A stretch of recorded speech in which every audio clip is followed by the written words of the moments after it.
Show Me the Boss. A Cowboy Crossing Romance. Written by Alexa Verde. Text, copyright 2020 by Alexa Verde. Production copyright 2022 by Alexa Verde. Chapter 1.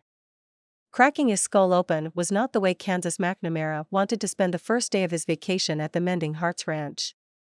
When he attempted to step into the stirrup, his right foot missed it while his left one slipped on something on the floor. Thwack! He ended up on his behind looking at the stable ceiling, pain shooting through his leg. The ceiling had nice exposed beams, and he missed his condo in Chicago with a passion. His brain must have been more than a little clouded when he'd agreed to spend his summer vacation at a horse ranch in Missouri where his best friend, Kimberly, now lived. The white horse with black spots stepped closer, and Kansas jerked to the left, fearing she'd stomp him with her hoof. He probably bruised his leg, but it could be worse. If he'd succeeded in mounting, he could have fallen off while she galloped. He shuddered. Why had he left his comfortable corner office, the entire floor of his successful advertising company, for this? Oh yes. His son was the reason for this trip. Kansas wanted to give Nehemiah the best life he could. Impossible to compensate for his inability to save the little guy's mom, but he could give his son a stable childhood, so different from his own. The ranch had ponies. Hearing that, "Thank you, Kimberly," got Nehemiah following Kansas for days and pleading to come here instead of the quiet beach vacation he'd originally wanted. More than that, the ranch also had 2-week-old calves, so Kimberly had taken him to pet them while Kansas had decided to discover if riding a horse was like riding a bicycle, 20 years later. As the wife of one of the ranch owners, Kimberly had access to barns, stables, or any other areas. Something sharp jabbed at his heart. He thought he'd gotten over his love for her, had given up hope when he'd realized she'd never forgotten her teen sweetheart. Kansas had been happy when those sweethearts reunited. Really? Well, mostly. But, as the knife turned inside him, it still hurt. Oh, how much it hurt. That's why he'd asked her to let him go for a ride. He'd needed some time alone. "You need help," somebody told him from the left. He distinguished a distant silhouette in a Stetson, cowboy boots, jeans, and a Wrangler shirt. The voice, while somewhat husky, was rather high-pitched for a man. "No, sir. I'm fine." He scrambled to his feet. The silhouette drew closer. That wasn't a question. That was a statement. "You need help. And you just met your new instructor." "By the way, I'm not, sir." "That's ma'am to you." She seemed to mutter city slicker, but he wasn't exactly sure. "Show me state." Well, that showed him what an idiot he was. He coughed and extended his hand. "Nice to meet you. I'm Kansas. Wish I could say the same." She shook his hand, her palm rough and calloused as if she were used to manual labor. "Wish you could be Kansas?" He attempted a joke, accompanied by the smile he used to charm his best clients. It usually worked well, scoring him some high-powered advertising accounts. He stared at his new instructor. He must have hit his head harder than he'd realized. When he was again in a vertical position, she didn't look like a man. Taller than most women he knew, she dressed the way the cowboys here dressed, only her boots looked grimy and lines of dirt smeared the t-shirt where the inscription should be. She had curves, and her freckled face, with an upturned nose and large amber eyes, could be lovely if not for the scowl. Short hair, barely peeking from under the Stetson, was it really an emerald green matching her leaf-shaped earring? That's right. An earring. Singular. The second one was missing. Must be weird lighting. Or it vanished with her good manners. Neither the joke attempt nor the smile seemed to work. "No thanks. I'm perfectly glad to be Liberty. You shouldn't have been allowed here without an instructor." "Who let you in?" She frowned as she checked that the horses had water, then took a brush and started grooming one near him. No way was he going to snitch on Kimberly. "It doesn't matter." The frown deepened as she selected a different brush and continued grooming the mare. It matters to me. You could have hurt yourself. Or, what's more important, you could have hurt the horse. His jaw set tight. This instructor must be a newbie. This was no way to treat guests. If he said a word to Kimberly, Liberty would be fired on the spot. He squared his shoulders. I think we started on the wrong foot, maybe because I wasn't on my feet when we started. Not even a hint of a smile. When they were giving out a sense of humor, the woman must have been writing. But if you want to continue being rude, I'm sure I can find another instructor. Her frown ironed out somewhat as she finished grooming, then gave the mare an apple and patted its neck, to which the thing responded with a joyful neigh. You did a good job today.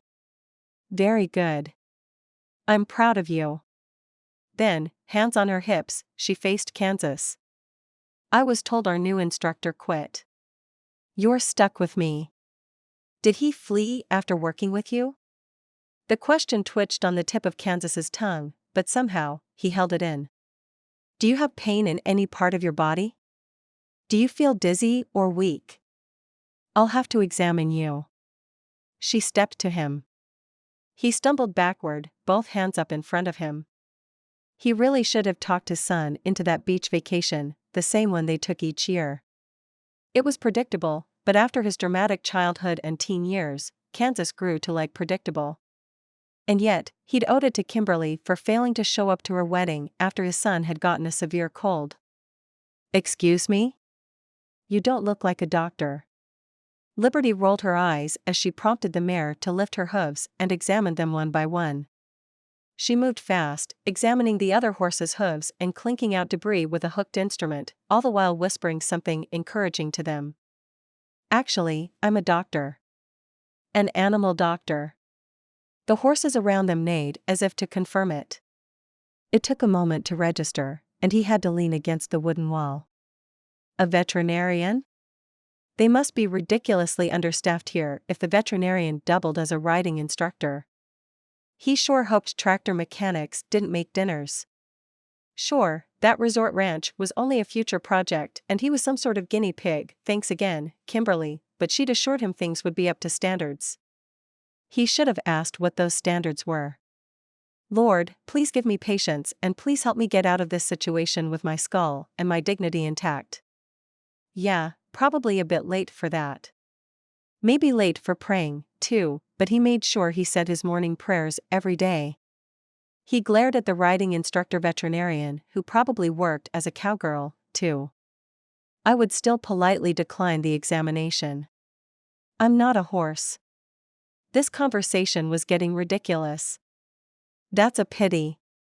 If you were a horse, we wouldn't be arguing. She wiped her hands with what looked like a moist towel and returned to him. He imagined not many people argued with her, the animals definitely didn't. She stepped closer, and before he had a chance to protest, she patted her palms over him. The gesture wasn't intruding, and her hands didn't go anywhere they shouldn't have. But, seriously, hadn't he just denied his permission? Don't you know the word no? I could get you fired. Easily. Her lips lifted a tad. The answer is no to both. Now, lift your leg. I want to make sure there's no sprain. Thanks. Hopefully, that carried enough sarcasm. If you didn't explain, I'd think you're checking if my horseshoe is still on. Still, giving up seemed easier. Do you feel any tenderness or pain when I do this? She probed his ankle. Strangely, it wasn't irritating in the least. It was rather pleasant. No. She repeated the process with his right leg and straightened out. Okay, no swelling, no tenderness. You should be fine. By the way, have you ever ridden a horse? I tried to do it in my 20s. The emphasis was on try, but at this point, it was best not to say so. Her phone rang.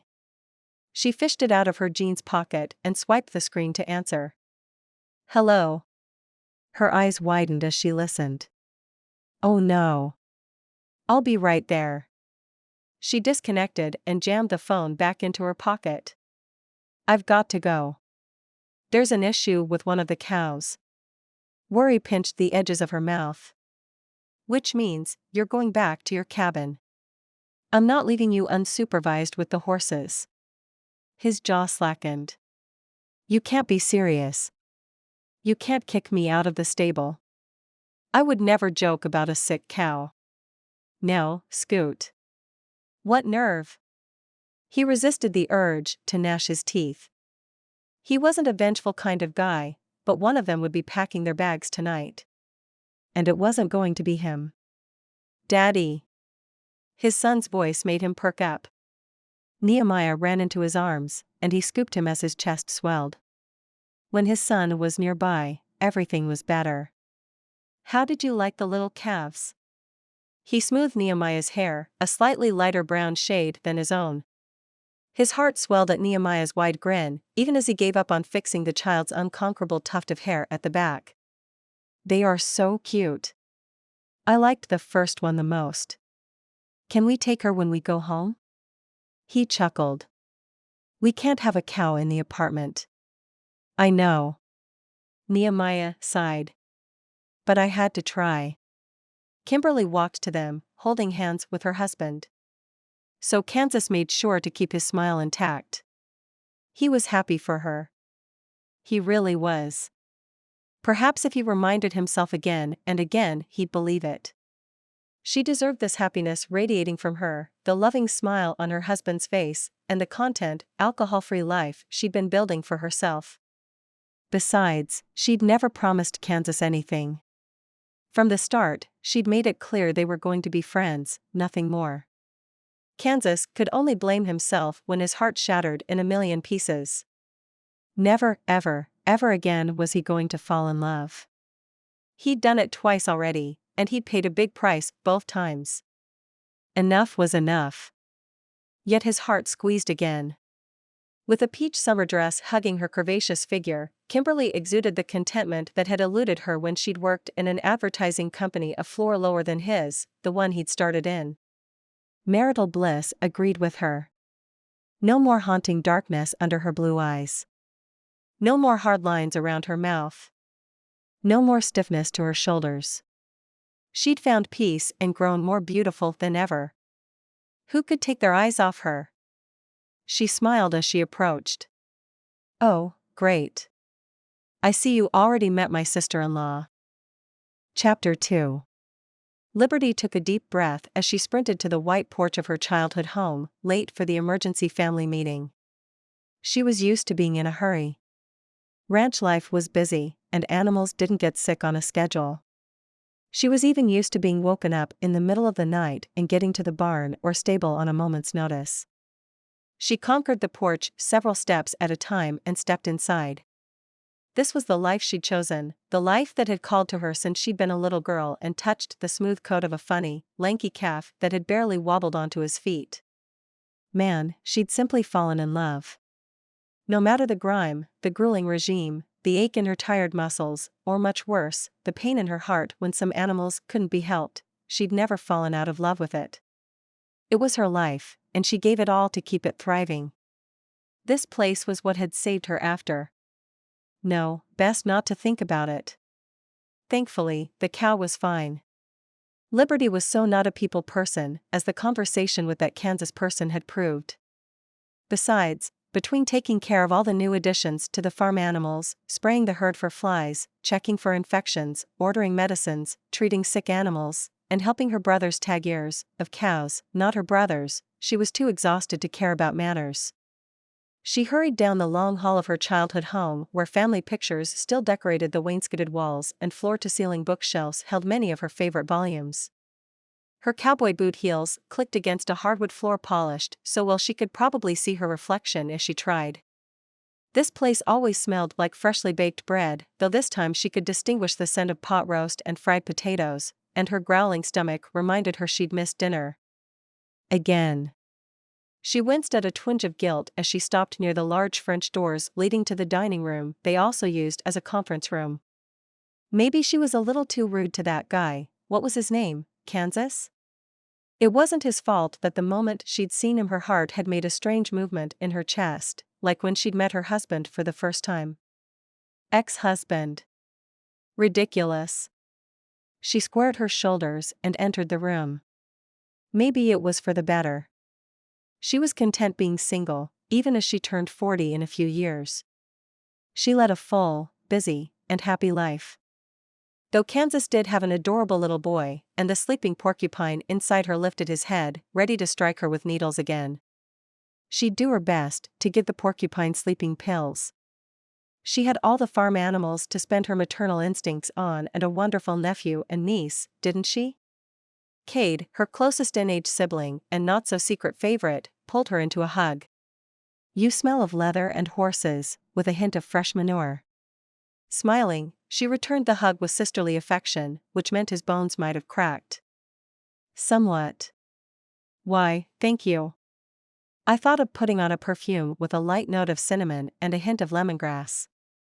But then I've been taking care of cows the entire day." "You smell of gasoline." "Why, thank you." He winked when she eased out of his embrace. "I'd put on my spicy cologne, but then I've been repairing tractors." She pressed her lips tight, trying to flatten out a frown.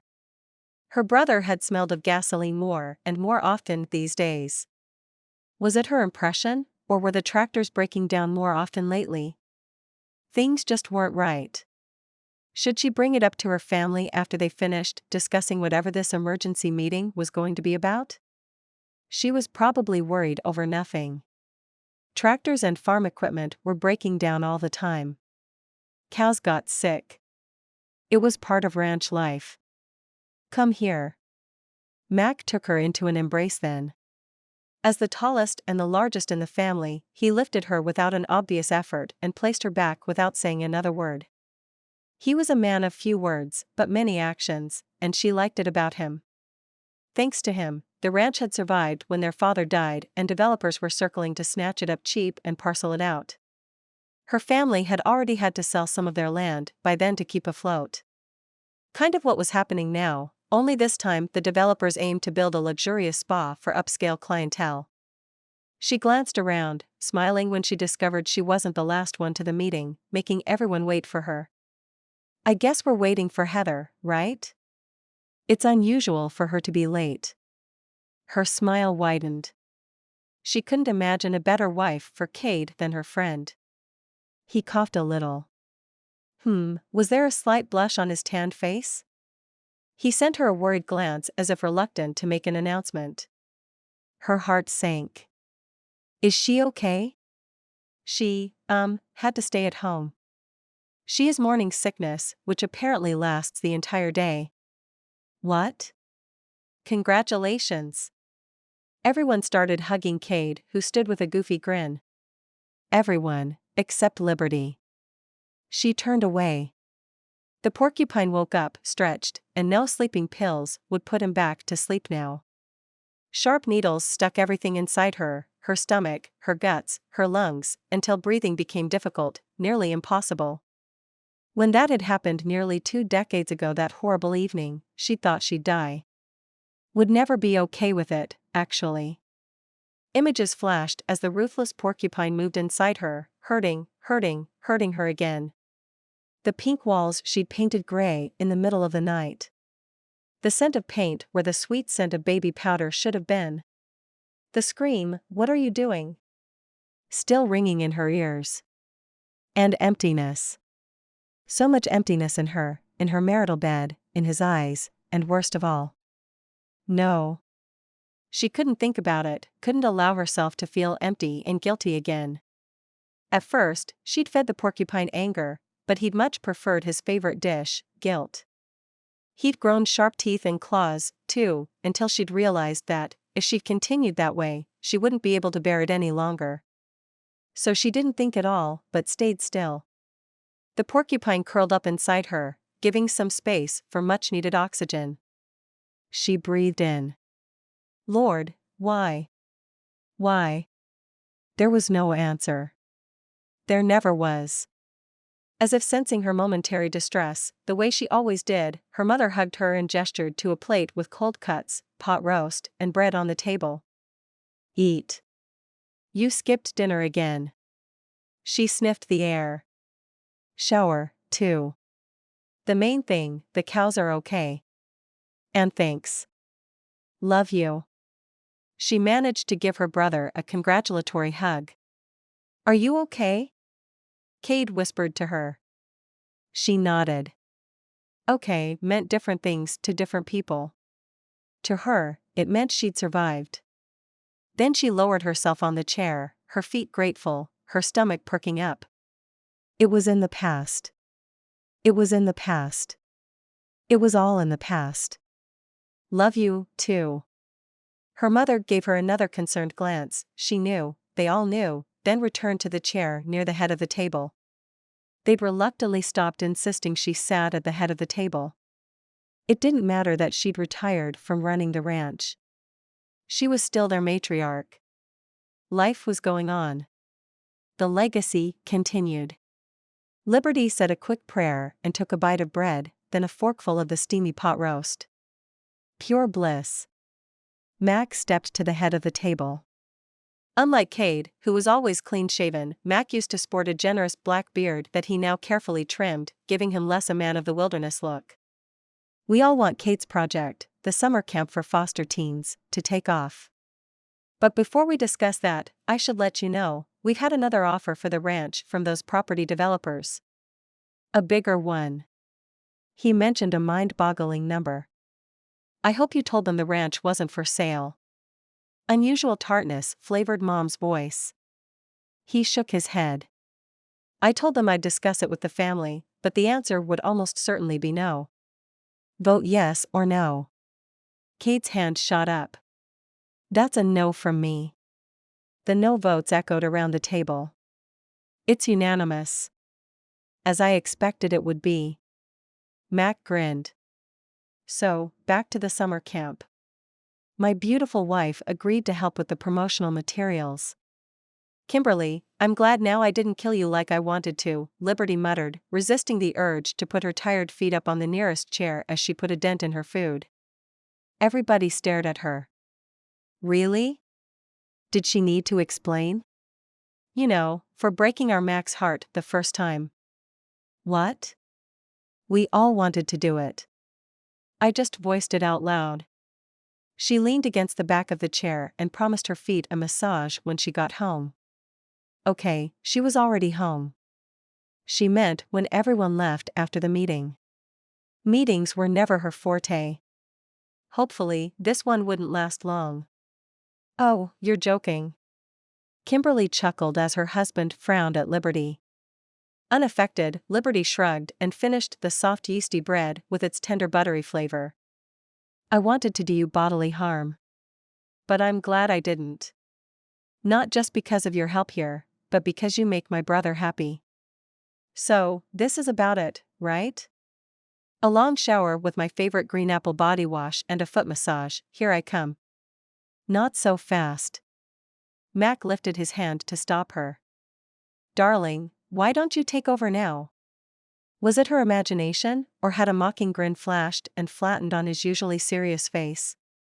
Kimberly moved to stand at the head of the table, her hands clasped together. I did some booklets, and my friend helped with a few videos and graphics. The nature here is charming, and so are the animals. Cade and Mac did great in the videos, too. When Cade got up to take a bow, Liberty gave him a thumbs up. That should bring us more than a few female sponsors. I'm taken now. His easy, happy grin confirmed his words. I know you are. She'd better visit her best friend as soon as she had a chance. Not tonight, though. It was going to be too late today, but first thing tomorrow. Or 10th thing, if she had to skip lunch for it. She was fine eating on the go, too. We also need a welcoming female touch. A beautiful, friendly, motherly image to inspire trust and appeal to foster teens, foster families, and yes, sponsors. Kimberly looked around. Great. Then you'd be perfect for it. Liberty suppressed a yawn. She needed to start getting enough sleep. Well, when the calving season ended. But it only started. Mac cleared his throat. We think it's better if it's someone who is actually working on the ranch. Liberty leaned against the back of the chair and rocked back and forth. Okay, Mom, then you sound perfect for this. We already have the snapshots with me, sweetheart. Her mother spoke toward her notes, her voice soft as she tapped her pen. We were thinking about someone else. Yeah, but that just leaves me. Liberty's eyelids started drooping. Maybe she'd have to skip the foot massage again. Shower and bed. The sooner the better. The next moment, her eyelids popped open. Hold on. Wait a minute. What a minute. Yep. Around the table, all eyes were on her. You don't think that I... Thwack. She landed on the floor, feet up, as she pushed the chair too far back. She wasn't easily embarrassed, so she scrambled to her feet even as Cade hefted her up. He placed the chair back where it belonged and nudged her. Sis, I think you'll do great. As Kimberly passed graphics with the scenic views over the table, she started talking fast. I agree. Liberty, you have a certain charm about you. With the right dress, a little change in your hairstyle, and a smile, you could be the selling point of this campaign. Liberty blinked and blinked again as she plunked in her chair. A dress? A smile? Who'd Kimberly think she was talking to? You can't be serious. Well, just look at me. As I tell my wife every day, you're beautiful. I mean, she's beautiful, and you are too.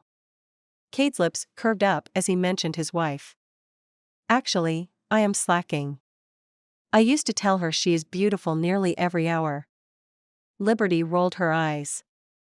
Her best friend might need all the confidence boost her brother was giving after being mistreated by her family and teased mercilessly in school for being chunky. Liberty didn't have that issue, even if she was chunky and tomboyish. Of course, I'm beautiful. I love myself the way I am, thank you very much. And the more of me, the more beauty. But I'm a tomboy. I'm comfortable this way. Come on, you wore a dress to my wedding. Cade nudged her again. She nudged him back strong enough to shake his chair. Served him right. To your vows renewal, too, and you owe me big, by the way. Oh. He must be eager to get back to his wife, and Liberty was stalling the meeting. Let's move on to the next topic, shall we? We need public support for this. Mother was frowning at the graphics. There's some unsettling things happening in town and on the ranch. Well, if they depended on her looking feminine and pretty for the photos. Hold on. She straightened up. Unsettling? Like what? Looks like those developers are promising the townsfolk and our ranch staff better paying jobs at the ranch spa for much less work than they're doing now. The ranch spa, we want to stop them from building on our land. Mac's eyes narrowed. Then he walked to her as if by towering over her he could make her agree to this. Huh. He should have known her better. Liberty, why don't you try, he continued. We'd be happy to include you in the promotional materials just the way you are. But my wife does have a great deal of experience with what appeals to the general public, and I trust her judgment. Thank you, honey. Kimberly beamed. Oh, and I know just the person to help us. He can teach you how to talk in front of a camera, too. He's an excellent image maker. He's even better at advertising than I am, and he was my colleague for years. A great friend of mine. He's here for a vacation with his son, but I'm sure he wouldn't mind. Kansas McNamara. Great idea. Cade, who was supposed to be Liberty's biggest supporter, waved as if it were a done deal, causing her to scowl his way. On your part, you could help him with pony rides, take them fishing at the pond, go to the children's museum. What do I look like, a welcoming committee? Liberty grumbled, but closed her mouth under her mother's stern glance. This was getting better and better. Liberty's teeth set on edge. Then she perked up. She doubted he'd agree to help her after the way she'd treated him. On the millionth chance that he would. A familiar longing stirred her. With Mac and Kate married now, she didn't spend as much time with her nephew and niece any longer, and she missed it dearly. The void caused her to ache and fill with need at the same time. Something about Kansas's little boy had touched her. From her brother's experience, she knew how difficult being a single father was, and maybe the guy deserved a break. A wince shuttered her eyes. She hadn't been nice to him through no fault of his, really. She frowned at Mac, then his wife, and something in her memory bugged her. What was it? Oh, the way Kansas had looked at Kimberly. Liberty stiffened. He had feelings for her sister-in-law. Suspicions tightened her gut. Could the vacation be just an excuse? He didn't know his way around a horse. A city boy taking interest in the country and small-town living? She nearly snorted. He probably had an agenda to win Kimberly back. Yes, she was already married, but some people had no scruples. Liberty's hands fisted, and she uncoiled them finger by finger. Their family stuck together, and this wasn't going to happen on her watch. And okay, she could try to help with the promotional campaign the family needed. She was going to stick to Mr. Kansas and his adorable boy while he was here, so he wouldn't have even a moment alone with Kimberly. Oh yes. If Liberty did her job well and irritated him enough, she could do that without trying. He'd be out of here in a jiffy. If she had to endure trying on a few dresses, visiting a hairdresser, and scowl, smile, into a camera, that was a small price to pay for her oldest brother's happiness. And while Liberty wasn't Kimberly's biggest fan, she had to admit the woman was wonderful with Mac's daughter. Liberty's lips curved up. Mac had been through so much, and her heart swelled to see him finding this bliss. But what about her animals? She couldn't abandon them, could she? She swallowed. Her mother got up. Liberty, you know I don't interfere in my children's lives. But you've been working non-stop. I am going to step in as veterinarian for a few days, so you won't have to worry about the animals. Liberty's jaw slackened. But. Her eyes narrow, Mother lowered her notepad onto the table. You're taking 3 days off. You'll spend those days with a person who is important to our newest family member and give him and his son the best vacation they could possibly have. If they are important to one of our family members, we consider them our personal guests. Kate nodded, and the rest agreed. Kimberly sent them a grateful smile. Thank you. You're welcome. Mother's firm expression softened. And, Liberty, if you can improve the project Kimberly is working on and we all support, all the better. You have the right to remove any images you don't like in the end. Everyone, watch your back and pay attention to what's going on. This is our legacy, and we want to keep it this way. The meeting is adjourned. Good night. And that was it. Everyone got up. Everyone, except Liberty. What just happened? Kimberly rushed to her. I think you're going to have fun. I really do. Liberty had a different opinion about fun, but she recalled her role as the welcoming committee and mastered a smile that may not look much like a scowl. Yeah, I guess it's going to be the 4 of us for several days. Kimberly's face brightened, and maybe, just maybe, a hint of smugness smeared her expression as she gathered her brochures and pamphlets. Oh no. I'll be spending that time with my husband, right, honey? She leaned into Mac, bliss smoothing all other expressions from her face now. Right, darling. He kissed her cheek, eliciting a contented sigh from his wife. Those people made marriage sound so easy. A pang of envy tightened Liberty's lips. Hers hadn't been anything like that even from the start. Then it registered. Wait a minute. What a minute. You mean it's going to be just me and Kansas and his boy? Liberty coughed. Didn't her family know they were making a big mistake here? Well, getting Kimberly out of Kansas's sight would be good. Liberty's insides warmed over all the time she'd be spending with him. Stupid reaction. She thought she'd become immune to handsome men, especially those who had no business around a horse. But something about those dark eyes and that easy smile nearly snuck behind those defenses she'd built after her disastrous short-lived marriage. Yes, her brother and his wife said in unison. Traitor, she muttered in her sibling's direction before stomping away, taking her empty plate to the kitchen. Huh. It all sounded simple enough, and her tired muscles and drooping eyes told her she could use a vacation. At least, it was finally time for showering and going to bed. She was asleep before her head hit the pillow. A phone call woke her up, seemingly the next moment. She held in a groan and considered not answering. But how could she sleep if some animal was hurting? If someone called her after hours, it meant there was an emergency. Her eyes still half closed, she reached for the phone on her nightstand and swiped the screen to answer. Hello. Her groggy voice rasped past her teeth. She might need toothpicks to keep her eyes open. We need to talk. I'm your mother. The voice sounded unfamiliar. This time she did groan. You have the wrong number. When the phone rang again and again and again, she gave up and put it on silent mode. If she didn't get at least a few hours of sleep, she'd be no good to anybody. Premonition niggled the sleepy fringes of her brain as she dozed off again. No, it was just someone who kept dialing the wrong number. Then why did she have a feeling her life was about to change? Chapter 3. Revenge in this case should be such a sweet thing. Besides, he still had difficulty saying no to Kimberly.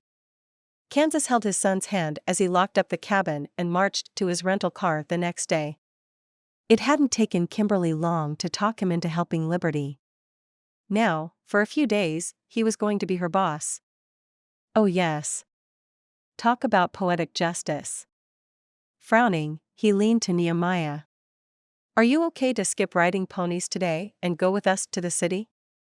It's okay, Daddy. We spent the day with ponies yesterday. And we gonna do it in the afternoon, right? Right. You're the best son in the world. He pressed a kiss on Nehemiah's head. You're the bestest daddy in the world. His son grinned, spreading warmth inside him. Kansas doubted that statement was right, and he promised himself to add a few extra days to his vacation to compensate for dragging his son to the stores and hairdresser today. A motor's growl made him look in that direction. A forest green truck was heading toward them, burning rubber. That couldn't be. Billowing dust behind it, the truck stopped near them, and the window rolled down. Liberty waved at him. Hop in. You've got to be kidding me. He stood his ground. I was thinking more in terms of taking my rental car. She stared at him, unaffected. Infuriating woman. I know this state much better than you do. There's something to be said about GPS. He resisted the urge to gnash his teeth. Somehow, she didn't get the memo who was going to be the boss here. Her brows drew together. I could be telling you to get in the truck bed. You don't have a harnessed booster seat, and I do. Actually, I do, too.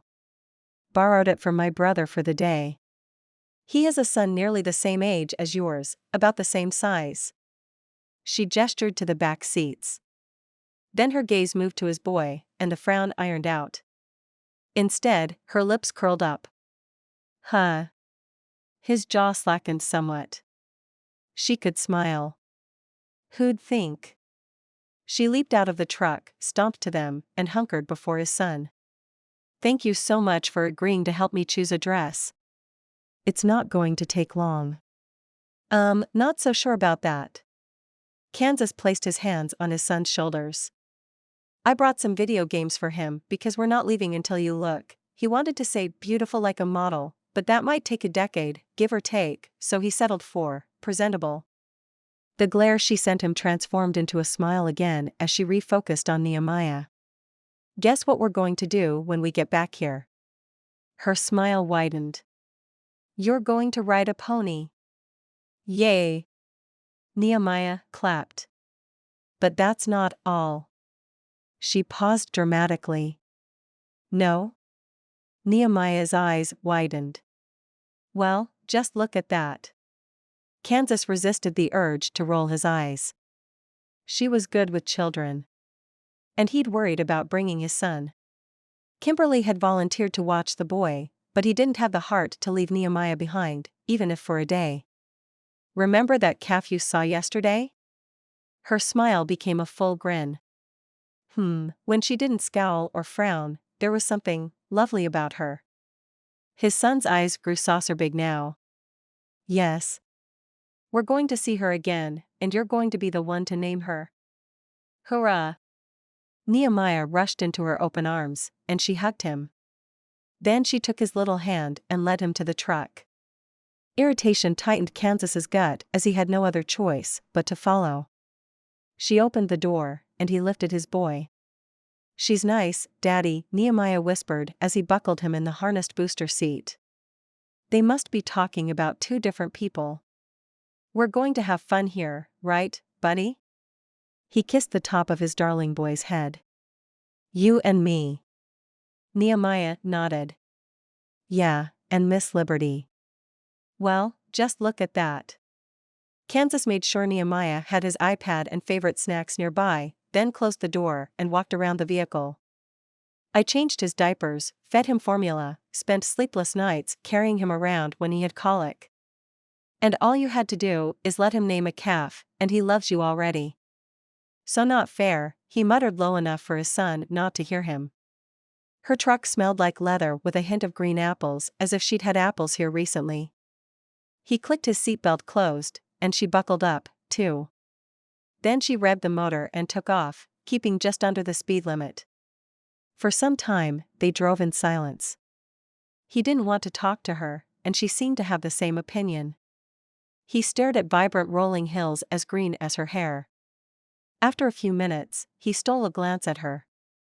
Like yesterday, not a speck of makeup dared intrude on her face, no nail polish, and only one lone earring, an elongated green leaf, in her ear. The same jeans, a t-shirt, Stetson, and cowboy boots completed her ensemble. But this time, her cowboy boots and t-shirt looked clean. He could even make out the inscription, "I'm a cowgirl, and you'd better like it." She sure didn't try to appeal to anyone and didn't care what people thought. An image makeover for the promotional campaign was a bad idea. With her lips set tight while she stared at the road, he corrected himself. This was an extremely bad idea. Kimberly was right saying he needed his head examined after she learned about yesterday's fall. "Thanks for agreeing to do this.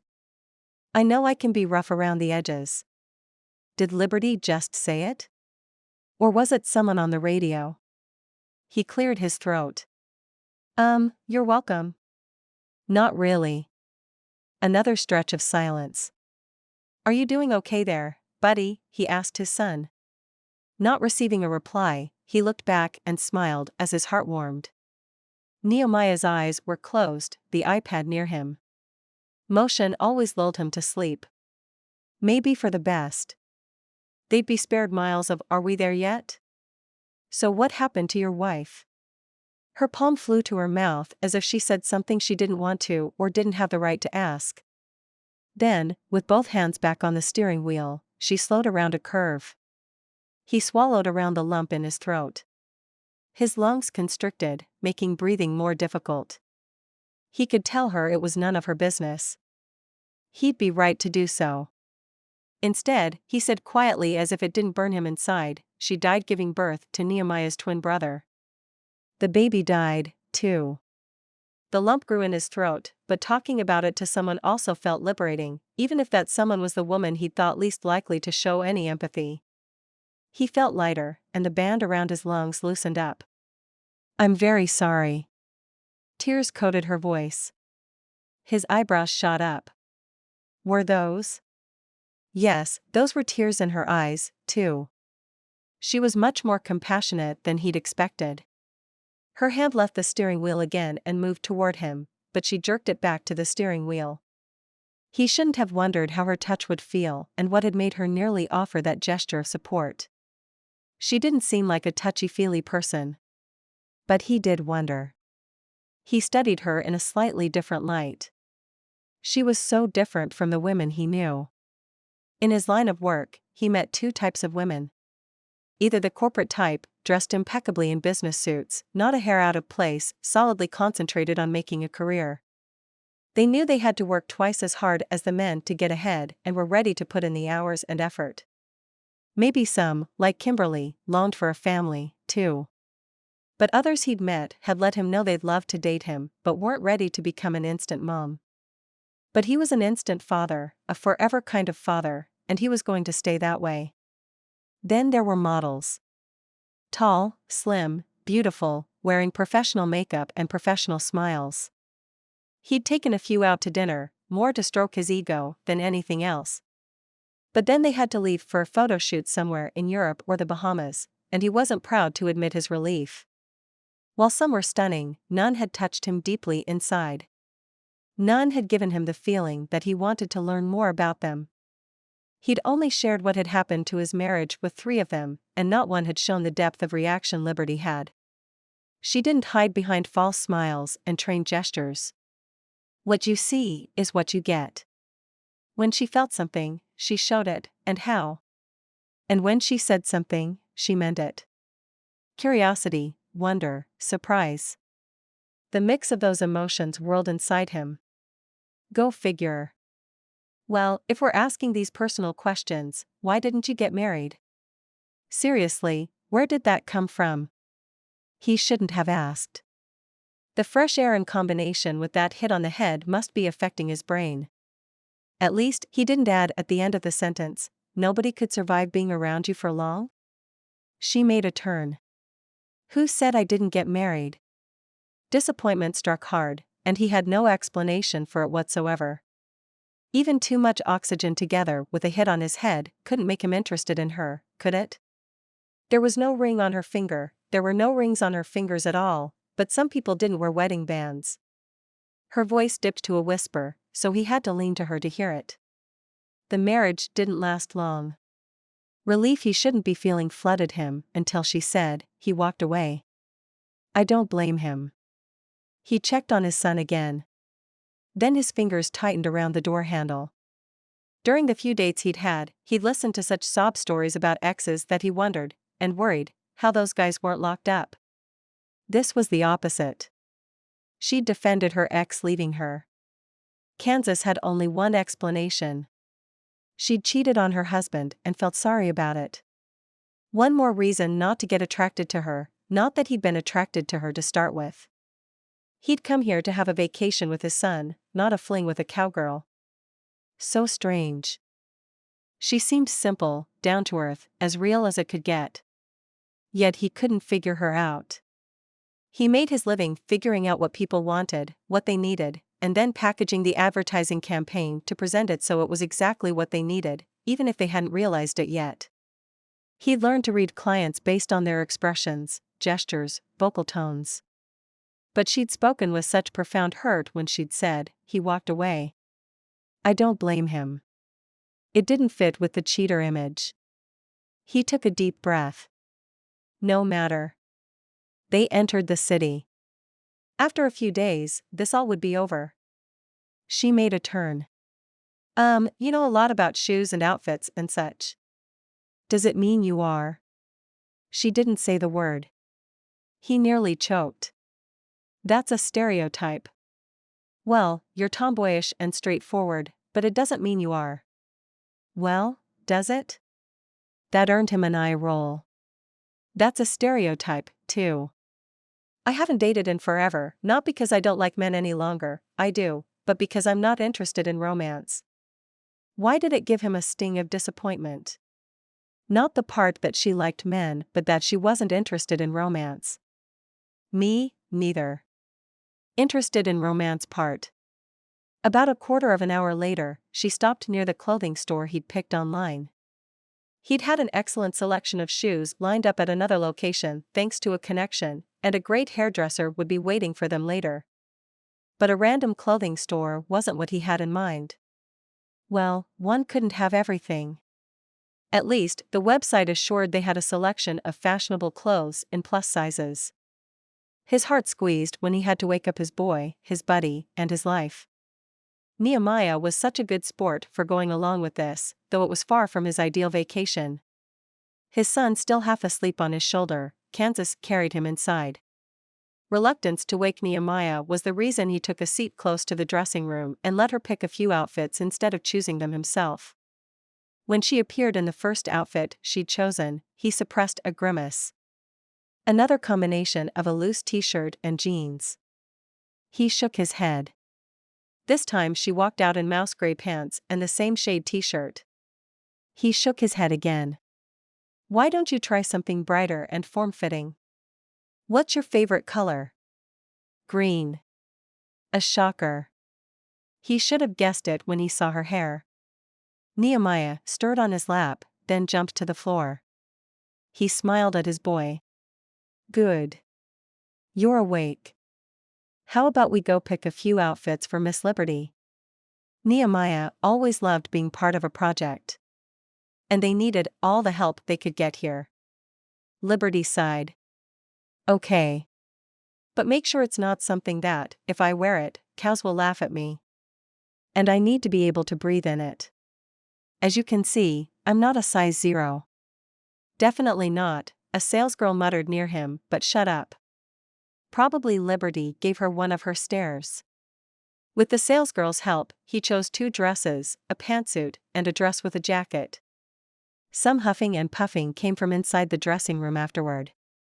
Okay, a lot of huffing and puffing. Didn't I tell you I need to be able to breathe? And I also need to be able to eat. I don't live on lettuce leaves and water, you know. Yeah, we noticed. The salesgirl sighed, but this time she was careful to be out of Liberty's earshot. He exchanged glances with Nehemiah. Looks like the first outfit is no-go. Nehemiah nodded. More huffing and puffing grunted behind the dressing room door. And this makes me look like a stuffed sausage. The salesgirl gave them a long-suffering look. I could advise some excellent dieting sources, but frankly, I'm afraid to. Liberty stepped outside. He cringed. I have to agree. You do look, the way you mentioned. His son giggled. Instead of getting offended, she spread her arms. No kidding. The fabric stretched until he feared the seams would pop. This was so not a good idea. The salesgirl brought a yellow pantsuit. Maybe try this? Liberty frowned. Yes, and I'll resemble a banana. I'm sure she was going for cheerful, Kansas said quickly. A snort answered his cautious words. Bah, nah, except we'd be lucky if I can peel that skin off. Snapping her mouth closed, the salesgirl scooted backward. We have a dress with vertical stripes that make people look slimmer. Fabric groaned as if complaining, while Liberty jammed her hands on her hips.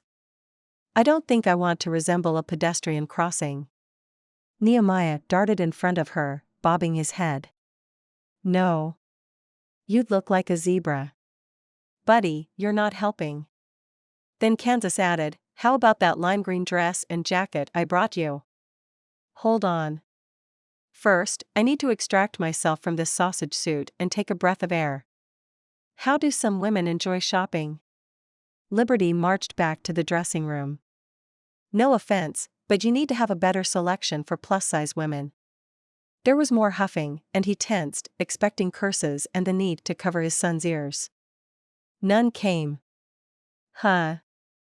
The pause stretched inside the dressing room. He looked at his son. Was that a good or a bad huh? Nehemiah shrugged. Oh boy. Did the combination of the lime green silk with emerald green hair look terrible? Or was the size too small again? Or both? If he was going to make it out of this alive, he'd better tell Kimberly he had to cancel. A man could endure only so much. I don't like saying this, but I might need some help. Liberty sounded puzzled indeed. Maybe she wasn't used to asking for help. The salesgirl visibly swallowed. She probably can't extract from that lime green dress on her own. I don't think I'll have enough strength for that. I need a vacation after this. His boy beamed at her. Then come to the ranch for a vacation. I'm sure Miss Liberty will show you around. Based on the woman's expression, that was the furthest thing on her mind. Torn, Kansas got up. I don't think I should go inside the dressing room. Are you dressed enough to step out? I think so. Liberty appeared from behind the curtain. Kansas stared. Then blinked. Then stared again.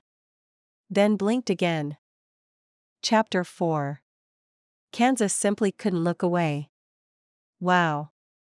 Miss Liberty, you're so pretty. Nehemiah ran to her and hugged her knees. She beamed and hugged him back as she dropped down to his eye level, unpaid for dress and all. Well, aren't you a little charmer? I wouldn't be surprised if soon you have a girlfriend or two. Why only two? Nehemiah grinned at her when she let him go. And I already have girlfriends. Then how many do you have? Gliding to her feet, she laughed. Huh. She could laugh. The throaty sound, so unusual coming from her while also so sincere and joyful, warmed him. 5. Nehemiah lifted his head. Kansas finally roused from his stupor. That's true. He's very popular at the playground. Kansas still couldn't help staring. The long shimmering dress slimmed her hips and thighs, while the elegant jacket highlighted her chest and suited her well. The hue, which could give a different woman's complexion an unhealthy sheen, offset her suntanned face and neck, despite her emerald-hued hair. Or maybe because of it. The salesgirl gave out a long sigh of relief, then scurried to another customer. What did you want help with? He stepped to her. With the zipper for the dress. I zipped it up most of the way, but I can't reach to my neck. She slid the jacket down her back, leaving it hooked on her elbows, and turned around to him. There was little exposed skin, but as he pulled up the zipper, his fingers brushed against her neck. His heartbeat went wild, and the room temperature rose. All done. Why did his voice come out so husky? Great. Thanks. She spun around, obviously unaffected by his touch. He did his best to ignore prickles of disappointment. He needed to remember his mission. Okay, now. What were they supposed to do after this? Daddy, the hairdresser. His son came to the rescue. He laid his hand atop Nehemiah's head. Are you hungry? We can go eat somewhere while Miss Liberty has her hair done. The boy thought a minute, then wiggled his head, brushing silky hair against Kansas's palm. Nah. I've got snacks and games. While the clothing store was picked after online research, he'd done much more work on the hairdresser. His assistants knew people who knew people who knew people in St. Louis who knew a great hairdresser who thankfully happened to have a cancellation. She'd even agreed to do makeup and to color extensions in the emerald green Liberty had wanted to keep. The time waiting for Liberty's hair being done, spent snacking and chatting with his son, passed fast enough. Then she appeared. For the second time that day, Kansas stared. Then blinked. Then stared again. Then blinked again. Her hair was the same color, yes, but the extensions made her face appear less round and framed it in luscious waves. The hairdresser had given her highlights, creating the overall effect of the sunlight playing on a forest lake. It was mesmerizing. How do I look? She fluttered her eyelashes. Before that, he hadn't even noticed she had eyelashes, which must have been a reddish-brownish color, like her eyebrows. Now her generously mascara-covered eyelashes stood out. Her eyebrows were darker and much thinner. The makeup wasn't outlandish, just a few careful touches, but enough to make her cheekbones more prominent and give more shine to her amber eyes. When she wasn't frowning, her eyes seemed sweet like warm honey. When his gaze slipped to her luscious lips covered in pink lipstick, he wondered how they would feel against his. Apprehension rushed through him, and his heartbeat increased. Ridiculous, really. Well, don't just stand there gawking. Say something. Liberty huffed out exasperation, then waved toward her hair. I spent a long time in that chair. I expect some admiration coming my way. Wow. Nehemiah said. Thank you, honey. Those pink lips curved into a generous smile, and her amber eyes shone in ways no makeup could have enhanced as she smiled at his son. "Great job." He gave the hairdresser a large well-earned tip. "I can barely recognize you, Liberty." Let me think if that was a compliment or an insult. Head cocked to one side, green extensions waving over her shoulder, Liberty stared at him for a moment, then insisted on paying the hairdresser. Afterward, she marched out the door, her gait kind of regal as if instead of a new hairdo she'd gotten a crown. As they walked to her truck, she said, "Now, you'd better not come up with some nonsense that I need a manicure or teeth whitening. I'm starving. We all need to get a meal. Actually, I think I'm getting 2 meals." He suppressed a grin. "Okay, now I can recognize you all right." They stopped at a barbecue restaurant, and she did put 2 meals away, as promised. Next stop, shoes.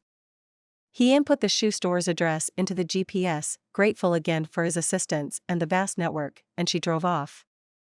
People who knew people who knew people who knew people had helped select a small collection in the store they were heading to. Which was great, considering that, when it came to shoes, he was lost. She groaned. "What's wrong with cowboy boots?" "Nothing." He'd just ordered a pair online for himself and his son, together with Stetsons. Not that he'd admit it to her. As she changed lanes, he wished he could change her mind just as easily. Did she have to be this stubborn? "Just give it a try, will you? For the photo shoot? If you don't find anything you like, what do you have to lose? An hour of my life I'll never get back." Her chin tipped in a gesture that was growing familiar. The lone earring, grinning in the cusp of her ear, seemed to wink at him as if saying, "What can you do?" Well, he knew just what to do. He stifled his irritation as she followed the GPS instructions and made a left turn. "I think we agreed that, for the days I'm here, I'll be your boss." She snorted. "I don't remember signing a contract. I don't want to be squeezed into things I don't even like." He had a feeling she wasn't talking just about shoes. "I haven't worn shoes since she paused. Was she trying to remember? Seriously? Since I walked out of my marriage. Had she discarded her husband like old shoes? Kansas cringed as she slowed to make another turn. Another reminder not to get under her spell, even if her new look did something strange to his senses. Don't all women love buying shoes? That chin went even higher. Talk about stereotypes again. Getting shoes is going to be torture for me. And, in case you didn't notice, I'm not like other women. No kidding. Believe me, I noticed. Nehemiah chimed in from the back seat. You look so pretty. As her eyes flickered to the rearview mirror, her voice softened. Thank you, honey. Then she sighed. Okay. I'll try them on. Turning back to his boy, Kansas whispered, Thanks, buddy. As always, he and his son made a great team. Nehemiah grinned, that innocent, okay, maybe not so innocent at the moment, smile soothing Kansas's rough edges again. Minutes later, they entered the shoe boutique. Once he introduced himself, they were ushered to a separate room. On the way, they passed comfortable leather armchairs and floor-to-ceiling built-in shelves filled with shoes that alternated with tall arched mirrors. The room they entered displayed shelves designed in a honeycomb pattern and hosting a myriad of shoes, a few mirrors, and two beckoning leather love seats in a warm honey hue that, for some reason, made him think of Liberty's eyes. Kimberly was going to owe him big for this one. How was he roped into helping choose shoes, after all? The room also had a big screen TV with a football game on and another comfy chair in front of it, probably for suffering husbands. Kansas led his son to the chair and requested the salesgirl's permission to change the channel to cartoons. Not his proudest parenting moment, but he'd make up for it with riding lessons and fishing at the pond. Sure, this was for a good cause. Still, the jab of guilt stung. Now that he had his own advertising company, why did he continue working so hard, tearing himself between his job and his son? After this project, it would change. Are you going to be okay, buddy? He tousled his son's soft hair, letting loose the stubborn clump of hair at the back he'd never been able to conquer. A gap-toothed grin flashed up at him. "I gonna name a little calf soon, remember?" By now, Kansas wanted this makeover thing to be over so much, he was looking forward to that, too. After his son had settled in front of his favorite cartoon, the process, to which Liberty referred as torture, began. The first 3 pairs she rejected immediately. The next 3 she rejected after 2 seconds of looking at them. It took her about a half a minute to decline the next 10, which he considered progress. "At this point, we'll have to live in this store for you to choose something." He did his best not to sound too sarcastic. Okay, maybe he didn't try not to sound sarcastic at all. "Fine." She glared at him. "I'll try on the next one." He opened the stiletto box and widened his smile at her. "Well, you promised." Her lips pressed tight. She eyed the shoes. "Huh. I did." "Okay, let's do it." The shiny black stilettos were elegant and chic. They sure didn't suit his image of her. She yanked off her cowboy boots, clomped them beside her, and slipped her feet into the stilettos. She had rather delicate ankles, and the shoes seemed to fit her as if they were designed for her. Who'd have thought it? His son turned to them, grinned, and gave 2 thumbs up. "Now try to walk in them." Kansas gestured for her to step forward. She visibly swallowed, moved 1 foot forward, staggered, then made another step. The next moment, she stumbled and flew at him, arms flailing. He caught her, staggered himself under her considerable weight, but managed to stay on his feet. His ears flamed. Of all the... He'd nearly been knocked down by a woman. Then, as he held her in his arms, he looked in her eyes, and a totally different warmth sizzled through his body. She smelled of something sweet and lovely, the shampoo they'd washed her incredible hair with? Her amber eyes, framed by generous eyelashes, melted to the color of honey, with tiny dots sparkling in them. Her pink lips, shining a little due to makeup, parted slightly, and her mouth, when it wasn't set in a grim line, was well-shaped and even. Kissable? Based on her friendly personality, she'd likely been kissed as often as she'd worn shoes. That was a shame. What? His heartbeat skyrocketed as she stayed in his arms longer than he'd expected her to, probably from the shock, and her warmth radiated through her new outfit's smooth silk. A tiny birthmark near her collarbone evoked an inexplicable urge to kiss it. The experience wasn't entirely unpleasant. As all his senses thrummed with life, and anticipation surged through his veins, it was rather the opposite of unpleasant. "Miss Liberty, are you okay?" His son jumped from his chair and ran to them.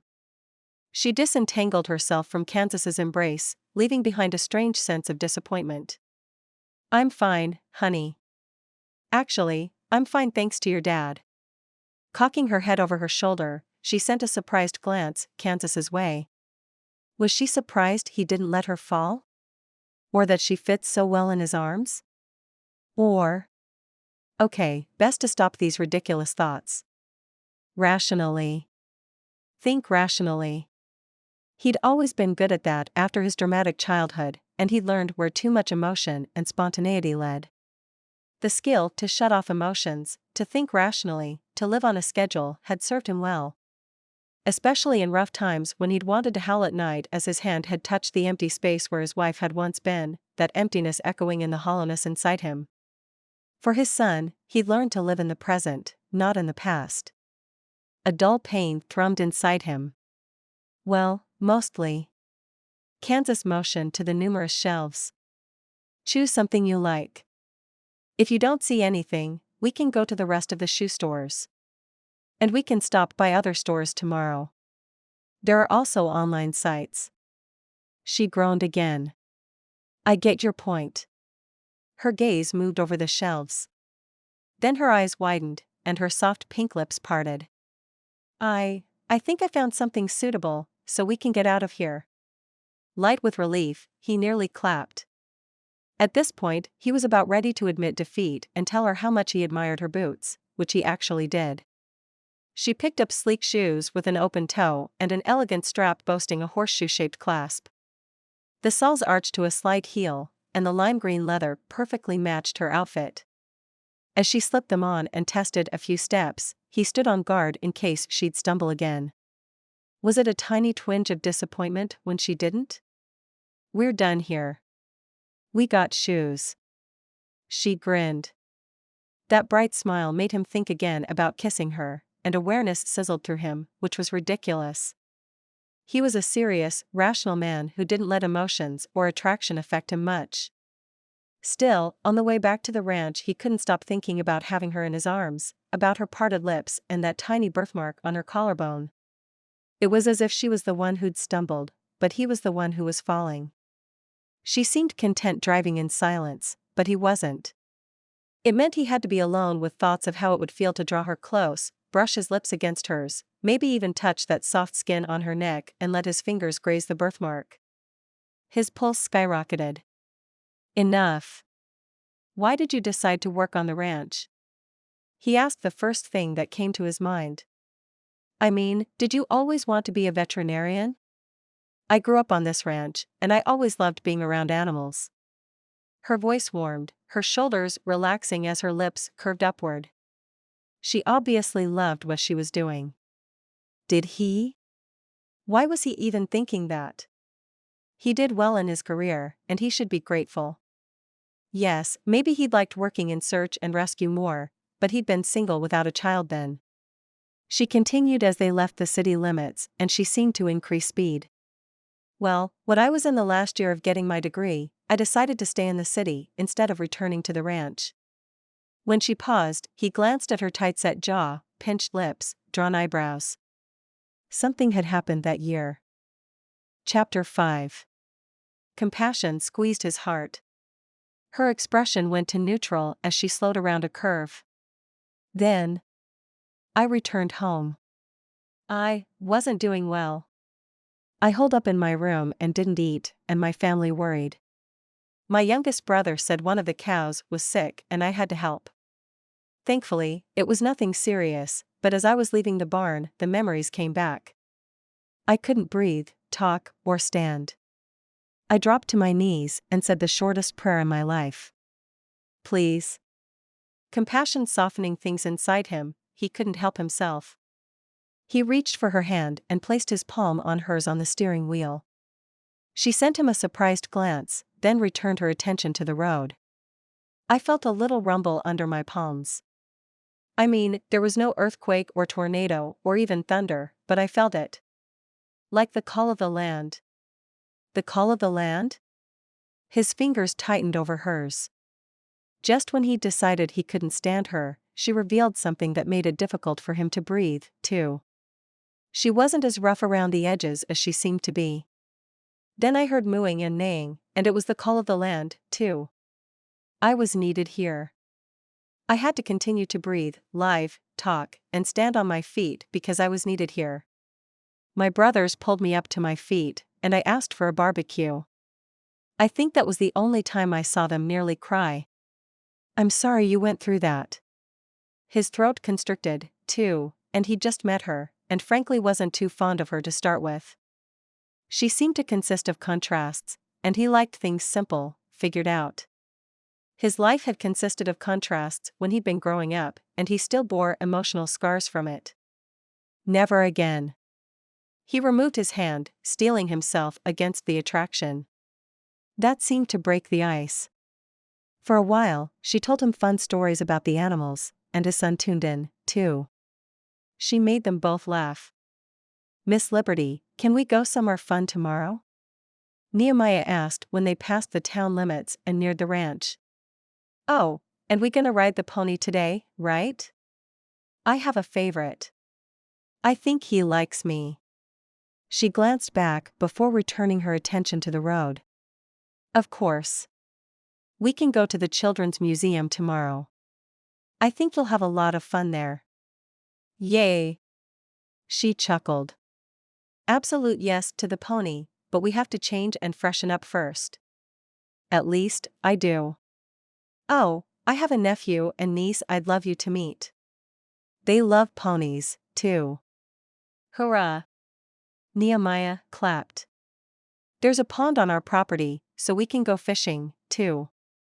Okay, that statement didn't cause an enthusiastic response. They met at the stable an hour after they arrived at the ranch, his son wearing a helmet and adorable little boots.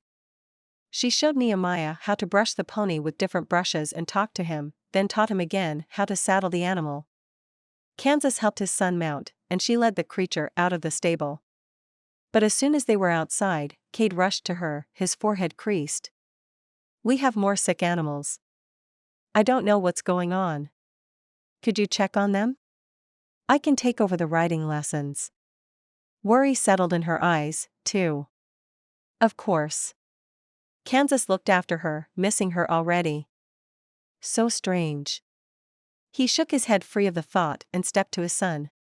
Do you want to continue or go have some rest? Wanna continue. Nehemiah bent to the pony's ear. We gonna be friends, right? Cade took the reins, then shifted to Kansas and whispered, probably so Nehemiah wouldn't hear. If you break our sister's heart, you're going to deal with me and my two brothers. Huh? Kansas whispered back, what, are they going to kill me? Nah. There'd be nothing left to kill after I'm done with you. Worry grasped her heart with ghastly fingers as Liberty left the barn. This wasn't an epidemic yet, but she'd need to order more medicine. Way more than usual. The riding lessons would be over by now, and disappointment made her grimace. No matter. Even if that Kansas guy was growing on her to the point she'd told him more than she'd told anybody, he'd be out of here soon, and she had other priorities. Those ghastly fingers tightened their grasp on her heart, freezing the blood moving through her as she rushed to the house.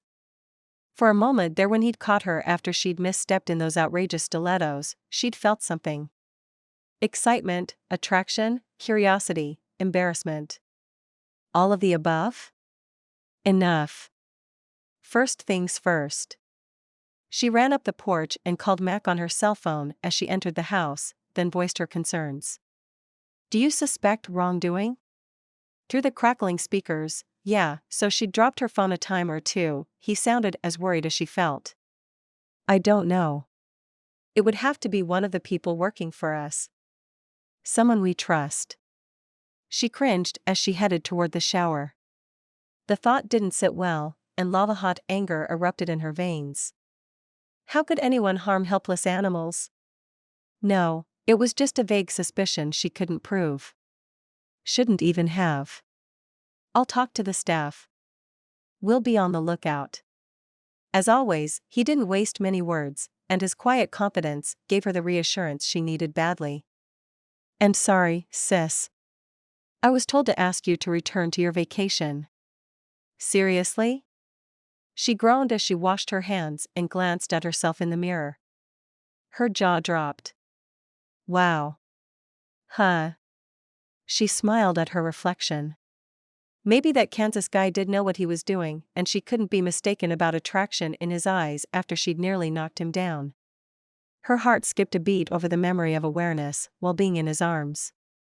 With an effort, she returned her thoughts to current matters, even though a tiny, okay, maybe a big, part of her wanted to spend more time with him. I thought the situation changed. Those orders are not to be discussed. His words were clipped, but a teasing tone lilted their ends, unusual for Mac. Her phone signaled an incoming call from a number she didn't recognize. Sorry, gotta go. Someone is calling me. He chuckled. Maybe our new guest? Then he disconnected. She swiped the phone to answer the call, premonition making her hold her breath. She didn't like calls from phone numbers she didn't recognize. But then she didn't have the numbers of everyone in town, and someone might need help with their pet. They needed a local veterinarian here. Hello. Please don't hang up, Liberty. The voice was rushed, nervous. I know you're not going to believe me, but I'm your birth mother. We need to talk. I'm so sorry I gave you up for adoption. Liberty nearly dropped the phone again. What? No. I know my family. They would have told me. Her legs feeling like noodles, she leaned against the nearest wall. It is the truth. We can do a DNA test if you'd like to. I wouldn't bother you, really. But, the situation is, well, I need a kidney. You're the only one who can save me. Desperation, malevolent and living, hissed through the speakers, growing fingers and reaching into liberty. I'm here, in your hometown. We can meet, and I'll tell you everything. No. No. No, she screamed. Her mother and Kate crashed into the room. What happened? I have to think about this. I'll talk to you later. She disconnected the call and stared at the people she'd considered her family. Parts of her disconnecting inside, too. Her real family. Nothing could disconnect her from them. Everything shifted in front of her, and she sank onto the nearest chair before she could slide down the wall and scare them. Some weird noise thrummed in her head, and breathing became difficult. No wonder, as that porcupine was thrashing in his sleep, growing by the moment, taking up all the space in her lungs. Any minute now, he'd wake completely. I just had a call from a woman who claimed to be my birth mother and wanted my kidney. But it can't be the truth, right? I mean, you're my family. I know that. Everyone knows that. The hurt darkening in her mother's eyes told her everything she needed to know. We didn't want you to find out this way. Cade stepped to her and lifted his arms as if he wanted to hug her, but then his arms fell to his sides. Really? Eyes wide, Liberty gawked at the family she'd always considered her flesh and blood. Why didn't you tell me? Why'd nobody tell me? She didn't even know why she asked. Or maybe she hoped that somehow everything that woman had told her wasn't true. Her world was tumbling upside down. Her mother stepped to her, more hurt in her eyes, those eyes that were always so kind, so dear, so familiar. It doesn't change anything. You're still my daughter. We love you. We always loved you as if you were ours. Kate touched Liberty's arm, then withdrew his hand when she flinched. You're still our sister. It doesn't matter if it's by blood or not. I'm adopted, too. But you knew about being adopted. Anger exploded inside her. The porcupine woke up and started tearing flesh with gusto, glad for the fresh, abundant breakfast. I don't even know who I am. Where I come from. I can't believe this. This couldn't be happening. She needed to do something. She needed to breathe. She needed to be outside, in the open. Because the walls were closing in on her. She raced past them, then down the porch to the stable. In a mental fog, she saddled her favorite mare, a bay Appaloosa, and walked her out of the stable. It would be dark soon. Usually, she wouldn't ride this late. Today wasn't a usual day. The horse whinnied, as if feeling Liberty's mood as she mounted, but then, the animals always had. She patted her neck and took a deep breath, trying to calm them both. Don't worry, Blossom. We'll be home before dark. She urged the horse to a trot, though she'd craved to go into a gallop, but Blossom needed to be warmed up first. Home. This was always home for her. The place she loved so much. That couldn't change, could it? She couldn't think about this right now. The porcupine took a bite with razor-sharp teeth, reminding her she couldn't give them much-wanted grandchildren. Couldn't give them the legacy they so desired, that was so important for this family. This land, these animals, this life was her legacy. She'd give up her life for it in a heartbeat. But as she looked at the emerald-hued rolling hills, the endless blue sky, listened to the distant mooing that once echoed the call in her heart, and breathed in the aroma of hay, her rib cage constricted. Was it her legacy? She urged Blossom faster, and the animal obeyed until there was only wind and hills and freedom. No, there was no freedom any longer. There'd never be. Angry lava ruptured inside her. Why had people like her birth mother, who'd given her up, been awarded the gift of motherhood? Why had her former sisters-in-law been given precious children about whom they couldn't care less and abandoned the first chance they'd gotten? Why not her? Intuition told her to slow down as she crested the hill, but she couldn't at this point. This, and only this, could make her feel better, as if running away this fast she could escape the pain, she could make the ruthless porcupine with the teeth of a piranha disappear. But she couldn't. She looked up to the sky. Lord, why? Why? No answer. She looked down and flinched. A fallen tree blocked her path. Everything inside her tensed. How did that happen? There were no strong winds lately. It was too late to guide her horse around it. If Liberty hadn't been so distraught. Well, no use thinking about it now. She had to be confident, or the Appaloosa would feel the hesitation. Even a tiny amount of doubt could have bad consequences. She took a deep breath for confidence as she loosened her hold on the reins to let Blossom stretch her neck. "You're doing great. You're doing great," she whispered. Now all she had to do was to stay out of the mare's way. What? The tree didn't fall. It was cut. The strange sound far away, like a muffled shot, made the horse bolt early. Liberty jerked from shock as she was in the air, realizing her mistake too late. She knew she was going to fall even before she slid down, so she removed her feet from the stirrups to avoid being dragged, then tucked her head to her chest and pulled in her limbs to minimize the damage. She landed on her feet on the grass and rolled on her shoulder, then her back while tucking her chin into her chest as muscle memory took over. Her father had taught her how to fall from a horse. Something burned inside her. Her father. He wasn't her father then. Not really. Another muffled sound far in the distance seemed to scare Blossom, so she galloped away, the reverberating sound making Liberty cringe. She reached for her phone to call for help but found an empty space. Oh no! In her haste to get out of the house, she'd left the phone on the floor. Unforgivable mistake. The way to the ranch on foot was long, and no one knew which direction she'd gone. A shiver ran down her spine as she drew herself to her feet. Sightings of wolves were rare in Missouri, and the same went for mountain lions and bears. She listened for the howl of coyotes. Coyotes were rather common. But the cut tree and the strange sound in the distance and the other weird things occurring on the ranch warned her to be more aware of two-legged predators. Sometimes, property developers played dirty to get land they wanted. This might be a trap. Chapter 6. Kansas looked up from helping his son brush the pony after his ride when Mac and Kimberly entered the stable with a horse who neighed and whinnied, clearly distraught.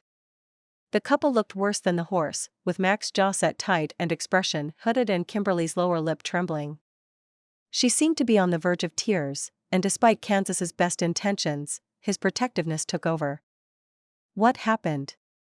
He'd promised himself he'd stay out of their business, but if that jerk hurt Kimberly. Liberty. She found out she was adopted. Distraught, she took Blossom, here, for a ride. Tears spilled from her eyes. Panic slammed hard into Kansas for a different reason. The horse came home alone. Say he was wrong. Say he was wrong.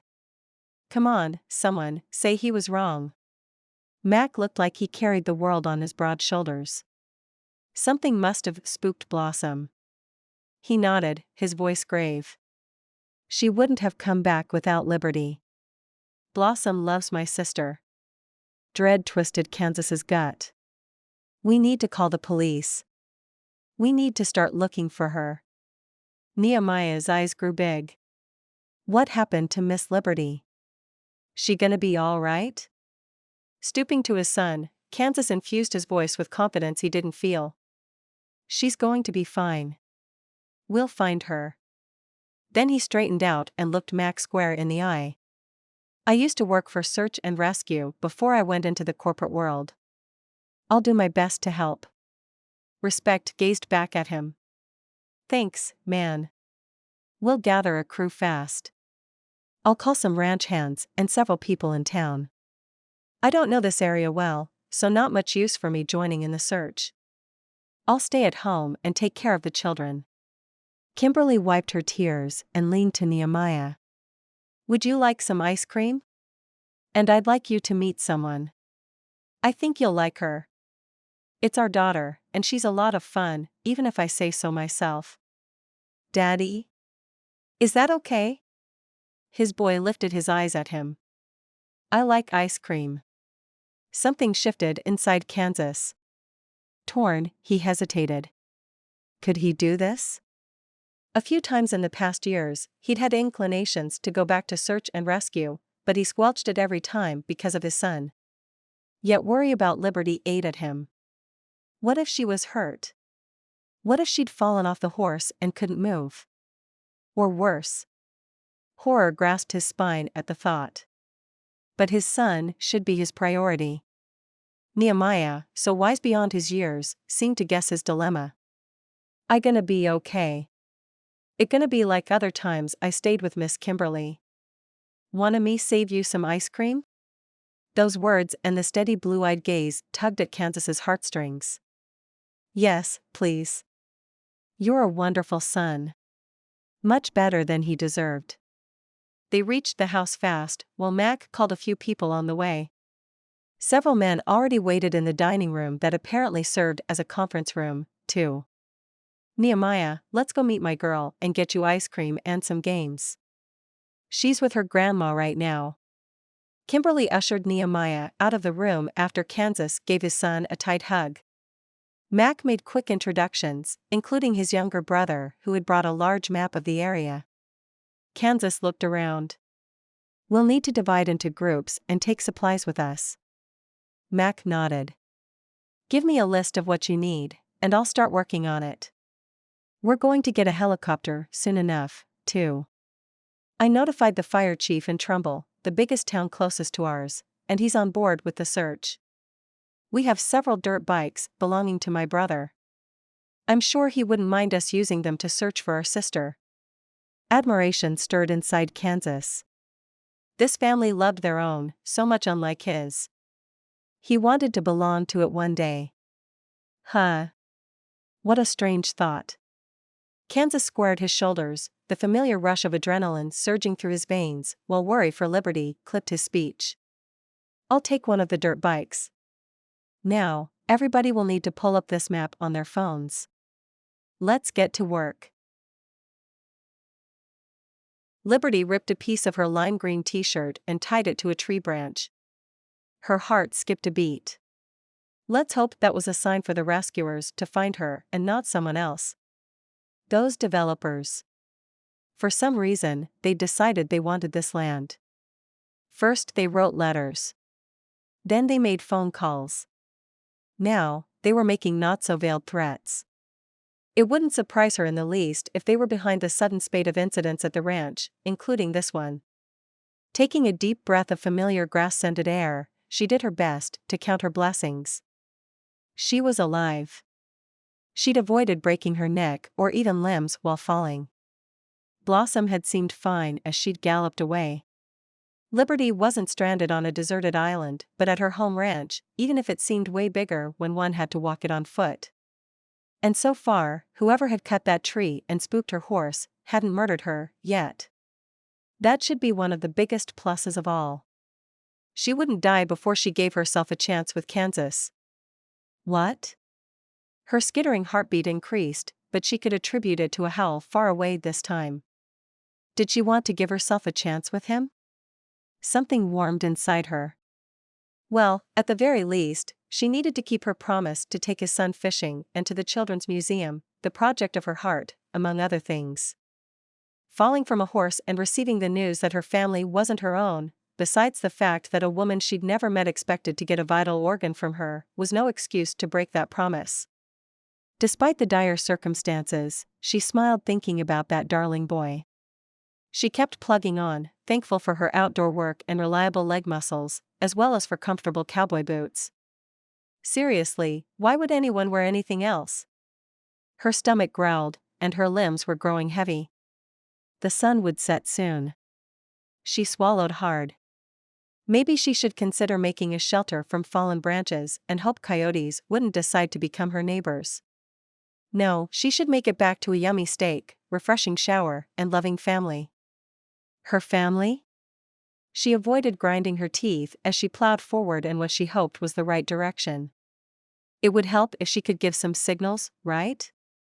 It would take a lot of effort to make fire by rubbing two sticks together, but she could try to start a fire and give smoke signals. Well, her memory of the Morse code her dad had taught her to use for smoke signals was a bit foggy. She tied another strip of her t-shirt to the next tree. Blood-related or not, she missed her father. He'd never treated her differently from her brothers, hadn't seemed to love her less. Her heart sinking into the grass, she eyed the long distance without any trees. If she wanted to attempt making a fire or send a signal, she needed to try it now. Or a mirror would have been useful right now. That was the first time she regretted being a tomboy who didn't drag a makeup kit with her. Maybe her buckle would work? As she crested the hill, she pulled out her belt and positioned the buckle so she could catch the setting sun's last rays and send them toward the road. For a moment, despair tightened her stomach.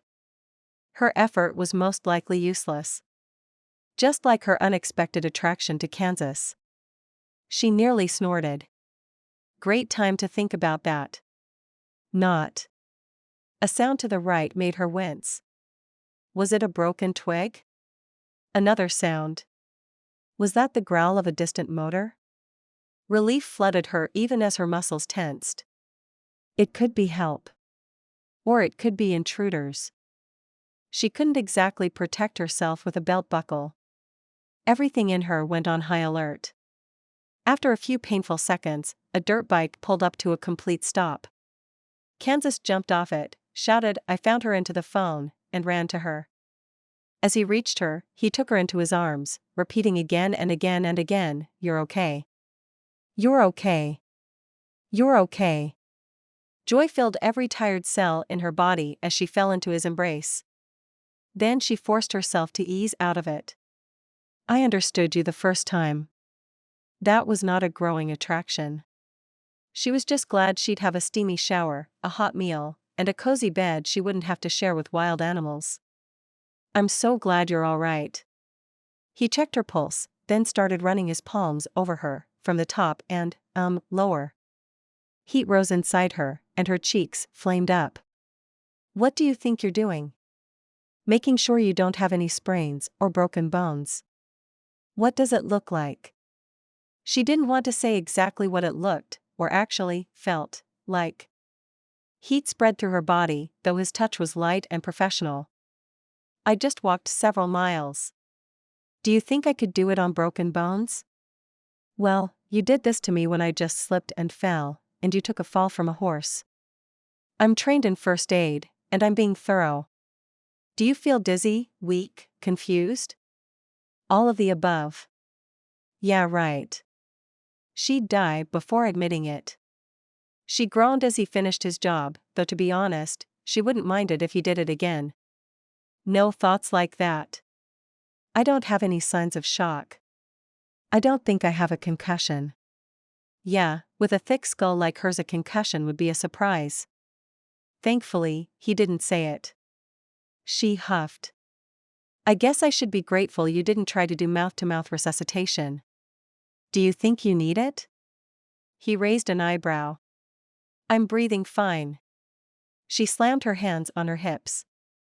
"Oh, is Blossom okay? Did she make it home?" "Yes, she's okay." Relief flushed over her. "I admit, I'm starving." She marched to the vehicle and eyed the seat. He'd probably argue if she tried to drive the dirt bike, right? "I've got snacks and water." He dropped off a sizable backpack from his shoulder, then handed it to her. "Yes." Her empty stomach saluted to the news. She examined the backpack's contents. Her lips widened in a smile. "Beef jerky?"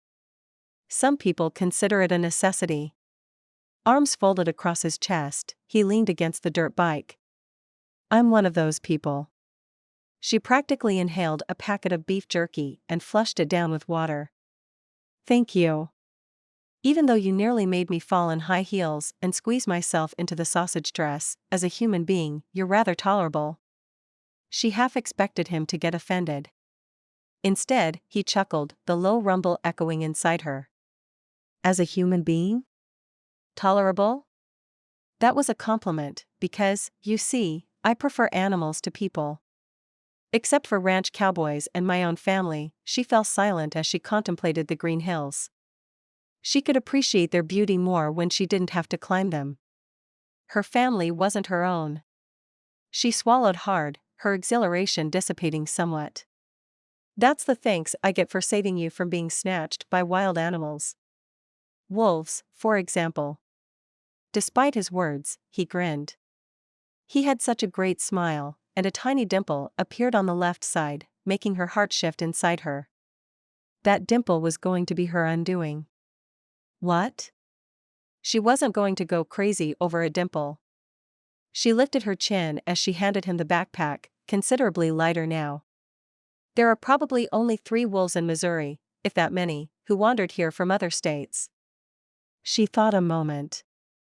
Though, the way my day was going, they could decide to have a meeting somewhere close to me. Maybe invite one of the few bears in the state for company. Let's not forget the rest of the events, the cut tree, the sounds resembling a shot. Suppressing a shudder, she gestured to the dirt bike's handlebars. As much as you seem to be enjoying the fresh air, let's get out of here. We're sitting ducks. His eyebrows went up, but he unhooked and passed along the spare emerald green helmet. Her brother had bought it for her, and obviously, the man had guessed it was her favorite. Enjoying the fresh air? You're unbelievable. He mounted the bike and started it as she strapped the helmet on. I know. And she couldn't be prouder of it. She climbed behind him. Would she have to, well, hug him? Warmth heated her, despite the night's cooling air. Close up, he smelled of leather and his signature cologne, the whiff of which she'd caught when she'd stumbled on him in those ridiculous stilettos. A pleasant wave rushed through her. Well, that was just relief over staying alive. It should be. He took off, and she nearly squealed in delight. She always preferred horses, but this was awesome, too. He seemed to navigate the area and the darkness well. Why did you say that about sitting ducks? He yelled to her over the grinding motor. Did she say it out loud? Because the tree Blossom had to jump over was cut. On purpose, she yelled back. This conversation would be way more convenient somewhere quiet. An image of a restaurant table appeared in front of her, and she shook her head. Not happening. The dirt bike jerked slightly to the left at her words. On purpose? Was he surprised or just making sure he heard her right? Yes, she yelled again. One needed a lot of patience and strong vocal cords around this man. Plus, I heard something like shots from a gun or rifle with a silencer. What? The dirt bike jerked again. Chapter 7. Maybe Liberty should be the one controlling the dirt bike. I said. I heard you. Then why did you ask again? She lifted her arms in exasperation. Then slid them around his trim waist again in a hurry. Not because she wanted to hug him, but because one fall a day was enough, thank you very much. Maybe it was the reverberation coming from the motor, or maybe it was because she hadn't been this close to a man for so long, but long-forgotten awareness surged through her veins. Okay, fine, she was attracted to Kansas, despite the fact he didn't know his way around farm and ranch animals. It wasn't about that charming dimple, or that he had something she'd wanted badly and couldn't have, a child, or those sizable muscles under her fingers now. The man sure hadn't spent his entire time behind a desk. It was about the loving way he'd tousled his son's hair. Or how he'd dropped everything and gone searching for her when he didn't have to, riding a dirt bike in the darkness of an unfamiliar territory he'd considered, imagine that, full of wolves. Or that he'd worked on a pro bono project during his vacation just because a friend asked him to. Besides being the most infuriating man ever and making her try on a dress and shoes, which was frankly unforgivable, he had courage, patience, and integrity. Qualities she'd admired in her father, her adoptive father. qualities she admired in a man. Kansas? She sucked in a quick breath as something squeezed her chest. She thought she'd found those qualities in her ex, but she'd been wrong. She could be wrong here, too. Besides, Kansas had lost his wife in childbirth. Would he even consider dating a woman who couldn't have children? Liberty would be a living, breathing reminder of his pain. He might want more children, too. Wouldn't he? She leaned forward even more as she held on to him as if he were her lifeline. Lights already appeared in the distance, so she didn't have much time to waste. Do you want to have more children? Thankfully, he stayed on the path this time. Yes, I do. I used to dream of having a soccer team. He must be joking. 11 kids. Something dimmed inside her. She loosened her grip. Maybe it was a good thing he'd irritated her so much. She couldn't allow herself to be attracted to him. As they approached the lights, she gasped. What she saw wasn't only the lit windows and porch of her childhood home. A large crowd gathered on the front lawn, holding flashlights. She recognized not only people who worked on the ranch, but also many townspeople. Like the Hudson family who owned the town's feed store and Marlowe who ran it. As Kansas brought the dirt bike to a stop, she jumped off, removed her helmet, and shook her damp hair back from her eyes. Why? What are you all doing here? Joyful greeting erupted around her. Thank God, you're okay. We worried about you so much. At the growl of several motors, she whirled around. Just a second later, Kate and Mac ran to her and enveloped her into a bear hug. Her chest swelled. It was her fault she'd galloped away and been so distraught she'd fallen from the horse. But all these people cared enough to be here for her. These were her people. This was her place. She sent up a prayer of gratitude, first in a long time. She let Kate go, then leaned to Mac to whisper in his ear, "We need to talk." Alone. He nodded without asking any questions. As much as she loved Cade, he could be hot-tempered and might decide to look for intruders on their large, she'd felt how large by walking it on foot today, estate. Whereas Mac was the most level-headed in the family. Tears shimmered in her mother's eyes, and Liberty winced at them before hugging her tight. "Please give me some time to process it all," she whispered in her mother's ear. Adoptive mother who'd kept it a secret from her. But right now, Liberty didn't want to think about that. Easing back, the woman brushed stray hair from Liberty's cheeks, then cupped her hands to them. "Take your time. We'll be here for you." They always had been. Always. Liberty lifted her hand to ask for silence. Everyone quieted down. "Thank you very much to everyone for worrying about me. It means a lot." Someone chuckled. "Coming from you, that's like an hour-long speech of gratitude from other people." As people started leaving, she strode into the house, sure Mac would follow. She went straight to the kitchen where the aromas of steak and freshly baked bread lingered. As she washed her hands, she wasn't surprised to find Mac by her side, though she hadn't heard his footsteps. After making sure they were alone, she said, "Strange things are happening at the ranch. I think we need to buy more guns, and maybe hire a few guards. Up the security systems.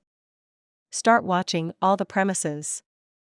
He didn't interrupt her, just listened as a muscle moved in his jaw. She piled her plate high with food. "Let me explain why." Kansas had spent most of the night tossing and turning. Many times, he'd picked up the phone, wanting to call Liberty to make sure she was okay. At midnight, he'd finally settled for a text. "I'm here if you want to talk." It wasn't easy to find out one was adopted, and she might need a friendly shoulder from someone who wasn't a member of her adoptive family. She didn't reply either because she didn't see it, other people actually slept at this time of the night, or because she didn't want to talk to him about her heartache. When the sunlight filtered through curtains, he got up, a headache brewing in his temples. He brushed his teeth and dressed, though he didn't think she was going to show up for the trip to the Children's Museum she'd promised. Maybe he should have canceled the photo shoot for the foster camp commercial he'd scheduled tomorrow. She had too much going on already. We gonna go to the kids' museum? Nehemiah leaped out of his bed. With Miss Liberty, right, Daddy? Sorry, buddy, but I think it's going to be just me and you. That was the way it had always been, except for the first year of the boy's life. And it was going to stay that way. Kansas was used to it. He was okay with it. Why did that thought create a bitter taste in his mouth now?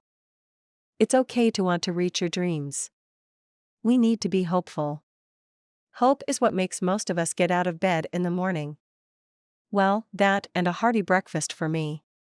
Liberty's words at their lunch yesterday rang in his ears. When he thought of his dreams, he wanted his son to have a mother. A mother who loved the child all the time, and not in bursts now and then like his own. His heart constricted.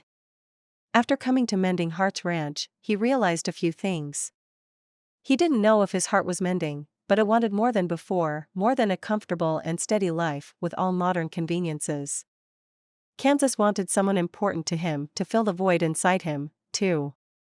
He wanted to live his life with a bigger purpose than before. Liberty, her obvious passion for ranch animals and the call of the land, overwhelming love of her family though they weren't blood-related, even the people of this small town who'd dropped everything to search for her. All these reminded him about important things missing from his life and his son's life. He'd worked hard to give his son the best future he could, to make sure Nehemiah would get into the best schools and later the best universities. He wanted to make sure his boy got the good start in life Kansas didn't get at his age. But what about giving Nehemiah the best present he could, filled with love, passion, and a higher purpose? That included loving God. Loving other people. Not that he loved Liberty. Kansas could never predict that someone he couldn't stand in the beginning would somehow become important to him in a matter of days. He'd maintained his cool while organizing the search and rescue, but inside, worry had been driving him on. He shook his head. That was silly. She couldn't be someone important to him. No way. His son's lower lip stuck out. But I want her to go with us. Kansas's rib cage squeezed as he got out Nehemiah's clothes, then waited until he brushed his teeth. Huh. So he wasn't the only one who'd formed a fast attachment to the insufferable cowgirl. And it wasn't about calves and ponies for his son, as cute as they were. Something about Liberty drew people to her, despite her rough-around-the-edges personality, as the large gathering on her front lawn yesterday proved. Maybe it was also something about being part of a small community where neighbors knew one another's names and cared about each other. He hadn't paid attention to most of the neighbors in his condo building. He doubted they'd notice if he disappeared, much less go looking for him. He could breathe easier in a vast wilderness like here, could nearly feel free instead of being a part of a well-oiled machine called a corporation. His son seemed happier here, too. It was easy to fall in love with a place like this or people like this. No falling in love. Plastering on a smile, Kansas ruffled his boy's soft hair. She has some other things to do. Come on. We'll have fun. We always do, don't we? Let's get breakfast and get going. Sulking, Nehemiah grimaced. I don't want to eat. Then he perked up. But she gonna be back tomorrow, right, Daddy? We gonna go to the pond together, remember? He sucked a sharp breath past his ever-tightening rib cage. He couldn't promise his son that. What would happen when they had to leave the ranch? A knock on the cabin door seemed to startle them both. He eyed his boy. Who could that be? Nehemiah shrugged. How am I gonna know? I'm just a kid. His son had a point. Wake up, people. I don't have the entire day. Liberty's voice filtered through the door. Kansas wanted to laugh. In fact, he did laugh while Nehemiah jumped, screamed, yay, and rushed to open the door. She barged in, wearing a magenta t-shirt and teal-hued jeans that showcased her curves. He didn't know jeans even came in that shade, and he wouldn't dare to say that those colors didn't fit together and she resembled a traffic light. At this point, he considered it one of the best outfits in the world. The warmth spreading inside him told him he was glad to see her, but he did his best to hide it under a neutral expression. His son, however, didn't hide anything as he hugged her legs. Hurrah! Hurrah! Hurrah! He tilted his head back, appearing to think a moment, and added, hurrah. She hugged him back. At least one of you has some sense. I thought I'd be there waiting for you forever. I could be starving to death. A few days ago, he'd probably say she could use losing a few pounds. Today, he just picked up the keys from the counter. Let's go have breakfast first. Yeah, I'm hungry, too. A vigorous nod sent the kid's every hair out of place. What happened to I don't want to eat 5 minutes ago? Oh, and we'll need to pick up my nephew, Landon. I hope you don't mind. Strangely enough, she seemed to be asking his son, not him. She smiled at the boy. He's close to your age and a lot of fun. He loves puzzles, toy trucks, and animals. Her grin widened. He wants to be an animal doctor, like me.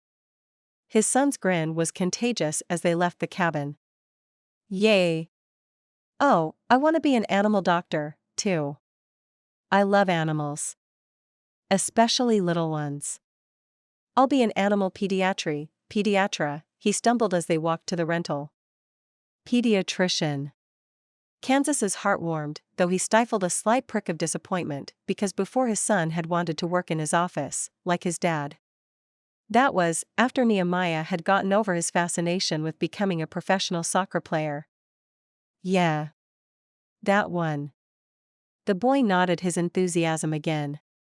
After picking up the nephew, who got acquainted with his son easily, and stopping for eggs and bacon at Chillin' and Grillin', he drove them to the Children's Museum, following her directions. Once they stepped inside the large brick building, Liberty leaned to the boys. What would you like to do? Spin the ball in the spin table and learn principles of inertia? Or build an arch? They have parts here that look like the ones people used in ancient times. Or build a ramp and send objects rolling through it? Or go to the kiddo lift up. It goes 5 feet in the air. Or maybe go to the inventor's corner. There's also a real, and thankfully, supervised lab here. Landon thought a moment. We could invent a musical instrument. Or try to get an explosion in the lab. Kansas winced at the latter, but so far, Nehemiah didn't seem impressed. Maybe it was a little early to get him to love physics and chemistry. Liberty seemed to guess his worry. The lab is a good place to learn about the elements and the periodic table. I can assure you that, since the time this place opened, there hasn't been a single explosion. Nehemiah giggled. That's because I didn't try it yet. Surely, his son was joking. Chapter 8. Still, relief loosened Kansas's muscles when Liberty said, "How about the kid town? You can be the mayor for a day. Or a pharmacist. Or a doctor. Who will you be, Landon?"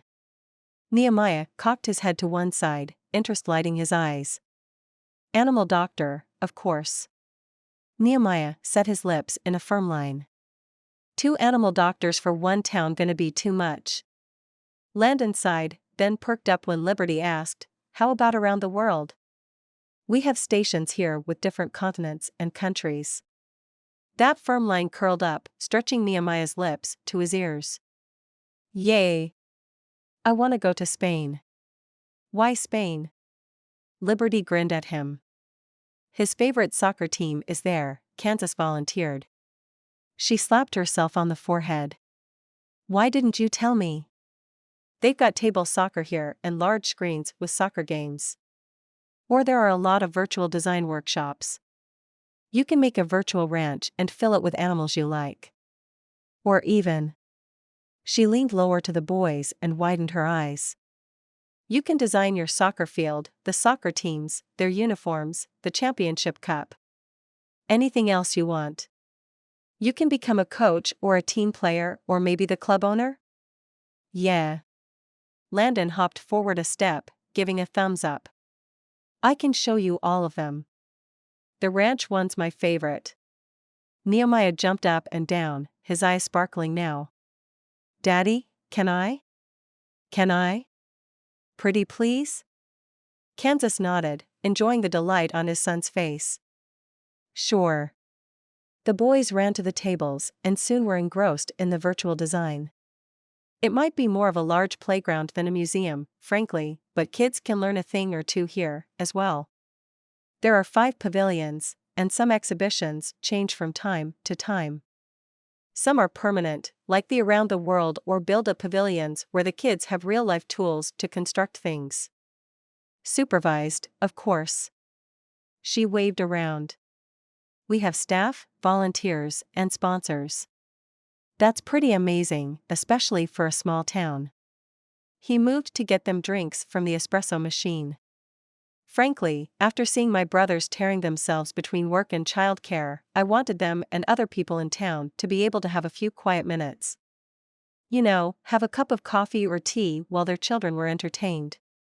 Plus, I wanted it to be a learning center where kids could learn things without trying. So you did all this? He gawked at her as he brought their iced lattes to a round blue table with a good view of Landon and Nehemiah. There was so much more to her than he'd originally thought. That's amazing. And kind of you. She shrugged nonchalantly as if it weren't a big deal, but her cheeks pinked, showing his praise pleased her. My family helped, of course, and the townsfolk pitched in. We ran a few fundraisers, too. Now people travel from other towns to Cowboy Crossing just for the Children's Museum. Really, I simply came up with the idea and did some groundwork. So she could be humble, too. The more he learned about her, the more he liked her. Oh. Why would he even think that? He couldn't like her, no, rather shouldn't like her. And it wasn't just about his job and life being so far away, or that their relationship, could he call it that, had just started. He couldn't go through the heartache he'd gone through once. And it looked like something in her past made her commitment shy, too. Everyone had secrets. Often past secrets affected a person's future. When his son let out a yelp, she smiled as she cradled her latte in her hands. He's such an adorable little boy. His grandparents must love him to pieces. Not really. His gut tightened as he sipped his coffee. What? Her eyes went big. Then she seemed to catch herself. I mean, I don't want to intrude. Or bring up bad memories. No, I actually want to talk about it to someone. It might be better to speak to someone he'd never see again, though that thought left a bitter taste. No, it was just the coffee. Fresh, strong, slightly bitter coffee. If you have time. I have lots of time. She scooted forward in her chair. Besides, look at them. I believe we're stuck here while the kids are having so much fun. A squeal, this time from her nephew, confirmed her statement. I told you my wife died in childbirth. He choked out the words, and for long moments, he couldn't say another thing. He hadn't said more than this to anyone else in 5 years, except to Kimberly. Why try? Most people just muttered a few empty words and scurried away, as if grief could be contagious. Though when he'd mentioned it to Liberty before, she'd surprised him by being different. I'm so sorry, she whispered. As they had last time, genuine tears sheened her eyes. She abandoned her cup. I'm so very sorry. The depth of her compassion strengthened him to continue. Everything went fine with Nehemiah's birth. Then she started to bleed heavily, and they rushed her to the OR. They couldn't save her or the other baby. I named him Peter, after her dad, like she'd wanted. Liberty's hand lifted to cover her mouth. She said nothing, but her tear-wet gaze didn't shift from his face. Gulping for breath, he dumped his coffee cup on the table, the liquid nearly sloshing over. No way could he take a sip past the giant lump in his throat. Her parents didn't want anything to do with Nehemiah, said he reminded them too much of their daughter's death and their other grandson who died with her. And my parents.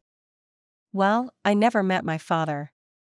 That must have been horrible, she whispered. For some time, neither said a word. He glanced at his son, his precious buddy, then back at her. So much understanding shone in her amber eyes, so much compassion, that words started pouring out. He couldn't stop this verbal flood if he wanted to. My mother had a string of boyfriends. She fell in love easily. Every time, it was the love of her life, and she was ecstatic and happy. He'd enjoyed the taste of shrimp ravioli made from scratch or some other elaborate dinner she'd create and serve with homemade raspberry ice cream. They'd watch cartoons together and eat ice cream in bed, laughing. He thought he'd had the best mother in the world then. He could still smell the cherry cobbler she'd bake when she'd been in love and happy. His chest tightened. Eventually, though, the guy would leave and she'd crash, hole up on the couch, and forget about food altogether. No food. No clean clothes. An apartment smelling like spoiled food if he hadn't washed dishes or put it away in time. The crushing periods of sadness and indifference always lasted much longer than happy ones. Some boyfriends were okay, and other ones not so much. Most of them didn't stay for long, and when they left, she'd become morose. She always blamed it on me. I ruined her life. They wouldn't have left if she didn't have a kid. Sitting up straight, Liberty slapped the table. That was so unfair. How could she do that? It wasn't entirely her fault. She had these ups and downs. Later, I realized she had bipolar disorder and got her help. But as a kid, I had no clue. You couldn't have. She folded her arms on the table, resting on them as she leaned forward, her entire body showing empathy. Man, she made it so easy to continue. He kept his son and Landon in the corner of his eye as he spoke. She'd gotten pregnant 3 more times and gave up the children for adoption. My brother and sisters I never got to meet, which she blamed on me, too. She'd have kept those kids had their father stayed. He'd tracked down his siblings later. His brother died. His sisters didn't want to talk to him. Maybe he should reach out to his sisters again. That's unreal. Jolting in her chair, Liberty almost knocked the table over, sloshing their drinks as her voice rose. When people looked at her, she lowered her voice and repeated, "That's unreal." She said I was lucky she kept me. After some time, I wasn't so sure. Some boyfriends did stay for a while. When I was little, they made a punching bag out of me. When I became a teenager, I started working out and playing football. He rubbed his eyes, but removed his palms when the pressure did nothing to ease the ache behind them. They couldn't touch you any longer. She blinked fast, clearly struggling to contain her tears and not quite succeeding. He didn't remember the last time anybody cried for him. He didn't remember anyone ever truly crying for him. He felt a connection forming between them, a tangible one. He needed to break it. He didn't want to. He took a deep breath of air filled with coffee aroma and pushed more words past the lump in his throat. So they left sooner because of that. My mother yelled at me that I kept ruining her life, that because of me she'd never have a husband. Then she kicked me out. She gasped. How could she? He shrugged as if it still didn't hurt. It was for the best. I should have left myself. But I had this idea that I needed to look out for her. Man, the hurt of being betrayed by the person who was supposed to love him the most still cut deep. He'd never do this to his child. Then he glanced at Nehemiah, who laughed now, apparently after winning a game, and joy stirred through his anger and guilt, mixing with it, overpowering it. I still don't understand how anyone could do that to their kid. During the conversation, her gaze darted to her nephew, but otherwise, all her attention was concentrated on him, shown by her forward posture and her facial expression. He'd learned to read people well, and she'd been an open book to start with.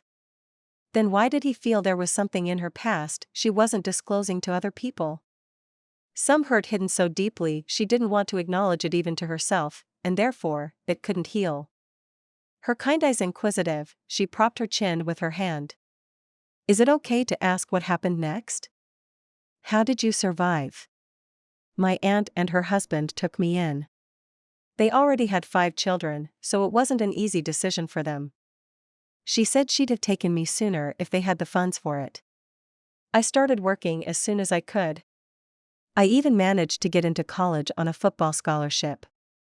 I knew I wasn't good enough to become a pro, but it allowed me to get a degree. I was determined to make something out of myself. She nodded. And you did. Kimberly said you're very successful at what you do. No point to deny the obvious. He had a successful company with employees he'd handpicked. Thank you. Her praise smoothed his pain. When had her opinion started mattering so much? He continued, I rarely dated until I met a woman who cut through my defenses without even trying. When I became a widower, I dated even fewer times. She rubbed her forehead. It's not only about grieving your wife and the children you might have had together, though I know that's painful beyond measure. You've seen so many people who wouldn't make a good parent or marriage partner. Subconsciously, you were afraid to give your son a parent like that.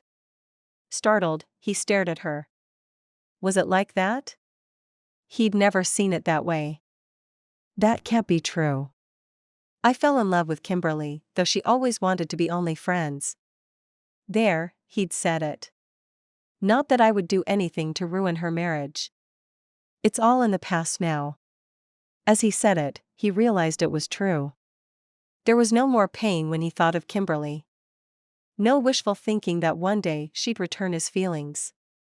His love wasn't that deep, after all. As a little boy, he'd learned from his mother's example that falling in love hurt sooner or later, and everything in his own life had confirmed it so far. Kansas had done his best to keep his feelings in check, to keep them even and avoid the highs and lows he'd seen while growing up. So this strange attraction he didn't want or ask for to the woman in front of him would pass, too. Suddenly thirsty, he drained his coffee. Maybe you didn't love Kimberly that much to start with. She stirred her frozen latte and took a sip. She was safe to get attracted to allow yourself to love. From what I understand, she always set boundaries that you'd remain friends. Oh. Wow. He lowered his cup, everything seeming to coalesce. This rough around the edges cowgirl understood him better than he understood himself. You should be a therapist. Did you learn all this from animals? What a lame attempt at a joke. But she went with it. Animals are good listeners, you'd be surprised. Talking to them helped me. At least, somewhat. Another flicker of pain dimmed her eyes, then disappeared so quickly he wouldn't have noticed it had he not looked so closely. She glanced at her nephew and his son. Let's move to a different room. I think the kids are getting bored. They entered the Around the World exhibit where the children visited a booth that had Spanish music, a computer with a virtual tour through the country, and a small stand with yummy tapas, which every one of them tried. Then they moved to Kid Town where Landon and Nehemiah decided they could share a veterinarian office, so other kids brought them toy animals for treatment and 2 meowing kittens. Kansas was grateful to state that no kittens were harmed during this experiment. A serious-looking girl and a boy with a goofy grin waved at her nephew, and he made quick introductions to Huck and Kylie. Their parents, Clark and Marlo, walked over, and Liberty thanked them for helping search for her the day before. Then the couple left, and the boy ran to work as a farmer while the girl went to a mini-school to be a teacher. Liberty waved to a few other parents and thanked them for helping in the search, too. People in small towns really did know each other. All the while, Kansas couldn't stop thinking about what she'd said. Had he sabotaged his relationships because he didn't want his son to go through what had happened to him? When I was little and the turnover among her boyfriends wasn't so bad, I thought it would be better if it was just me and my mother. He and Liberty settled on one of the benches for the parents in the Kid Town while Landon and Nehemiah were examining a toy giraffe. Of course, she thought otherwise. It felt like I wasn't enough for her. Or that she'd rather not have me at all. Her eyes narrowed a fraction. So you avoided dating and falling in love because you didn't want your son to ever feel that way. She shifted toward him along the bench and took his hand, sending a delicious tingle through his body. You need to understand it wasn't your fault. It was hers. Most women are different from your mother. I do understand it now. I just never really thought about it. Maybe never allowed myself to. He'd thought about therapy for himself after he'd gotten his mother into it, but it didn't seem manly enough. He laced his fingers through Liberty's. Surely, it was only a gesture of support, but it became easier to breathe as if the weight on his chest he'd carried for so long finally moved a little. Horse riding can be therapeutic. Healing. I know it helped me. Of course, we'd need to make sure you physically don't hurt yourself in the process. The corners of her lips curved a little. Equestrian therapy. That sounds good to me. Maybe you should have this at your ranch. He couldn't be the only person who bottled up his feelings and chose to tough it out for years. I'll run it by my family. I mean, she stumbled. They are still your family. He brushed a strand of that incredible green hair away from her face, tenderness soothing the bitterness. The urge to touch her, to bring her close, stirred him and grew with every second. I saw yesterday how much they worried about you. They do love you. Probably more than his flesh and blood mother ever loved him, but he didn't say it out loud. I know. I just felt so betrayed. So angry. She ducked her head. Then she got up before he could say anything else. I'm hungry, and I think the boys are, too. He was about to ask her to have lunch with him and his son when she waved to the children. How would you like to play soccer after lunch? Not on the computer, but in real life? Be still, my heart. Kansas froze. If she hadn't won over his son with petting animals, she was surely going to have that little heart now. Now and forever. Highs and lows. Highs now. Lows would come when they had to leave this place, and their vacation would be over before he knew it. Kansas's gut twisted. He'd tried so hard to avoid lows in his son's life, and he'd failed, yet again. Nehemiah's eyes widened. You play soccer? Landon snorted. Oh, does she play soccer? She plays it better than my dad even.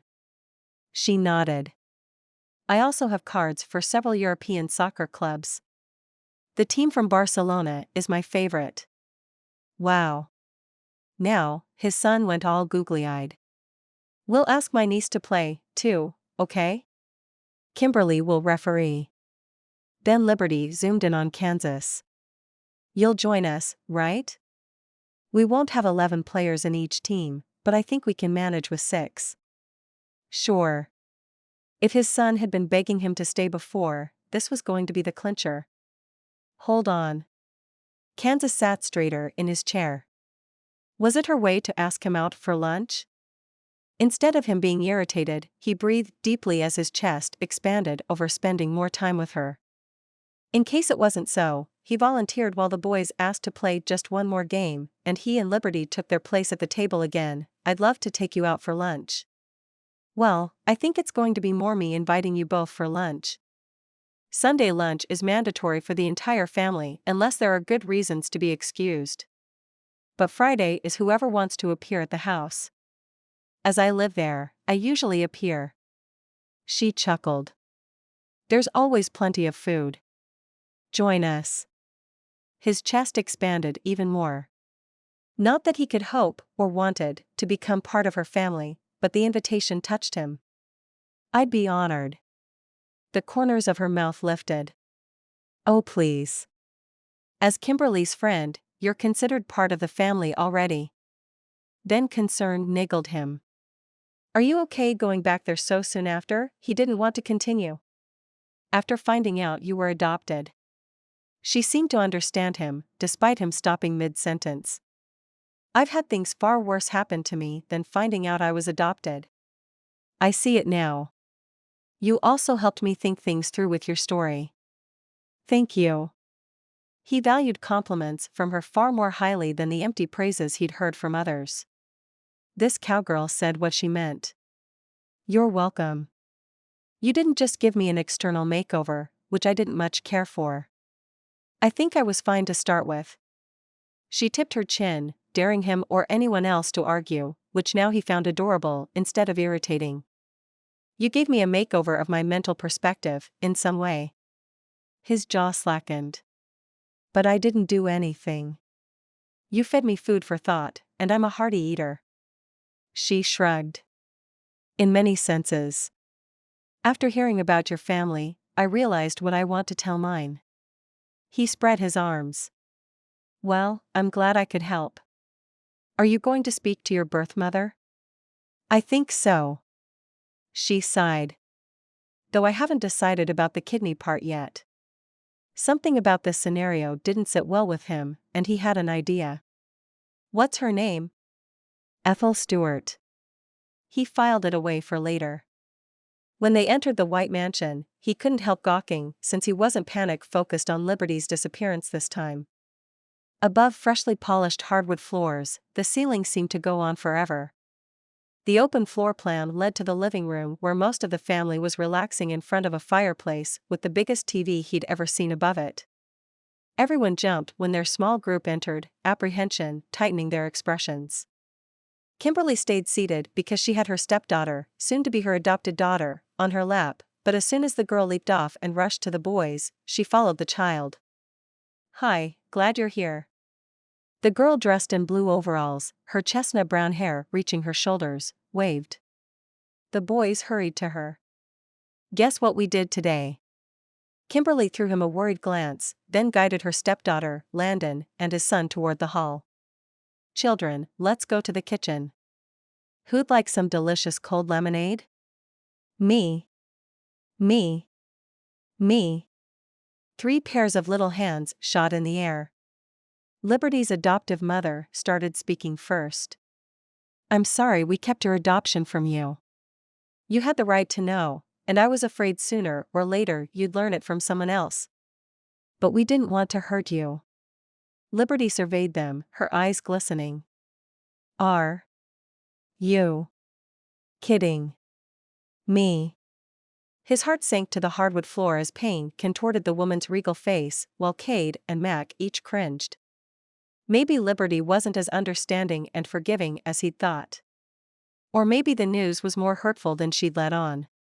Either way, as he took her hand to show his support, he was aching for her and the loving people she might be about to walk away from. Chapter 9.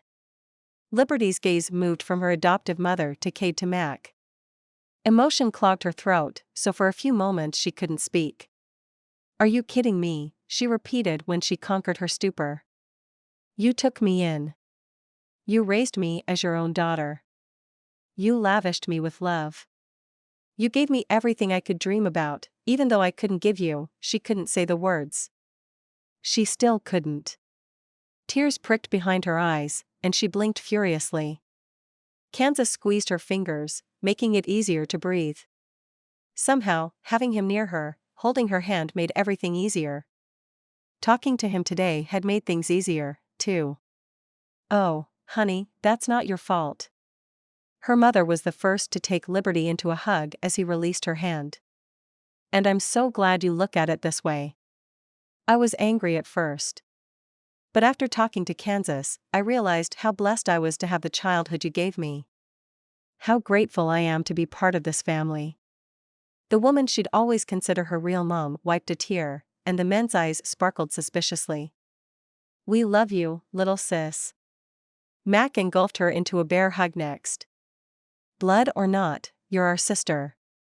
You'll always be. With the whirlwind of emotions careening inside her, she even let the word little slide. Love you, too. She sniffled. I think somebody cut onions for lunch, didn't they? There was no onion scent in the air, but it didn't mean there couldn't be a lingering effect. Sure. Cade hugged her. Life wouldn't be the same without your insults. I wouldn't trade them for the world. She waved a hand. Well, enough of this emotional stuff. Am I the only one hungry? The family, her family, around her laughed. We're hungry, too. Cade spoke for the rest. We just didn't start before, well, you arrived. She chuckled. What if I didn't show until the evening or even later? Well, it would have been a difficult day for us all, and as a person who loves to eat, you know I mean it. Cade winked at her. It felt so good to be here. It had always felt so good to be here. Maybe eventually, if she told herself it often, she could be content with living her life helping animals at this ranch, little ones included, and being a doting aunt. This could be enough, right? She didn't need marriage and children. She'd believed it before. Her gaze slipped to Kansas. Yes. Before she'd met him. Then she'd started wanting things she couldn't have, and it could only lead to heartache. Ask her how she knew. I'm happy for you. Kansas's arms lifted as if he wanted to embrace her, too, then dropped to his sides. Oh, come on. She gave him a hug that was supposed to be friendly but made her heart beat fast. Thank you for being by my side. Even if it was for a short time. Even if he'd be gone soon. Her eyes prickled again as they all moved to the dining room. After a lunch of pot roast and baby potatoes and carrots with fresh biscuits and a heavenly lemon meringue pie, Liberty got a large helping. The soccer game was a success. Her team won, of course. Danica walked to Kansas and smiled. Sorry you lost. As a member of the winning team, the girl could afford to be generous. Liberty's chest expanded. With her niece's love for ponies, soccer, anything green, and overall tomboyish ways, she could be her mini-me who often acted too grown-up for her age. Thank you. I'm okay with that. He leaned to shake her tiny hand. The child beamed. Yeah, most people lose in soccer when they play against Auntie Liberty. She studied him, her serious expression somewhat comical. I like you. You can be my ornery uncle. Liberty suppressed a chuckle. I think she means honorary uncle. Danica looked up at her. Yeah. That's what I said. Ornery uncle. He kept a straight face as he nodded. I'd be glad to. Her niece nodded as if she didn't expect a different answer and marched to Nehemiah. You did good. The boy stood taller. You, too. You move fast. Admiration rang in Kansas's voice as he shook Liberty's hand and as captain of the opposing team admitted defeat. Yeah, for a big woman? The barb left her tongue before she could stop it. Didn't you say you're beautiful, and the more of you, the more beauty? I agree completely now. Oh, and you move fast, period. This one might be a keeper, Cade whispered as he passed her by. Her heart fluttered. Only Kansas couldn't be a keeper. He had to work through his issues, and she had to work through hers. Then there was that little detail of him leaving soon for Chicago. Her rib cage constricted her breathing like some primitive torture contraption they now called shapewear. You are good. Nehemiah high-fived her, grinning from ear to ear. A dimple appeared on his left side, too. No wonder he was already popular with girls. When can we play again? Would they be able to play soccer again before he left? There were only a few days left, and time passed fast. While regret pricked at her, she widened her lips into a smile. I hope soon. And you know what? I'll share part of my soccer card collection with you. Now the boy's eyes grew even bigger. You will? I mean, thank you. Then he spun to Kansas. Daddy, this is the bestest vacation ever. His father grinned, flashing that charming dimple again. Glad to hear it. Why did that dimple, that grin, that man make her heart flip-flop? Then wattage of the kid's smile dimmed. His head down a bit, he nudged Landon. You don't mind me getting those soccer cards, do you? Nah, the boy grabbed his hand and dashed across the yard. Come on. Let's go to the trampoline. Let's see who can jump higher. Good idea, cuz. Danica scrambled ahead of them, hoisting herself onto the trampoline first. Warmth spread inside Liberty as she watched the children. So what if she'd slipped on the grass when sending the ball into the gate and making the final score? Green stains on her t-shirt and pants weren't a big deal. She said bye to most of the family and went to shower and change while Kansas was voluntold to watch the kids play on the trampoline. As the children ended up at this house often enough, a trampoline, a treehouse, a swing, a slide, and even a rubber fairy tale castle were a must. So what if she took way more time than usual drying her hair and puffed it a little, loving her new extensions? Or if she applied the lipstick she'd bought yesterday, purely by accident? Or if she hemmed and hawed like an obstinate mule while choosing her outfit instead of throwing on whatever was the closest and cleanest? She'd even considered wearing shoes, but she might be the only woman on the planet who didn't own a pair besides the dressy ones for the photo shoot she'd bought yesterday. Wearing them to her backyard seemed to be too much. She slipped into flip-flops. Their bright orange shade should count as feminine. Her pulse picked up speed more than when she'd played soccer as she walked into the yard and joined Kansas on the bench. "Ah." He greeted her with a smile, and that dimple that for some reason made her go crazy because craziness was the only explanation for the urge to kiss him. His hand found hers, and her heartbeat accelerated even more. Why did her breathing go shallow in his presence? Why was her heart so reluctant to listen to reason? Oh. The kids were too quiet. She frowned. What was going on? The thought filtered through her Kansas-induced mental fog, and she sat up straighter as she tensed. Usually, when kids are on the trampoline, I can hear them scream and squeal. Worry tightened her gut as she reluctantly removed her hand from his and got up. They are quiet. They are just standing there. That's suspicious.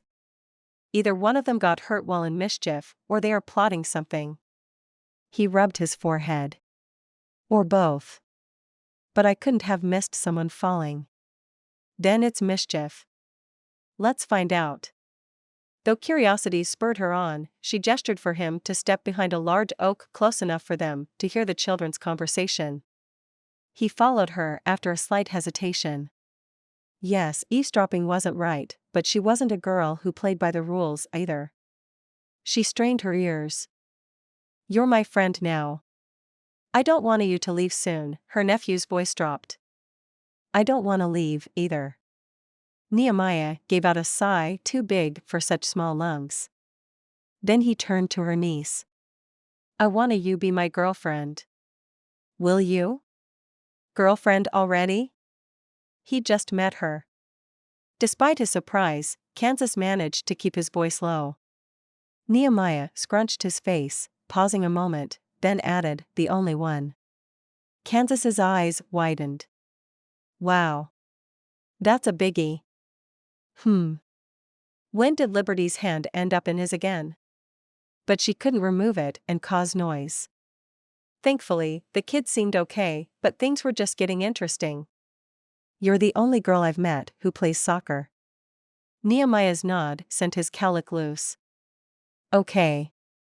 Kansas eased further against the tree, his head close to Liberty's. That explains it. The girl giggled. Auntie Liberty helped. And the only girl who knows soccer teams. More nods shook the cowlick into place and back out again. Yup.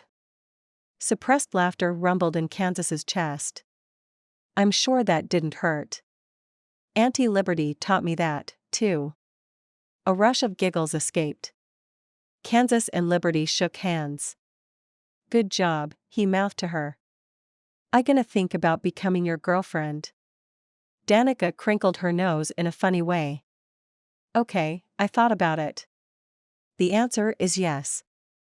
But I can't go to Chicago on my own. I'm too little. You gotta stay here." "I know. I like all the animals, too." Nehemiah hurried to add, "I like you better, though." "Good save, son," Kansas whispered, his breath hot on Liberty's skin. Her heartbeat skyrocketed now. Him being so close. His lips being so close. She needed to move.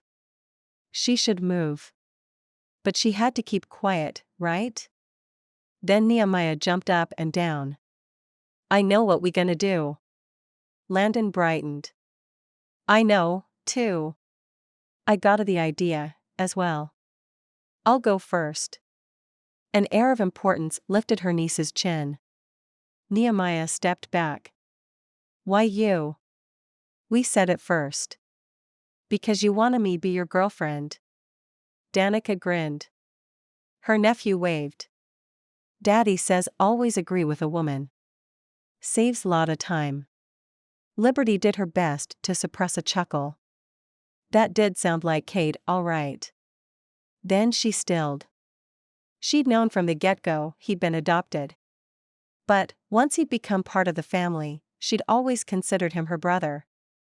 Cade would always be her brother, and Mac and Maverick, too, blood-related or not. This felt right. Nehemiah seemed to accept his new girlfriend's logic and her cousin's advice. Okay, go first. Auntie Liberty and your dad need to get married. Then he'd have to stay.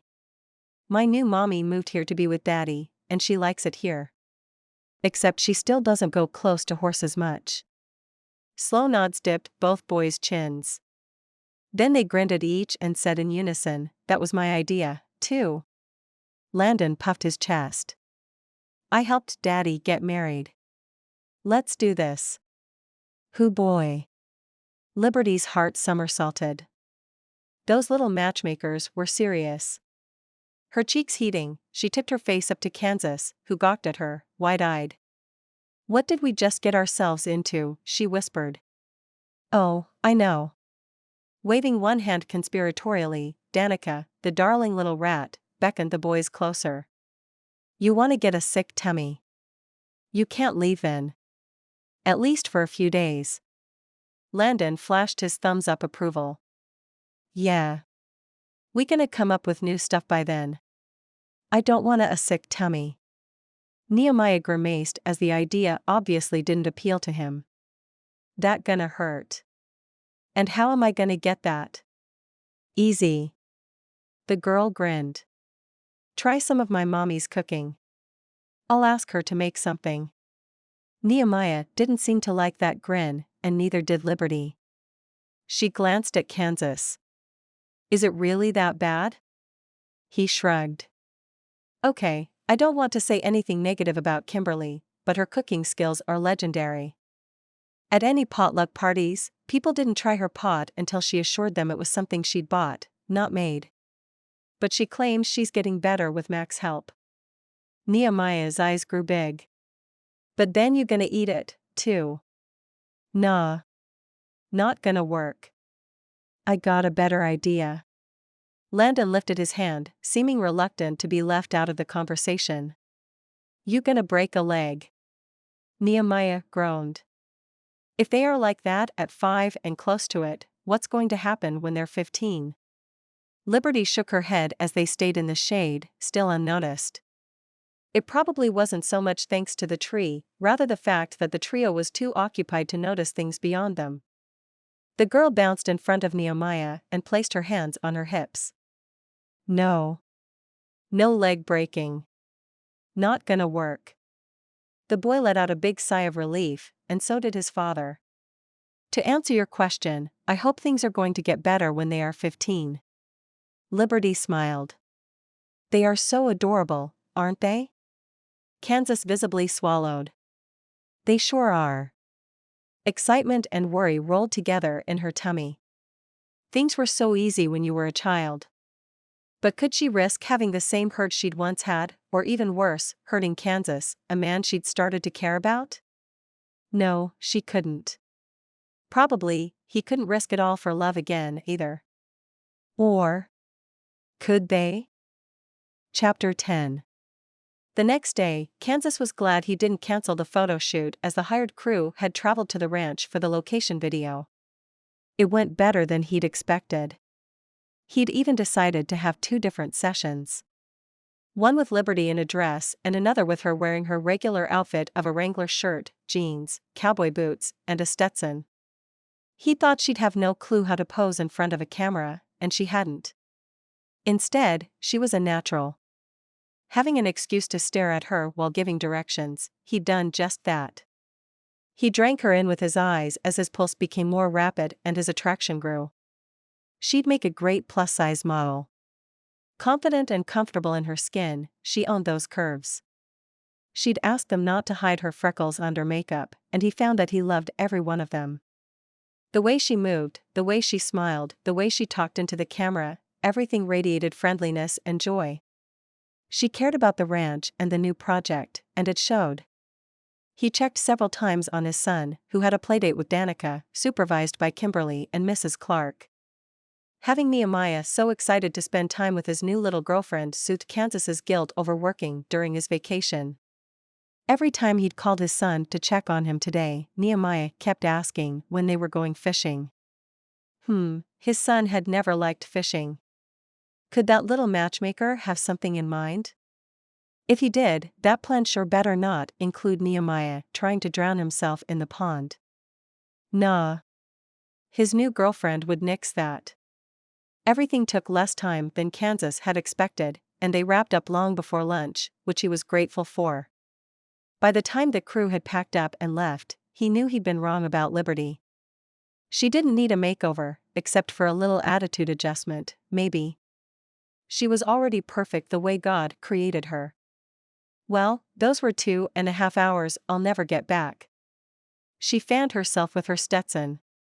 Yep, a minor attitude adjustment wouldn't hurt. Then she brightened. You're both staying for lunch, right? The warmth rushing through his chest told him he wanted to spend more time with her.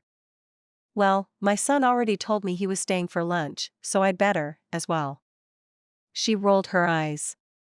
We're spoiling them rotten, aren't we? We sure are. Maybe he needed to discipline Nehemiah more. But then, as a kid, he'd been disciplined so much by his mother's numerous boyfriends that he preferred to lavish his son with love. Parenthood wasn't easy, and he never knew when he got it right or wrong. Growing up without a father, he didn't know how to be a dad. All he knew was to love his child with his whole heart. He followed her to the kitchen where she gulped down a bottle of water with gusto, then placed it on the table. Giggles reached them from somewhere inside the house, and he smiled. The children seemed to have fun. He couldn't wait to see his son. Just a few more minutes with Liberty alone. You were amazing. He looked into her amber eyes. Oh, you probably say that to every woman you do a photo shoot with. Though you're right in my case. I am amazing. She hefted a platter from the counter, carefully balancing the tower of cookies heaped on it. Cookies? We've got peanut butter and jelly, my favorite. Or chocolate chip, Danica's favorite, in case Nehemiah needs to know. No thanks. Your family will decide what they are going to use, but I like the video where you're dressed in your regular clothes more. Huh. Okay, thank you. Though that means I had to suffer through all those dresses and shoes for nothing. Despite her words, she smiled as she chomped into a cookie. When she looked at him like that from beneath luscious eyelashes, when her lips covered in pink lipstick parted slightly, his heart started beating wildly. You have a little crumb in the corner of your mouth. Her tongue flicked, and she licked away the crumb. Gone now? Man, he needed all his willpower not to lean in and claim those plump pink lips. And that tiny birthmark close to her collarbone simply drove him crazy. Yes. Based on how his pulse skyrocketed and his breathing went shallow, he was a goner, too. Liberty, his husky voice rasped his throat as he stepped closer to her. South close. Her eyes widened, and he couldn't be mistaken about the attraction there. She lifted her hand and traced his jaw's outline with her fingertips, blazing a hot trail along his skin. Then regret flashed in her eyes.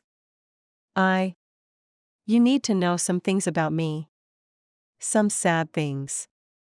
That pain in her eyes cut him deep. I'm ready to listen whenever you're ready to tell me. And if there's anything I can do to help you. Daddy. His son shot into the kitchen, followed by Danica and Kimberly. Liberty shifted away from him, and Kimberly gave them an understanding and somewhat guilty look. Daddy, can we go fishing today? Nehemiah lifted innocent eyes at him. Kansas didn't trust that innocence. This must be the 100th time Nehemiah asked him this question, which was interesting because his son had always found fishing boring. Then Nehemiah turned to Liberty. You gonna go fishing with us like you said, right? Pretty please? Danica walked to her aunt and said with importance. You gotta. They are our guests. We should be nice to guests. She cocked her head to one side as if thinking, and her lower lip stuck out a little. Pretty please? He barely suppressed a chuckle. That explained his son's eagerness to go fishing. Lips curving up, he nudged Liberty's elbow with his. Pretty please? Her warm laughter filling the room, she placed a kiss atop her niece's head, then on top of his son's. How can I say no to that? Auntie, you forgot to kiss Mr. Kansas, Danica pronounced, with an air of self-importance. To make it fair. Awareness rushed through his veins. Liberty's mouth opened, then closed, then opened again. Rain check? We need to go help set up lunch. Danica nudged his son. We gonna remind them about the rain check, right? Nehemiah nodded with enthusiasm to his girlfriend. Oh yeah. We gotta. Hours later, Kansas grinned as he opened the door, joy spreading inside him at seeing Liberty again. His son was already by his side screaming, yay. This time, Liberty was wearing a white t-shirt and olive green pants that hugged her nicely. Of course, that outfit had to be complemented by cowboy boots and a Stetson. Looked great. She held the hands of her niece and nephew as he waved her inside. Yay! The trio did a group hug as if they hadn't seen each other in forever instead of hours. Their parents think of me as a free babysitter. Liberty mouthed the words to him, but the generous grin illuminating her lovely face suggested she didn't mind one bit. She sure loved her nephew and niece, and they loved her back. And that was one of many things he liked about her. Whoa. Hold that thought. He had no right to like her when his heart hadn't completely healed after his loss. When he'd be leaving in a few days. When he knew that falling in love could only bring heartache, that emotional highs could often result in emotional lows. Yet he couldn't keep his feelings in check any longer. He was falling for the most infuriating woman he'd ever met, and he didn't know what to do about it. But he did his best to rein in his runaway thoughts and feelings. I have a picnic basket in the truck. She waved behind her. We can have snacks at the pond. Yay, the three children shouted in unison. I'll get the drinks. He gestured to the cooler near the wall and paused. He didn't want to show his curiosity, but who exactly made that picnic basket? Liberty seemed to understand him without words. I made sandwiches and cupcakes. His mouth slid open. He closed it quick. You cook. She rolled her eyes, then ushered the children outside. I can cook. Seriously. I even helped with a few family dinners. As you can see, everyone is still alive. He picked up the cooler and locked the door. Landon's eyes narrowed as if he couldn't believe anyone could doubt his beloved aunt. My auntie makes the best cupcakes ever. Yes.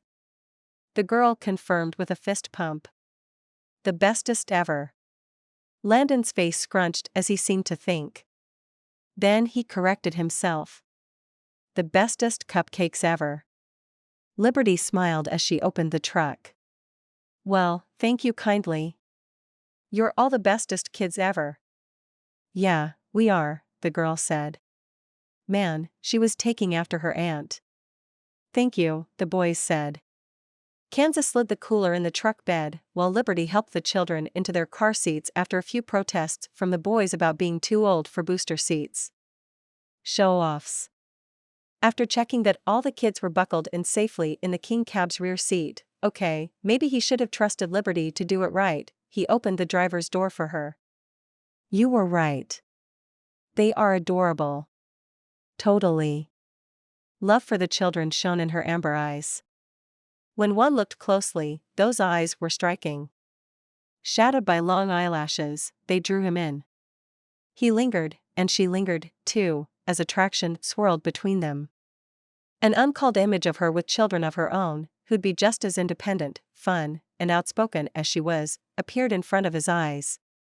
He never would have thought that when he met her, but she was great with children. With such zest for living, she had so much more kindness and caring than he'd realized at first.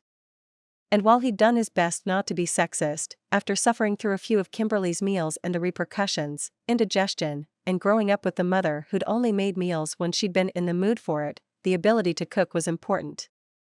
He could easily imagine having family dinners with her, just the three of them, laughing, passing freshly made biscuits, enjoying a pot roast with baby potatoes that would be better than a takeout from expensive restaurants. A longing gripped him, unwanted but overwhelming. "You'd make a wonderful mother," he whispered to her as he tucked a strand of green hair behind her ear.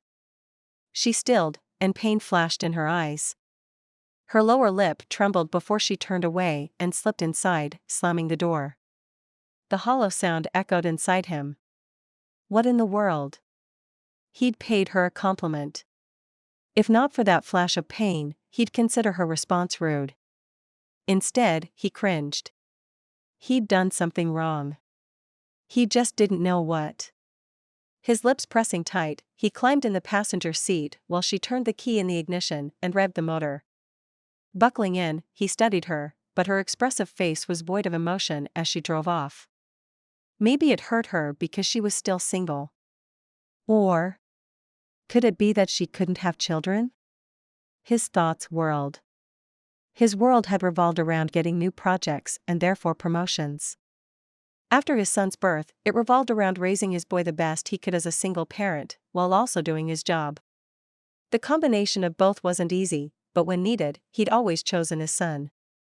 He hadn't paid much attention to people around him, something his few dates had accused him of. If he'd watched body language, it was to read what the client wanted and make sure his company landed their project.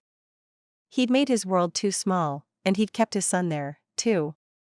More than that, he'd forced himself to keep his emotions as controlled as he could.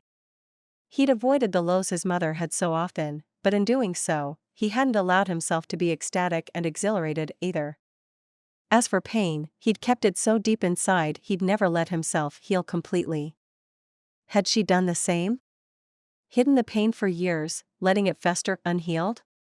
How much did he know about her? His heart constricted as vibrant hills, the color of Liberty's hair, rolled by. In only a few days, Nehemiah had smiled more and seemed to have more fun than in the whole year before. Meanwhile, Kansas had been learning to pay attention to the beauty around him, including the unusual beauty right near him. He'd been learning to step away from the rat race and just breathe, and he could breathe much easier here. Could this be the unexpected place to move on with his life, too? We're here. She pulled up to a spring-fed pond framed by a few birches, the peaceful waters sparkling in the generous afternoon sun. Once unbuckled, the children slid down from the tall truck and ran to the pond. "Make sure you stay on the shore," he yelled after them as he lugged the cooler out.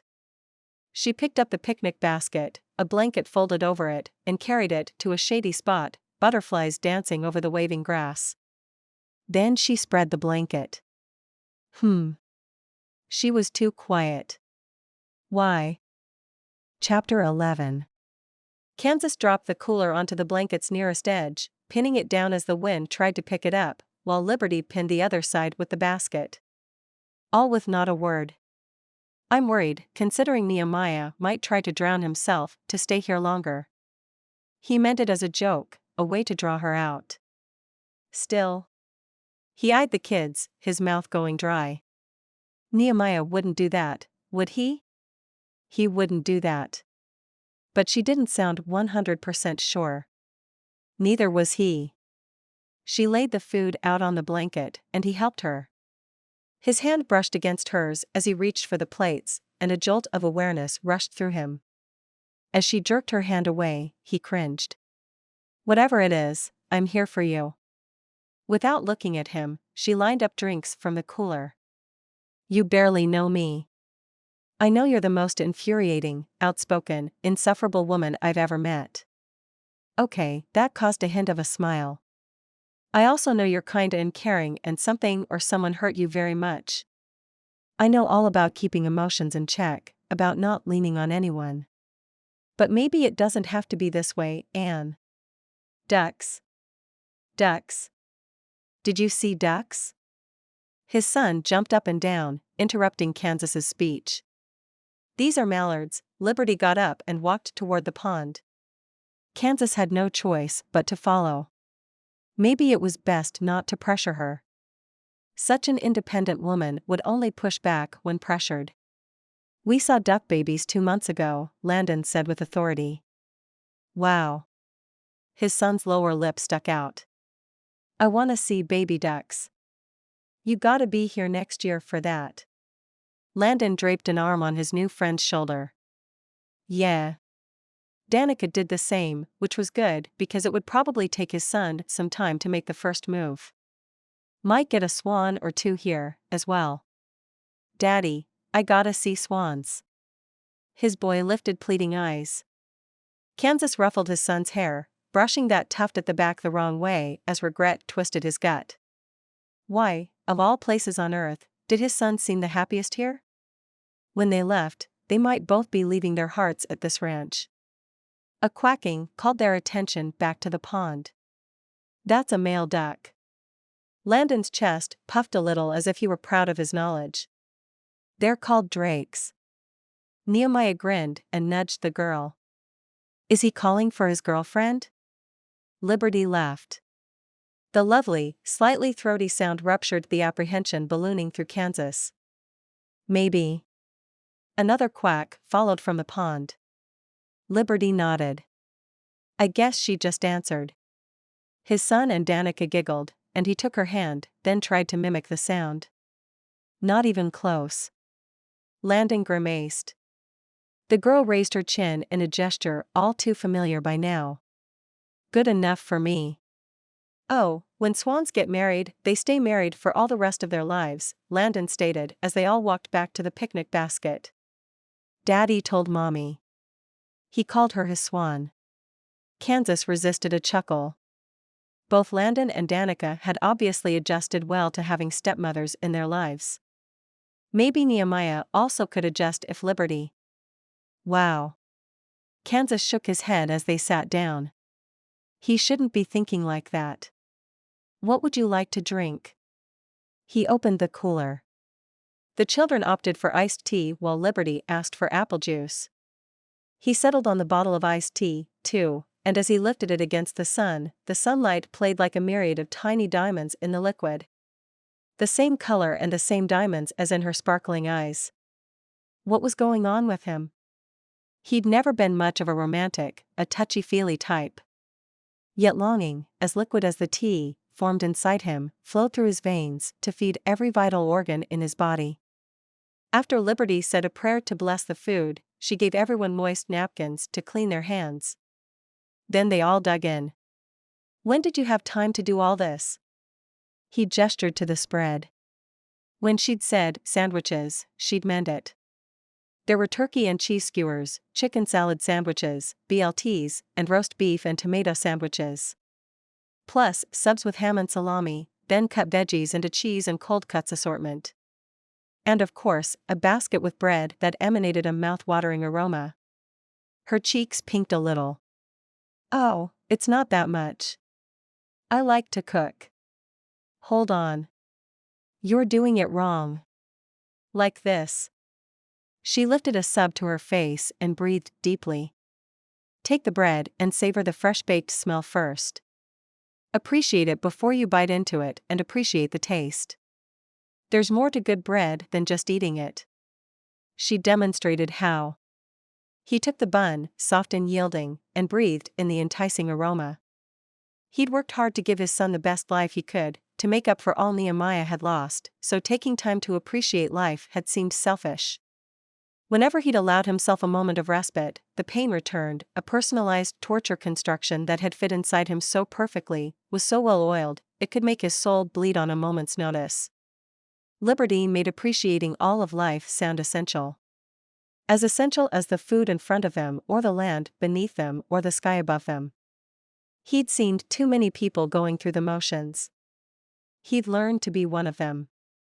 Except with his son and in his friendship with Kimberly, he'd become an emotional cyborg, feeling as little as possible. Because otherwise, it hurt too much. The kids in front of him, laughing, eating, and enjoying themselves, were different. The woman in front of him was different. She was the most alive, the most in-the-moment woman he'd ever seen. She ate like she meant it, she said things like she meant them, and she lived her life like she meant it. Would she kiss like she meant it, too? He had a feeling she would, and his temperature rose at the thought. No, that just had to be the day getting warmer. As she took a bite of her sub, she closed her eyes as if that would multiply the flavor and chewed slowly. MMM. Then she opened her eyes and took in the people around her. Did everyone find something you like? Yeah. Thank you. Raised sandwiches and skewers followed the enthusiastic chorus.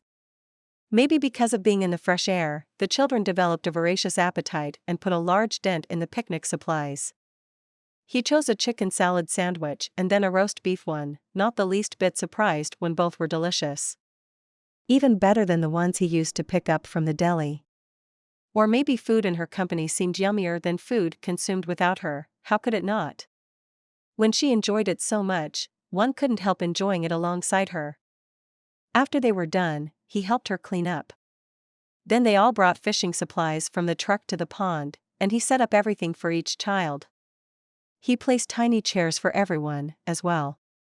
He could already see that the only one interested in fishing would be Landon, who sat down with a fishing rod and stared at the water. First, Nehemiah and Danica chased each other in the meadow. When Landon told them to hush or they'd scare fish away, they started playing some handheld video game together. Peering over their shoulders, Kansas discovered it was the game of catching fish. How about that? He sighed but returned to liberty. She smiled. Let them be. How about sitting under that tree? She gestured to the large river birch. Sure. He brought a few bottles with iced tea to the children in case they got thirsty, then moved the blanket and the picnic basket under the tree. He sat with his back propped against the rough trunk. She hesitated, then plunked down near him. His heart beating faster from her proximity, he wrapped his arm around her. She stiffened, and he stilled, afraid she'd shake his arm off. Instead, she leaned into him, and a pleasant wave spread inside him at having her close. They stayed that way, the silence interrupted only by his son when they'd caught a fish and Landon hushing his new friend when Nehemiah got overexcited. Every tired, tense cell in Kansas enjoyed rest and quiet. He hadn't remembered the last time he'd allowed himself to relax, simply do nothing. It wasn't only about juggling parenthood and career, though there was that, of course. Now he realized he'd been scared to slow down because then memories and loneliness would grasp his throat with ghastly fingers and squeeze his windpipe until he struggled to breathe. It was peaceful here. Unobstructed by the skyscrapers, the sky was so much bigger, and the sun shone so much brighter than he'd ever seen. The dark pond's mirror surface sparkled, and he filled his lungs with hay-scented fresh air, breathing in a hint of her signature green apple scent and that peacefulness he hadn't realized he needed until coming here. It was so beautiful in its simplicity, and so simple in its beauty that he could understand now why Liberty and her family loved it so fiercely. Maybe this place could soothe his pain and make him believe happiness was possible. Mend his heart. The molecules of healing seemed to be spread in the air, invisible but real. His heart twisted a little. Nah. He wasn't naive enough to believe that. He listened to his child's happy giggles and allowed himself to share a bond with someone who, while being his opposite in many senses, seemed to understand him like no one else. Why hadn't a woman like her remarried? Granted, it took a while to get past her rough around the edges attitude, but surely, once guys had gotten to know her better. Not that he'd want her to be married to someone else. He tucked away the selfish thought as he hugged her a little tighter. Why didn't you? He blurted the first words, but managed to stop himself before asking the rest of the question. As perceptive as she was, she seemed to guess anyway. Why didn't I remarry? I guess I was too broken up after my first and only marriage to let anyone get close. Some guys in town asked me out after I returned to the ranch. I always said no. Word got around that I wasn't interested, and the invitation stopped. No one wanted to deal with rejection. He didn't ask her what happened in her marriage to scar her so badly, no matter how much he ached to know. It was none of his business. As always, he kept his son in his peripheral vision, but his thoughts kept returning to the woman beside him. Maybe he was just a short blip on her radar, a ranch guest who'd leave soon. The thought stung. For what it's worth, I think your ex-husband was an idiot to let you go. He frowned. That meant he was also an idiot because in a matter of days he'd have to let her go, too. A lump formed in his throat. How come he already had difficulty imagining his life without her? I want us to keep in contact. Call each other. I could take a vacation more often. I'm sure my son would be thrilled. The words tumbled down, and he couldn't stop them, didn't want to stop them. I'd love for you to visit us in Chicago, too. You're welcome to bring your niece and nephew, if you'd like. She shifted away, and he missed having her in his arms, missed having her warmth. But it seemed she'd moved so she could look him in the eyes. You told me your story, so it's only fair you know mine. The lump in his throat grew. Something in her eyes told him the distance between them was going to become much bigger than the looming geographical one. I already said I'm here for you, but it needs to be your choice. You don't have to tell me all about yourself. Or to answer my offer right now. So much pain gleamed in her amber eyes. A shiver ran down his spine. I do choose to tell you. You do need to know this. So you can know there's no future for us. Her voice dipped. So did his heart. A faraway look dimmed her eyes before she leaned into him again, hiding them from him. I fell in love when I was in the final year of college getting my veterinarian degree. He seemed equally smitten, and we dated for over half a year before he proposed. We both wanted a small marriage, close family only. In general, we seemed to have a lot in common and want the same things. We were going to become veterinarians. We wanted to start a family right away. When I found out I was going to have a honeymoon baby, we and our families were thrilled. A baby. He could barely swallow around the block in his throat. I decided to stay at home for a year or two to raise the baby. My husband was going to take over his retiring father's practice. Both future grandparents were ecstatic for their first grandchild. Our families gave us a house as our wedding present, and I enjoyed decorating it so much. She gulped as if struggling to speak. Emotion clogged his throat, as well. It didn't seem she expected him to talk as she continued. All my dreams were coming true. We found out it was going to be a girl. I painted the nursery pink. We shopped for those tiny pink things that made my heart melt. She was going to be so loved. He could guess where this was going, and his heart was breaking for her already. At the graduation, I felt a little unwell. I didn't feel too bad, so I stayed to see him walk. Then it got worse fast. I was rushed into the hospital. Her breathing became ragged. His gut twisting, he ran his palms over her shoulders to show support. I'm so sorry. Neither the gesture nor the words were enough, but he didn't know what else to do and to offer. I'll make this story short. I miscarried. More than that, the doctor told me I wouldn't be able to have children. He went into great length explaining why, but I couldn't hear it. Couldn't believe it. I was always healthy. I rarely ever had a cold. This couldn't be happening. I'm so sorry, he said again, the block in his throat making it hard to breathe. My husband and his family blamed me for taking too long to go to the hospital. Not taking care of myself. I don't remember what other things he yelled at me. He slept on the couch. He couldn't touch me as if I'd became disgusting to him.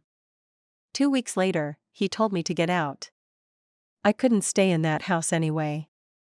His heart went out to her, but he kept silent.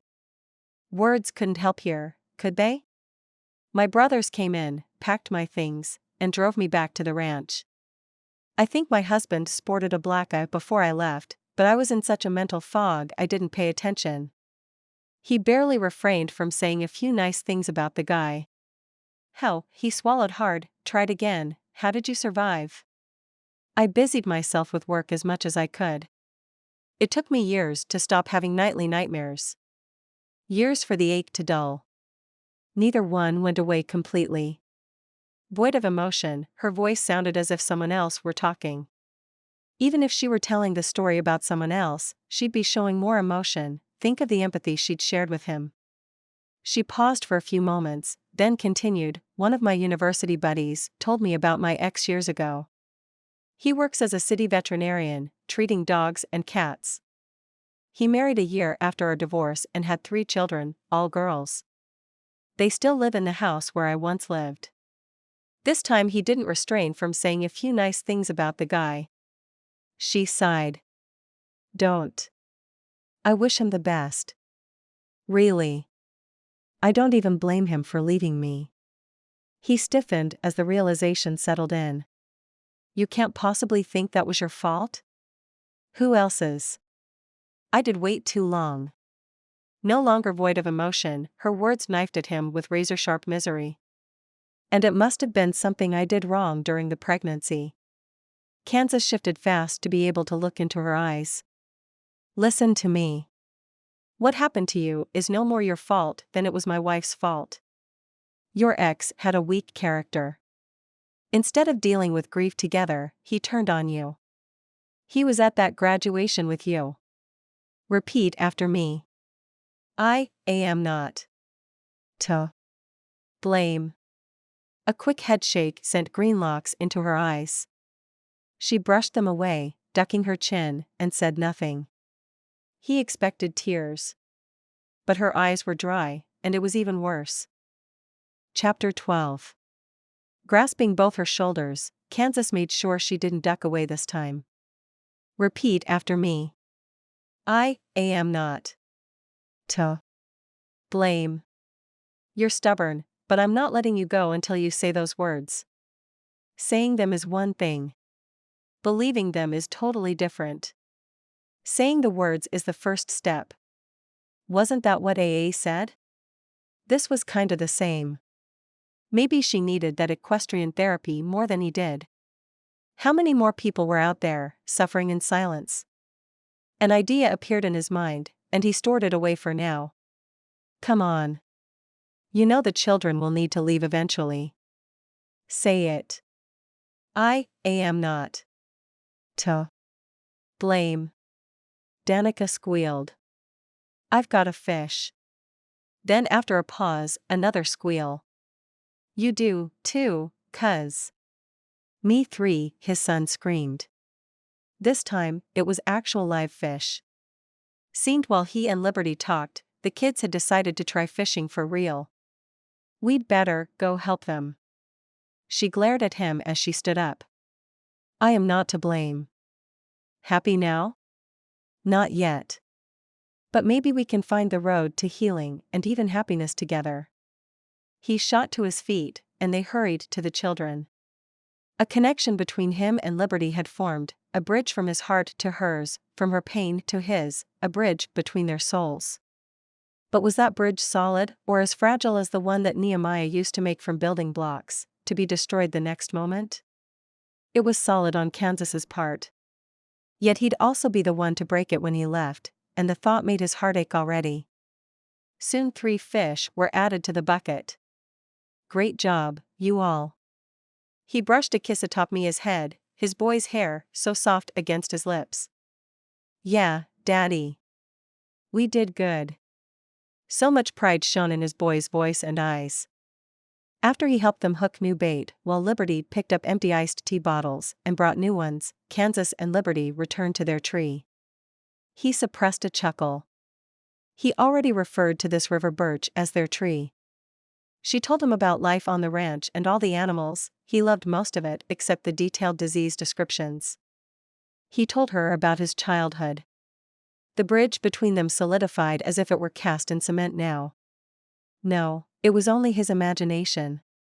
Maybe he could finally let it out now because he might never see her again after this vacation. The thought pained him. To make it disappear, he took another deep breath of air smelling of hay and her green apple scent as if he wanted to fill his lungs with her, carry her with him for as long as possible. For later. Forever. No. There was no such thing as forever. He'd learned that the hard way. I'm so sorry about all that happened to you. It was so unfair.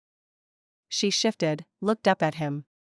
Knowing she meant every word somehow made the size of the custom-fitted torture machine smaller, the pain more bearable. Life is unfair. He shrugged. She'd just had proof of that herself, hadn't she? Your birth mother doesn't seem much better than mine. Oh. Maybe he shouldn't have brought it up. She chuckled, without mirth. I think they could become good friends and co-author a book, How to Mess Up Your Children's Lives. I'm only half joking. Maybe such a book could teach some parents. She called me several times, by the way. I think I'll have to see her. She might not care about me, but she wants that kidney. He hugged her tighter, wishing she didn't have to decide about the kidney. His stomach clenched. That wasn't a good decision, and he knew what most people would decide. But Liberty wasn't most people. He'd even considered donating one of his so she wouldn't have to, but he doubted he'd be a match. Still, he didn't want her to give up a vital organ either, especially since he smelled something fishy about the situation, and he didn't mean the pond. Would she, as independent as she was, be angry with him for the call he'd made yesterday? He'd talked to Cade and the rest of the family about it, and they all agreed it needed to be done. But he should have asked Liberty, too. She sighed. I thought about it a lot, and I think everyone deserves a second chance. I might go through the DNA test and the tests for the kidney. If I'm a match. When she hesitated, he didn't hurry her up. But he had a feeling he knew what she was going to say. I'm considering donating my kidney. She wasn't asking. She was making a statement, and his heart sank as if he'd had to make that decision. At the same time, admiration stirred him. His phone beeped with an incoming text. He fished the phone out of his jeans back pocket. Sorry. This might be important. Sure. She shifted away as if to give him privacy. He missed her warmth. He missed her even as she moved a few inches away. What was going to happen when there were hundreds of miles between them? Then he tensed as he glanced at the screen. This was the person he'd expected to have news from. As he read the text and then the email it pointed to, the tension leaked out of his body and disappeared into the rich, luscious grass. He slid the phone back into his pocket. Now, how to break the news? The best way was to be direct. Going behind her back to request the investigation had been bad enough. Pressure on his chest again replaced the fleeting lightness. Now to the difficult part. He swallowed hard. I hired a local PI to investigate whether your supposed birth mother indeed needed the kidney. That's why I asked for her name. Her eyes widened. You did? How did I not think of that? Just when he'd thought he'd figured her out, she surprised him. He smiled, the heavy stone rolling off his chest, and breathed more freely. It's difficult to conduct a thorough investigation in such a short time. But the preliminary results indicate she is fine, at least when it comes to her kidneys. Wow. Her lower lip trembled. Really? Wow. That is so sad. It's like being betrayed for the second time. Why would she do that? I mean, I would have found out once the process started. He shrugged. Maybe she was counting on getting monetary compensation from you simply to make her go away. She rubbed her temples. Her lips wobbled, making her look tortured and lost, her eyes haunted as if her soul had been crushed again in barely days, which, of course, it was. Seeing her this way ached like a broken bone. He'd been glad about the news, not realizing she might rather lose an organ than feel betrayed for the second time. I'm so sorry, he whispered. I still have to see her tomorrow. She looked past him. Most likely, she was checking on the children, but it also might be that she was swimming in the pond of hurt now and desperately trying not to drown, gasping for understanding like for air. Her soul probably was as starved for a connection with a person to love as her lungs for oxygen. If you don't mind, I'd like to accompany you.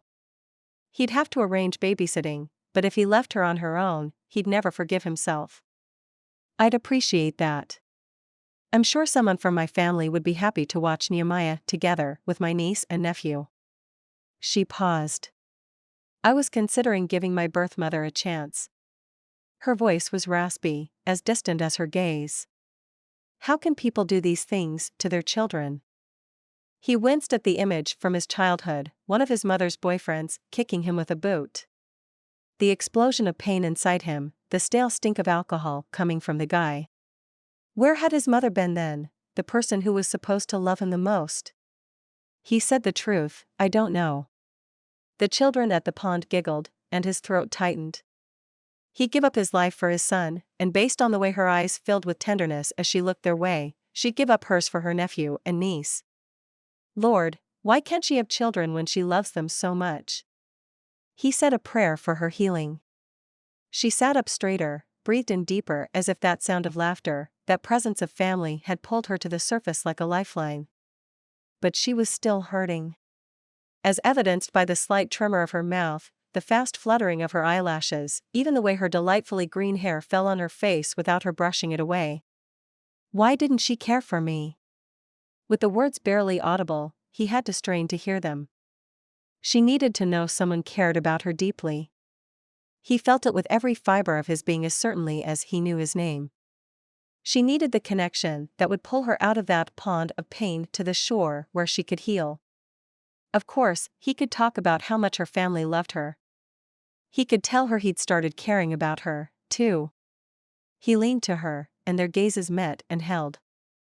The longing inside her amber eyes intensified, igniting the same longing inside him.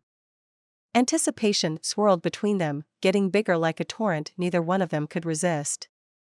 Yes, he could tell her many things. But those would be only words. He had to show her. It was the show me state, after all, wasn't it? Kissing her would be unwise, though. He'd been a rational guy for so long. He looked away, but only to make sure the kids were still occupied with fishing. She moved closer, her green apple scent invading his senses. Then that swirling torrent wasn't around them any longer.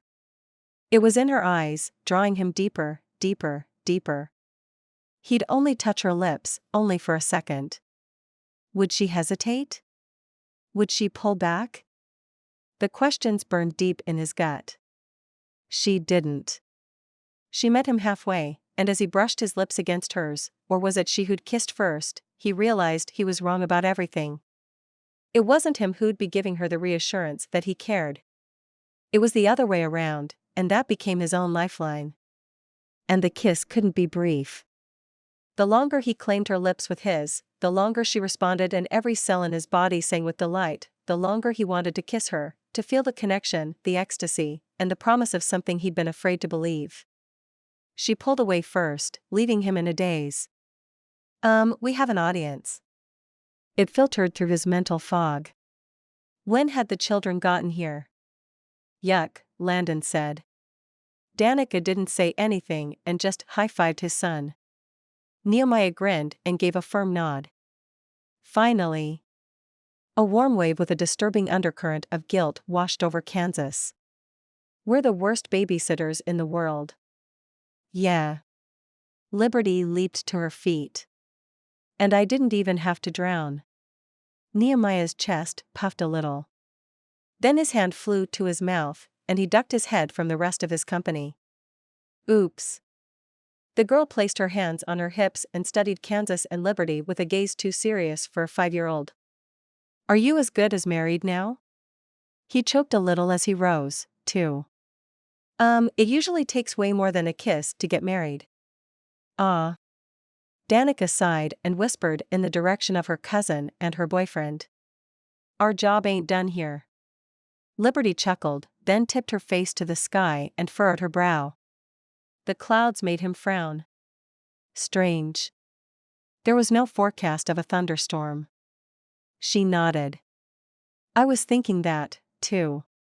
Well, we'd better gather up our supplies and leave. Rain might be coming. The children groaned in unison. Come on. I don't want you to get soaking wet. She marched to the pond without looking at them, and everyone followed. Just like that. Man, he needed to learn that stern tone. Soon they'd gathered the fishing supplies, and he placed them, the picnic basket, the blanket, and everything else in the truck bed. Nehemiah, Landon, and Danica unanimously voted to release their fish back in the water. As Liberty drove toward the ranch, the sky darkened. A country melody announced an incoming call from Mac on her hands-free phone. She pressed the button. Hello, Mac. We'll be at your place to drop off my darling niece in a few minutes. Can we talk then, please? Okay, Yi. Now I'm curious. She glanced back, probably to make sure the children were occupied in their conversation, then lowered the volume and leaned forward. Just give me a hint of what this is about. The words came low. There are rumors the developers aren't giving up. Some new people in town look suspicious. I think we need to ask our investigator friend to dig a little deeper into what's happening here. We'll talk when you get here. He disconnected. Thunder rumbled in the distance, then closer. Kansas checked the back seat, but none of the children looked scared or even concerned. Rain pelted the truck. Premonition tightened his gut as he reached for her hand. I'll do what I can to help. He didn't say, while I'm here, but they both knew it. Thank you. Her lips tight, she stared straight ahead. Another rumble of thunder sounded too much like a gunshot. I was wrong about the storm. His fingers tightened around hers. He knew what, or rather whom, she meant, but he still asked, yeah? It's not coming. It's already here. Chapter 13. The next day, Liberty squirmed in her seat in the restaurant. She wasn't used to squirming. But then, she wasn't used to meeting a birth mother who'd given her up. Add to it the fact that the woman had been asking for a kidney while she'd had no need for one, and the situation turned out more than unusual. Liberty drew in a shaky breath. Normally, the yummy scent of steaks and fried potatoes made her mouth water. Today, she felt nauseated. She and Kansas had only gotten coffee and pastries instead of the large scrumptious dinner she was accustomed to, but even their coffee and pastries had remained untouched. Kansas laced his fingers through hers. I'm here. I'm with you. It's going to be all right. Her quivering stomach relaxed somewhat. Thank you. Her siblings would have accompanied her to this meeting in a heartbeat. But for some reason, it felt important to have someone with her who wasn't part of her adoptive family. Maybe she wasn't as independent as she thought she was. She was okay with it. But she wasn't okay with someone so blatantly trying to take advantage of her. She drew another breath to calm her raw nerves. His fingers tightened around hers, having a calming effect. This time, he didn't say a word, but she didn't need him to. His presence was enough. She knew most of the people in town, so the moment that woman entered, Liberty had a sudden jolt.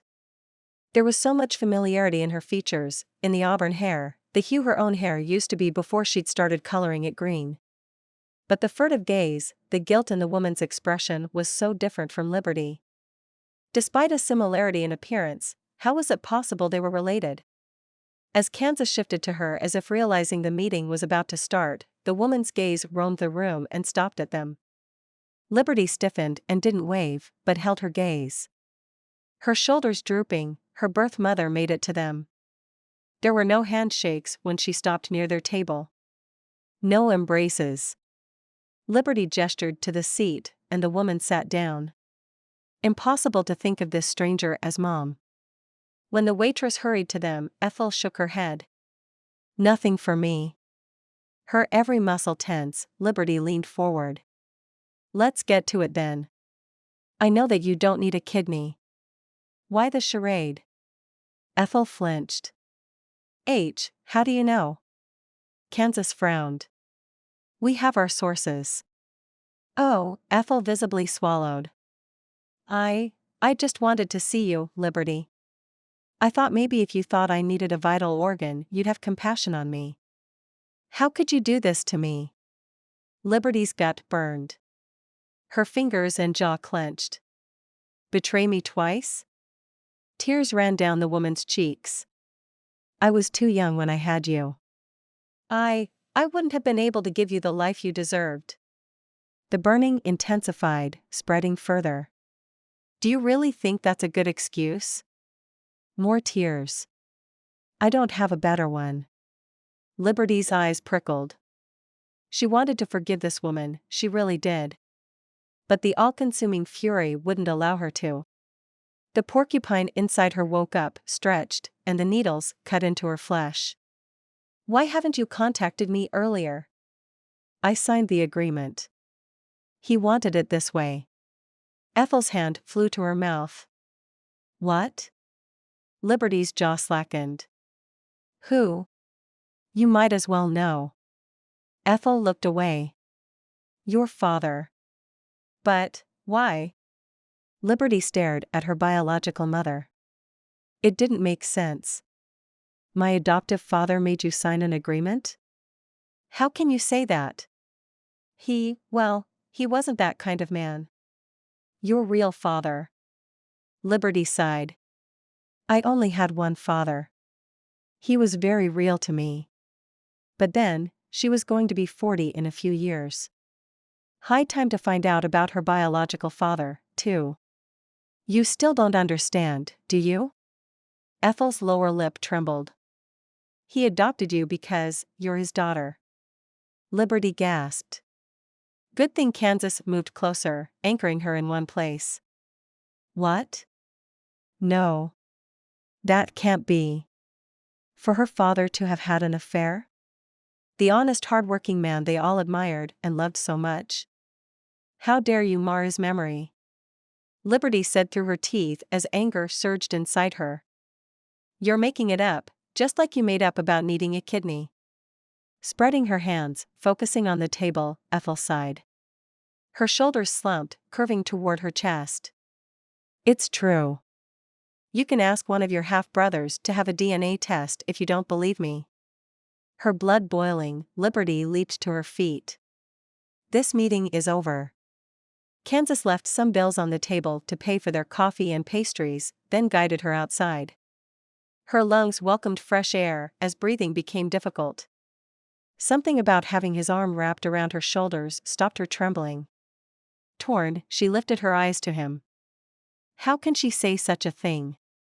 Knowing he isn't even here to defend himself? I'm sorry. He hugged her tighter. She staggered a little as they walked to his vehicle, and she was grateful she could lean on him. I'm not going to do the DNA test. That's ridiculous. Yet a tiny doubt wormed inside her. No, it couldn't be. Not Dad. He wouldn't. Still, should she do the test, just to remove all the doubts? For the next week, the days passed so fast Liberty wanted them to slow down, each moment to last an eternity. She, Kansas, and Nehemiah went fishing again, then riding, slowly and carefully, dined at the few restaurants in town, played soccer, cooked barbecue, flew kites, went boating, sometimes with her niece and nephew, sometimes without. They built a ramp, an arch, and a small doghouse at the Children's Museum, where she also learned more about molecules and atoms than she'd ever wanted to. Despite her family forbidding her to, she'd managed to sneak some hours checking up on her animals, treating diseases, and replenishing medication supplies. Sleep? Who cared about sleep? She'd never had so much energy. It bubbled inside her like a whole bunch of balloons. If she hadn't been careful, she'd take off from the earth. She felt so light she could lift into the air when Kansas kissed her. Thankfully, he kissed her a lot, every chance he'd gotten, and thanks to her family and the kids, he'd gotten many such chances. The promotional video had great results, and they had inquiries and sponsor offers already. The newcomers in town hadn't created any issues so far. She'd smiled and laughed more this week than she had in years. Then why did her heart squeeze as the three of them roasted marshmallows over a campfire? Because Kansas and Nehemiah had to leave soon. He'd already extended his vacation more than he'd intended. Then worry about the DNA test niggled at the back of her mind. She'd talked to Mac about it, and though they'd both thought it was ridiculous, they'd sent samples for DNA tests, just to ease their minds. Well, she was fairly sure what the result would be. So the main reason for the void appearing inside her was Kansas leaving. Today. He seemed to read her mind as he snuck an arm around her waist and drew her close to him. I don't want to leave. I don't want you to leave, either. She allowed herself a few blissful moments, then eased out of his embrace. It was easier this way. Do we have to go, Daddy? Nehemiah sighed and slurped his marshmallow. I'm sorry. We do. Kansas made s'mores from graham crackers, chocolate, and crisped marshmallow and gave one to his boy. Nehemiah shook his head. I don't wanna. Let's stay. I gonna be a very good boy. Hey, I've got a surprise for you. She handed him a rectangular box. When he looked inside, a soft whoosh of air rushed past his lips. Wow. The cards of the entire team. Some of them are signed. One of my brothers has connections in the sports world. She tousled his soft hair, grinning at the cowlick she loosened. And no, she wasn't avoiding looking at Kansas. Not at all. Wow. Thank you. Come live with us in Chicago. Pretty please? He turned pleading eyes on her. Her heart shifted. I have animals here who need me. I gave this place my heart many years ago, and it never gave it back. Not even for pretty please? She shook her head. No. Nehemiah sighed. As Kansas's hand found hers, a familiar pleasant warmth filled her. But even if over 400 miles weren't about to separate them soon, there were still hundreds of miles between their hearts. If she let it, that porcupine of bitterness and anger still shredded her insides over her infertility. She guessed he'd closed off his emotions so much he'd never dealt with his grief, be it with the drama of his childhood or with the loss of his wife and their unborn child. Kansas and Nehemiah were still here, but the growing void inside her told her she was missing them already. Unexpectedly, anger churned her gut. Lord, why did you give me this only to take it away? Just like that child growing inside me? Why? The porcupine inside her woke up and stretched, sending needles into her flesh. Her heart was going to be ripped apart all over again. This was wrong. She wanted to cherish these moments she still had left with Kansas and his son. She didn't want to be angry. So she took a deep breath of air filled with smoke and wood, coaxing the porcupine to sleep, and laced her fingers through Kansas's. He brought them to his lips and kissed every finger. You mean so much to me. You have no idea how much. Listen, I thought about this a lot, and I want to tell you. Liberty. Cade's shout made her leap to her feet. Her brother rushed to her, his face contorted. I tried to call you. You don't know what happened, do you? Alarmed, she reached into her pocket and found it empty. Sorry. I think I forgot my phone at the house. This couldn't be good. She'd never seen Cade this frightened. Maverick decided to make us a surprise visit. He flew to the Springfield airport and rented a car. He had an accident not far from there.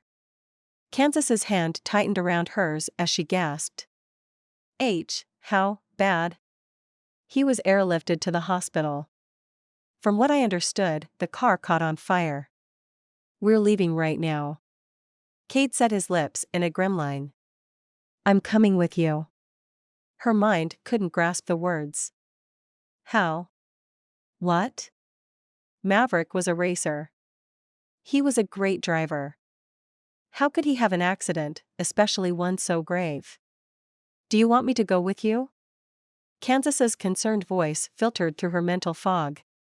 A lump growing in her throat, she placed a hand on his forearm. I don't like long goodbyes. I can't do one now, anyway. My brother needs me. My family is leaving for Springfield right now. She blinked fast as tears burned behind her eyes. I understand. He stepped toward her. So many things she wanted to tell him. So many. Stiffening her spine, she jerked backward. But she couldn't. She just couldn't. I have to go, she interrupted him. Then she leaned toward the child, longing, gripping her. Love ya. Make sure you take care of your dad. Nehemiah sniffled. I always do. We gonna miss you. She ruffled his cowlick, making it stand up higher as if the mama cow had just done it. He'd laugh if she told him what some people called it, and why. She'd planned to. But no time for that now. Come back for another vacation. But she didn't just want them here for a vacation in a few years. She wanted them here, now and forever. Now and forever. Her gut twisted. She'd learned the hard way some things weren't meant to be. She should have known love wasn't meant to be for her. She heard Cade calling for her and drew a shaky breath. I have to go. Without even giving Nehemiah or Kansas a farewell hug, she ran toward the family jeep as it moved in her direction. Worry for her brother sliced inside her. A broken heart should be nothing compared to what Maverick might be going through. But as the angry porcupine shredded her heart into pieces, it didn't feel like nothing. Buddy, that toy could be too awkward for you.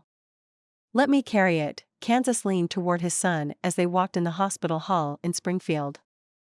No, Daddy. I want to carry it myself. The boy hugged a plush toy nearly as big as he was. As worry fisted around Kansas's heart, he turned around the corner to the surgery waiting area. Two of Liberty's brothers with their wives and children, Liberty and their mother, slouched on the sofa, the adults' faces grim. The fist squeezed Kansas's heart tighter. His son squealed and rushed to his girlfriend, who squealed in return and flung her arms around his neck. Once they separated, he handed her the toy kitten. Hope you like it. She grinned. I love it. She patted the space near her, and he sat down. Kansas did polite greetings and gave another toy to Liberty, a plush horse. I know it might sound ridiculous, but I wanted to cheer you up. Children, let's see if we can get some snacks in the cafeteria. Mrs. Clark got up and gestured toward the hall. Liberty's brothers and their wives rose, too. I think we all could use a cup of coffee, Cade said. Liberty, you'll let us know if there's news, right? As she nodded and they left, Kansas took a seat near her. It was so unusual to see her so quiet, so forlorn, and sadness sliced through him. He wouldn't believe it if someone had told him this before, but he missed her outspoken loudness. I don't understand how this could happen. He's a car racer, for crying out loud, she whispered. He snatched her hand, rubbed her palm. He's going to pull through. You'll see. I'm sure a lot of people are praying for him. Her beautiful eyes were haunted. But what if, she stopped as if she couldn't say the rest, but she didn't need to. No what ifs. He shook his head for emphasis. She searched his face. Why did you come back? Your job. You're more important. I want to be there for you, especially in the moments like this. It's what people do for the people he nearly said love, but wasn't it too early for that? He needed to examine his entangled feelings. They care about. After his overdramatic childhood, he'd tried to avoid highs and lows, to hide his emotions. But maybe it was time to stop. He couldn't escape what he was feeling now, and didn't want to. Thank you, she said simply. He wrapped his arm around her shoulders, and she placed her head on his. They didn't say anything, just sat there, and the feeling, whatever it was growing inside him. He prayed and prayed again and heard her whisper a prayer of her own. The time stretched, and so did his nerves. But there was no other place where he wanted to be right now. Her family returned soon with 2 cups of coffee for them, but they both shook their heads. Finally, a doctor in green scrubs walked to them, his gaze weary, and everybody leaped to their feet. I have news. Chapter 14. 2 days later, Liberty dragged her tired feet inside the ranch house. As the family was taking turns staying with her brother in the hospital, things that needed to be taken care of at the ranch kept piling up. While her limbs seemed to be filled with lead, her spirits were lighter, however. Not only had Maverick pulled through the surgery, the doctors were pleased with the progress, all things considering. He'd still have to go through many surgeries because of the scars, though, so they wouldn't have him home anytime soon. She said a silent prayer for him.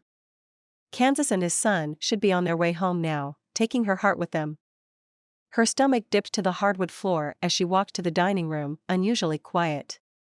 She picked up a few apples from the dish on the dining table, turned around, and walked outside, her thoughts in turmoil again. One more thing pressed heavily on her chest. The DNA test results. She needed to talk to someone, and who better to talk to than a horse? Horses were great listeners. She marched to the stable. They met her with a joyful neighing. She gave them treats, then started grooming them, made sure they all had water, and checked for any signs of disease and distress. That done, she made her way to Blossom. As she brushed Blossom's long mane, a sigh escaped Liberty's lungs.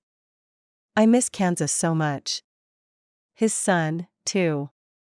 Why did God give me these great people only to take them away? Blossom whinnied. The porcupine inside Liberty woke up and stretched. Yeah, I don't know either. She leaned closer to the horse as if they were sharing a secret. I found out my brothers are really my brothers. Well, half-brothers. Blossom stared at her. I should be glad about it, right? But that means that my father did cheat. She frowned but ironed out the frown not to upset Blossom. One day, she'd talk to her biological mother again, but that day hadn't come yet. Mac knows, and I can see how much it hurts him. He was so close to our dad. Mac looked up to him so much. I did, too. She paused as her insides started hurting. I have no clue how to tell the rest of the family. They are already heartbroken over what's happening to Maverick. We all trusted and loved Dad so much. I can forgive him. I mean, I should, right? If he didn't cheat, I wouldn't exist. But what about the rest of the family? Blossom whinnied again. She nodded as she finished brushing Blossom's mane. I think so, too. I'll wait before telling them. Still, that makes me wonder. What if I'm not the only illegitimate child? A sense of betrayal, as much as she tried to tuck it inside, flooded her veins, anger pumping her blood faster.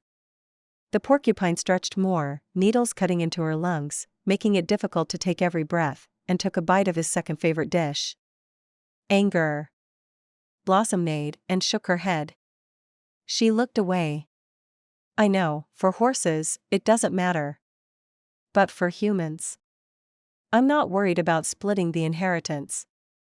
But what if we have other brothers or sisters and we don't know about them? I should have asked Ethel Stewart. I just can't think of her as my mom. But what if we do have more siblings? What if they're suffering and need our help? Like Maverick does. Growing hotter, anger slicked through her. I can't stand to see the pain Maverick is going through now. Lord, why is all this happening? The porcupine started the meal inside her, hurting her with more thoroughness than before. She wished she could talk to Kansas, to have his arms around her in silent support, to feel the strange mixture of exhilaration and peace she felt in his presence.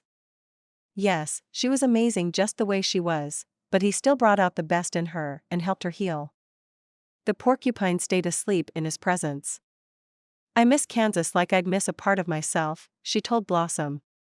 How is it possible that in such a short time he's started to mean so much to me? How is it possible that I can't imagine my life without him and his son? Blossom neighed and shook her head. She didn't know, either. When Maverick gets better, I'm going to visit Chicago for a while. This time, Blossom stared at her. Blinked. Stared some more. Pulled her teeth back. Shook her head. I'll miss you, too. But I have to be near Kansas, at least for some time. Liberty could finally admit it to herself and to Blossom. I love him. I know it now, when he's gone. I didn't want to, but I fell in love with him. I love you, too. The familiar voice behind her made her yelp and whirl around. Kansas and Nehemiah stood in the stable, both wearing grins that caused dimples to appear in their cheeks, as well as nearly identical Stetsons and cowboy boots. Her heartbeat skyrocketed. She yelped again, rushed to them, and kissed Kansas, fast and strong, then leaned to Nehemiah and hugged him. Wow. That's one way to take a guy's breath away. Kansas's eyes sparkled when she straightened out. I had to make sure I'm not hallucinating. How? Weren't you supposed to leave already? I mean, I'm so glad you're still here. Me, too. His grin widened. Me, 3. Nehemiah high-fived her. I changed the trip for the day after tomorrow. Kansas gestured to his son. Nehemiah wanted to spend more time with the ponies and his girlfriend. The boy shook his head. Girlfriend first, Daddy. Then ponies. She chuckled. As it should be. Then her eyes widened. In her excitement, she missed the important part. What did you say? I changed the trip for the day after tomorrow. By the way, you mean the world to me, too. Her heart sang. Yes, but before that. When I didn't see you yet. He lifted her off the ground, which surely wasn't an easy feat, then placed her back. I love you. I love you. I love you. Nehemiah scrunched his nose. Daddy, I'm sure Miss L. heard you the first time. Kansas chuckled and lifted his son. I love you are the words that should be repeated many times. I agree.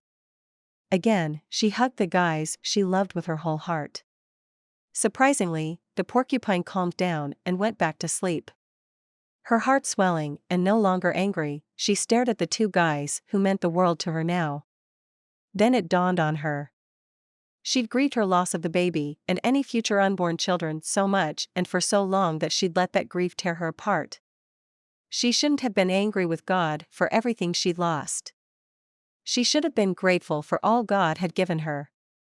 She tried to concentrate on the positive things in her life, and she'd managed it, often enough. But she'd never let go of her anger. Forgive me, Lord. It was time to dedicate her life to love instead of anger and disappointment. And while she knew Kansas and his son would be leaving soon, she was going to cherish every moment while they were here. A week later, Chicago. Are you ready? Kansas picked up the keys from the counter. His son slipped his feet into adorable cowboy boots and pulled on a Stetson. Not the most traditional clothing for Chicago, but then, he couldn't blame the boy since he was wearing the same outfit, only in a much bigger size. Yes, Daddy. Are we gonna go to the Children's Museum? Yes, and for ice cream afterward. Kansas had cut down his business hours since coming back from the ranch, and he didn't regret it one bit. But though the Children's Museum here, 3 of them, actually, were much bigger than the one they'd visited in Cowboy Crossing, the suggestion didn't cause as much enthusiasm as usual. Wait, Daddy. The boy snatched the little stuffed pony and tucked it in his pocket. Now, ready. When are we gonna go back to the ranch? His heart squeezing in his chest, Kansas looked at his boy. We just came home a week ago. Don't you like our life here? Your friends seemed glad to see you. Nehemiah sighed. Yeah. But I miss my girlfriend and Landon. I miss ponies and calves. And I want to see Miss Liberty. I really miss her. Kansas gave his son a tight hug. I miss her, too. The longing he didn't want to squelch told him just how much. And every day the void was becoming bigger instead of smaller. No mistake now. He'd left his heart at that ranch. He'd told her the truth. Despite his best intentions, he'd fallen in love with her. His son hugged him back, but when he wiggled out of his embrace, he looked at Kansas with eyes too sad for such a young boy. "I love you, Daddy. You're a good daddy. But I'd like to have a mommy, too." Danica said that God gave her a new mommy. Just like God gave a new mommy to Landon. Good mommies who love them. I thought God gave me a new mommy, too.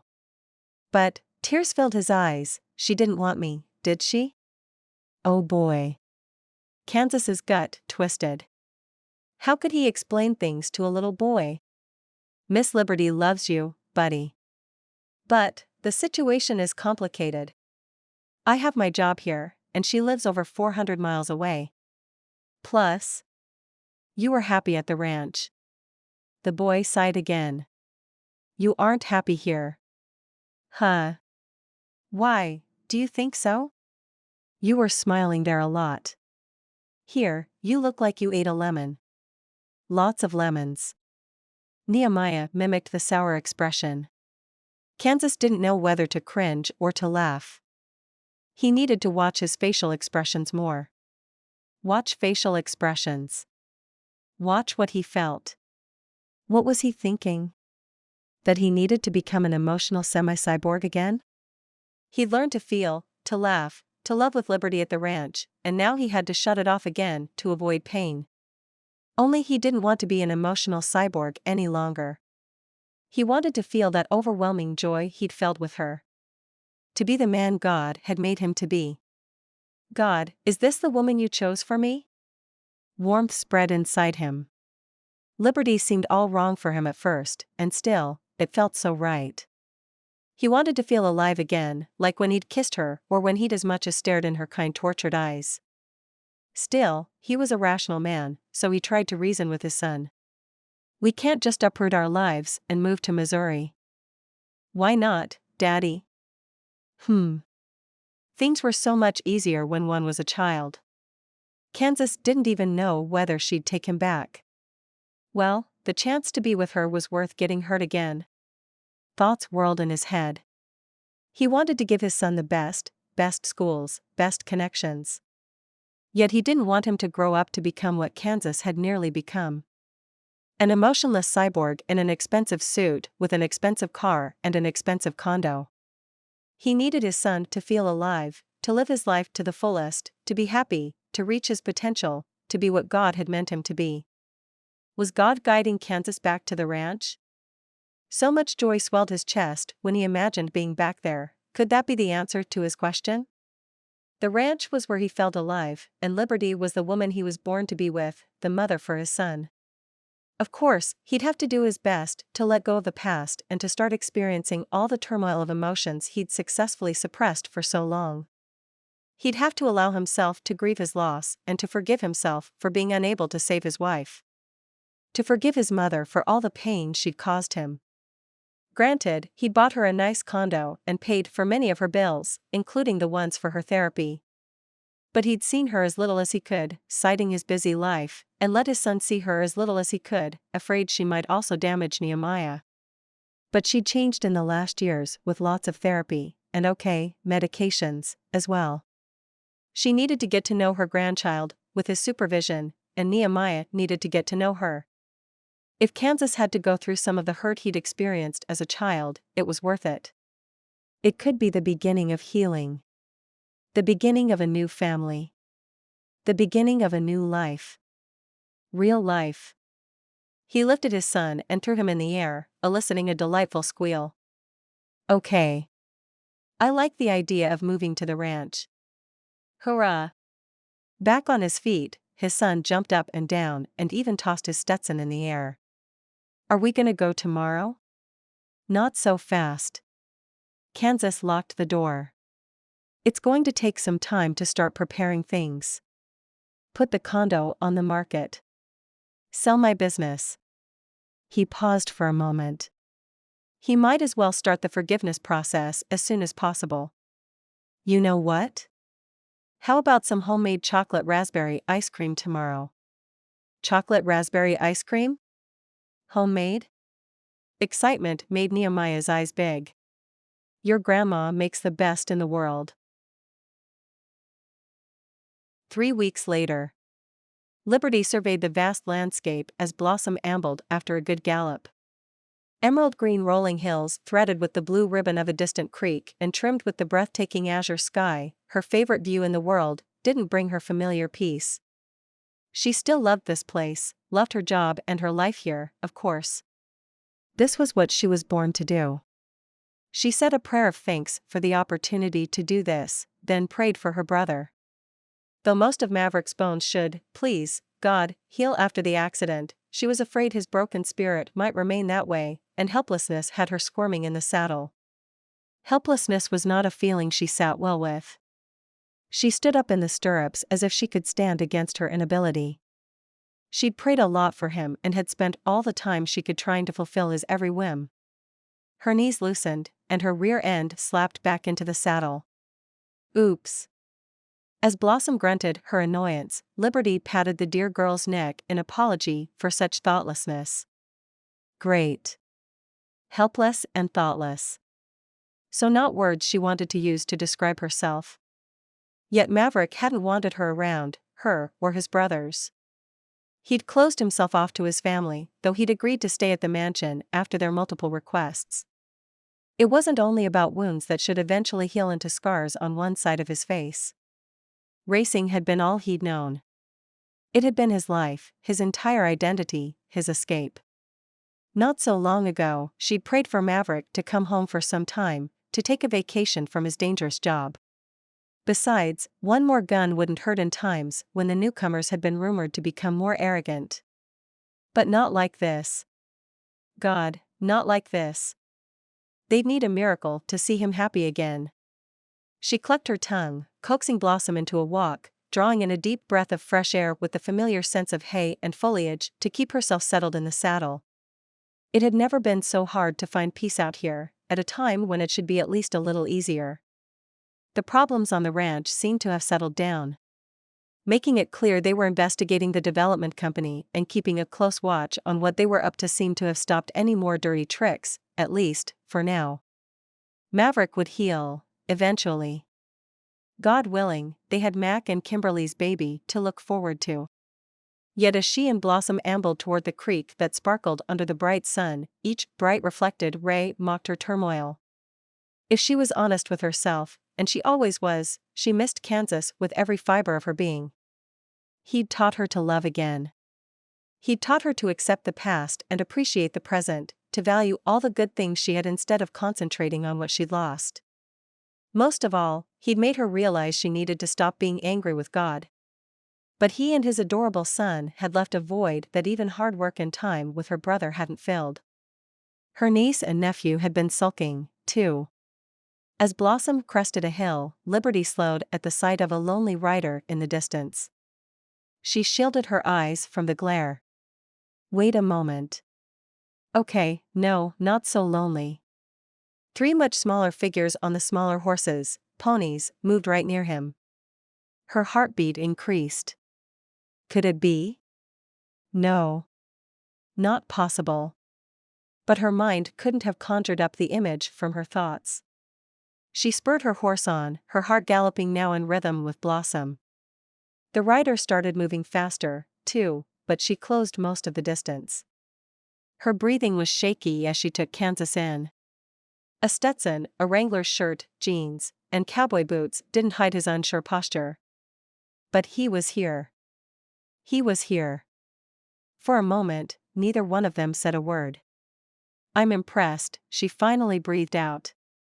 Don't be. He chuckled, and that wonderful dimple flashed. As much as I wanted to get to you as soon as possible, I asked Kimberly for the slowest horse in the stable. You did good, Daddy. Nehemiah grinned, the twin dimple making his face more adorable if that was possible. We did good, too. Her niece high-fived him, then her cousin. They looked so sweet in their riding gear, including helmets, the girls one green in color. I agree. Liberty's chest expanded, her heart beating wildly against her ribs. Even if he was only here for a few days, she'd take it. She'd been angry with God too long for what she'd been deprived of. It was high time to start appreciating all that God was giving her. I missed you so much. She ached to hug him, kiss him, but it wouldn't be easy to do while on the horses and in the presence of 3 pairs of curious eyes. Instead, she smiled. "I'm so glad you're back. That you're both back. Are you here for the weekend? I missed you more." Tenderness and love in Kansas's eyes confirmed his words, making her heart dance. Not just for the weekend. I should get down on one knee, but I'll struggle to get into the saddle again. I had lots of help in the stable, not to mention a mounting block. Well, no matter. He dismounted and dropped on one knee. Her eyes went big as she gasped. What was he talking about? Could she hope? Then a memory sliced through her as she dismounted, too. The hospital's white walls and medical and antiseptic scent. The emptiness inside her. The porcupine woke up and started gnashing her insides for breakfast. Bracing both hands on Kansas's strong shoulders, she whispered, "Wait. You know I can't give you more children. If you can give me you, that's more than I can hope for. Plus, look at these dear faces." He gestured at the trio, grinning from ear to ear. "There's so much to love here already. And if we decide, together, that we want more children, I'm open to looking at other options." While she ached to say yes, with every fiber of her being, he needed to know. She moved close to him, so only he could hear her whisper. "Things are okay at the ranch now, but I have suspicions. While tractors break and animals get sick at a regular rate now that we have more cameras in stables and workshops, I wonder if Maverick's accident was indeed an accident." His eyes darkened. "Then we'll find out together. I am skilled with different kinds of weapons from my search and rescue days. Bottom line, I'm not leaving you." Then he said much louder, "Will you marry me? Say yes. Say yes. Say yes," the trio shouted. Apprehension clouded his eyes. "I mean, if you need to think about it." "I don't need to think about it." Her heart expanded. "Yes." Hurrah! The children clapped. He claimed her mouth in a kiss after slipping the ring on her finger, and for a moment, she could forget everything else. Though every cell in her body sang with delight, she pulled back fast, remembering their audience. She chuckled when they both came up for air. "I'm impressed you got on any horse for me. I'd milk a cow for you." Now she laughed. "I'm not going to ask you to milk a cow. I'm grateful for that." His relieved expression showed just how much. She smiled at the cheering children, who clearly claimed full credit for them being back. "But what about your life in the big city? Your job?" "I've been spinning my wheels for a while, anyway. I'm going to sell my company and the condo. I put my condo on the market and am wrapping up things at work. It might take a while, so we'll have to stay in Chicago until we resolve it. But I already have interested buyers, and I hope to be here as soon we can." Elation filled her. "Really? Really? Remember what you said about the call of the land? When you talked about the ranch during our lunch at the barbecue place, something rumbled inside me." "Huh. I thought that was your empty stomach in the anticipation of the steak." She grinned. He chuckled. "That might be, too. But I think this land was calling to me then. I happen to like the sky here. The meadows. Even the horses." "Me, too, Daddy." "Me, 3. "Me, 4, the other children echoed. "My son is happier here." "I'm happier here." "No, wrong." "Wrong?" Her heart sank a little. "I'm finally truly happy. And I want to spend the rest of my life making you happy." "You already did." She stared at him. Joy blossomed inside her. The porcupine curled up and crawled away, leaving her insides to be filled with bliss. Could she hope all this was going to work out so well? And that maybe, in time, even her hurting brother would find healing and happiness, too? But even as bliss claimed every cell in her body, she tried to make sure this was best for him and his boy. "No offense, but what would you do here? I liked the idea of equestrian therapy. A lot of people need help healing emotionally, and not all of them are going to go to traditional therapy. Ask me how I know. I want to be part of something bigger than myself. Forget the dimple, that sheepish smile was going to kill her. And I heard you might need an accountant and a project manager? Of course, if you have someone else in mind. The job is yours. Well, I'll need to talk to the family, but I'm sure I know what they are going to say. My brother said you'd be a good match for me, which is a first, actually. I'm glad. You've got one amazing family. She laughed. I know, and I'm so grateful for every one of them. He hesitated. One thing, though. I'm not sure I'll become one of the dashing cowboys I see around here, just a boring accountant. Well, you already have the hat and the boots and haven't fallen off your horse yet. That counts for something. She hugged him again before letting him go. But frankly, I find accountants very attractive. Especially one particular accountant. Really? Really? What do you say, children? She turned to them. Kiss. Kiss. Kiss. They clapped and shouted in unison. He laughed. I think we'd better oblige. Her lips widened in a contented smile. I agree. Then she showed him just how attractive she found accountants to be. Epilogue. 2 months later. Weddings in their family home backyard were becoming a tradition, and now Liberty, who'd been considered a confirmed bachelorette, had added hers to it. Maverick leaned against his chair back, and his frozen heart thawed a little as a large grin widened her face. The large, white-painted gazebo they told him was built for Mac's wedding came into use again, this time decorated with birch branches instead of white roses. The tables displayed birch branches, too. Liberty wasn't a white rose sort of woman. Barbecue and steak with baby potatoes from Chillin' and Grillin' were the main course, plus a buffet of finger food. Liberty had opted for rustic oak chairs, without decorating them with white fabric and bows like Mac had. The wedding was simple, much simpler than their family could afford, and frankly, he would have signed a check for a large venue gladly, anyway. But this was Liberty, after all. She loved simple things, without fanfare and glitter. And based on her luminous eyes, she loved her new husband and the boy she was in the process of adopting. Now, Maverick was left with only one remaining sibling who'd intended to stay single. And their older sister hadn't chosen to come home from whatever European country she was residing in now and show up for the wedding. Oh well. He faked a smile for his family and lifted a glass with apple cider when his gaze met with Liberty's. A shadow passed over her face, and he winced. Of course, his smile didn't fool her. His phone rang, and he let it go to voicemail, grateful he put the ringtone on low. The phone rang again and again. Arg. He should have put it on silent. Grimacing, he reached into his tuxedo pocket and checked the screen. Rance. His best buddy. The one he'd gone to school with here and then had decided to go into a career of car racing with. His teammate. That should be, his former teammate. Maverick's gut twisted. He'd left his best friend behind in the world of racing. The heat of irritation mixed with a chilling regret. The phone rang again. Well, the best way to deal with it was to answer.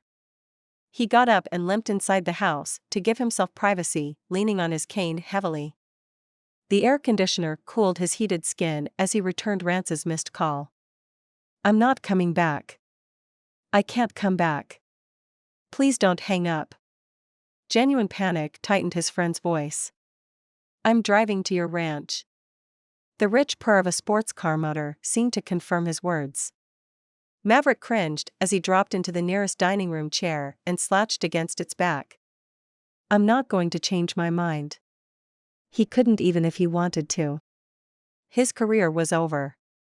The frigid regret became colder, freezing into sharp angles that tore things inside him apart. It's not about you coming back. I'm in a bind. Rance was nearly shouting now. Panic heightened his voice until it sounded almost girly. Somebody left a baby on my front porch. I don't know what to do. What? Maverick sat up straighter. A baby is not a newspaper. Somebody can't just leave a baby on the front porch. I know. But, well, the baby's got to be mine, or why leave the kid with me?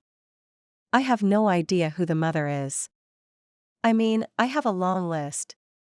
While I'm going through that list and waiting for DNA test results, I have no clue what to do with a baby. You know I'm not cut out to be a dad.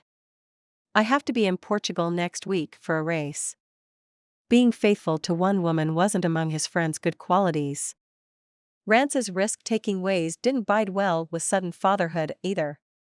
The only surprise was that an unexpected baby hadn't happened sooner. Neither of them lived like monks on the circuit, but Rance partied even harder than he drove. No offense, but I have to agree with you. I'm glad you think that way. The voice perked up. I'll sign any guardianship papers needed. Whatever papers needed. You told me you'd healed after the accident. Well, mostly. You've retired now, and I'm sure you'll have your family's full support. Your mom has always been great with kids. Unlike me. I can't just hand the baby over to child protection. I don't want my kid to go through foster care, but I can't leave my career. You're the only person I can rely on. Can trust with this. Now it wasn't just the regret. Every bit of Maverick went cold. What do you mean? It better not be what he was thinking. I'm leaving the child with you. I'll be there in 20 minutes. The line went dead. What? Maverick jolted from his chair, racing into action even before his brain told him there were no races to win on this. He couldn't even walk without a cane. He gawked at the phone screen. You've got to be kidding me. He tried to call back, but now he was the one getting nowhere. He sure hoped Rance wasn't going to leave the child on his front porch now. Well, technically, the family's front porch, but one thing he knew. No matter how far he was gone, how low he'd fallen, he'd always be welcome here. Hearing the front door open, he tensed. Vera Tsareva, his childhood friend, appeared in the doorframe. Despite not seeing her for about 2 decades, he recognized her immediately. Beautiful as always. She wore her blonde hair in 2 braids, and the long champagne-colored off-shoulder dress paired with the same color high-heeled shoes made her look elegant. Like a shimmer of moonlight on the night pond. Apprehension and deeply set hurt in her blue eyes suggested she knew loss, too. He wondered what her story was. I just thought I'd pick up some lemonade from the kitchen. Her lips pressed tight, worried crinkles flashing, then smoothing around her eyes. Huh. Right. Lemonade. So she came to check up on him, the way his family had been doing lately, from time to time. It usually irritated him, but this time it touched something inside him. They'd been great friends once, could have become more if he hadn't left. He'd even had a crush on her, a small one, and he suspected Rance had one, too. But Maverick and Vera had big dreams that had pulled them in different directions. He'd left without saying goodbye, like a coward. But if he'd stopped by her house then, if he'd looked into those baby blues, making his escape wouldn't have been so easy. The escape he'd needed badly then. He gestured to her to sit down and sank into his chair again. I'll help you carry it. But for right now, why don't you stay here a little while? Away from the crowd. We could catch up. Her shoulders slumped, not much, just enough to reveal weariness to a keen eye, or maybe to someone just as life-weary. Just to make it clear, we're not going to rekindle the past. I made peace with you leaving, and I want to keep it this way. I understand. The way he was now, half-scarred and fully broken, he wasn't looking for romance either. Wouldn't welcome it if it hit him in the face. The steps in the hall drew his attention. Cowboy boot heels clomped against the hardwood as Liberty marched in. No lace or fur decorated her simple long-sleeved white silk gown, and in her tradition, she paired it with a Stetson, this time a white one, and cowboy boots. The pearl bracelet that went through generations to every bride in their family had the honor of being her only jewelry. He'd never seen a more unpretentious bridal outfit or a more beautiful bride. Oh. Oops. I was just. His youngest sister hesitated, as if trying to come up with an excuse for spying on him. His family worried about him. And it only added to the mountain of guilt crushing his shoulders. Looking for lemonade? Vera finished the sentence for her. That's what I came inside the house for. A slow smile spread on his sister's face. Yeah. Right. Well, I'll just go get the lemonade before my groom thinks I ditched him. Again, her radiance thawed the frozen wasteland inside him, a tiny bit. He was happy for Liberty, he really was, and she deserved marital bliss. A child to love, too. He got up to hug her. He knows how much you love him. He'd never think that. Liberty chuckled. Well, it wouldn't hurt to keep him on his toes a little, would it? Just kidding. The person in question strode into the room. There you are, my beautiful bride. She beamed. I was looking for lemonade. His forehead creased. Why? There's plenty on the tables. She sent an apologetic glance in their direction, but more than her smile seemed to blossom as Kansas kissed her cheek. It was as if they were watching every bit of her open up, rejoice to be alive as her husband led her away. Maverick thought about getting up and leaving, too, but he didn't want to. A longing unraveled inside him.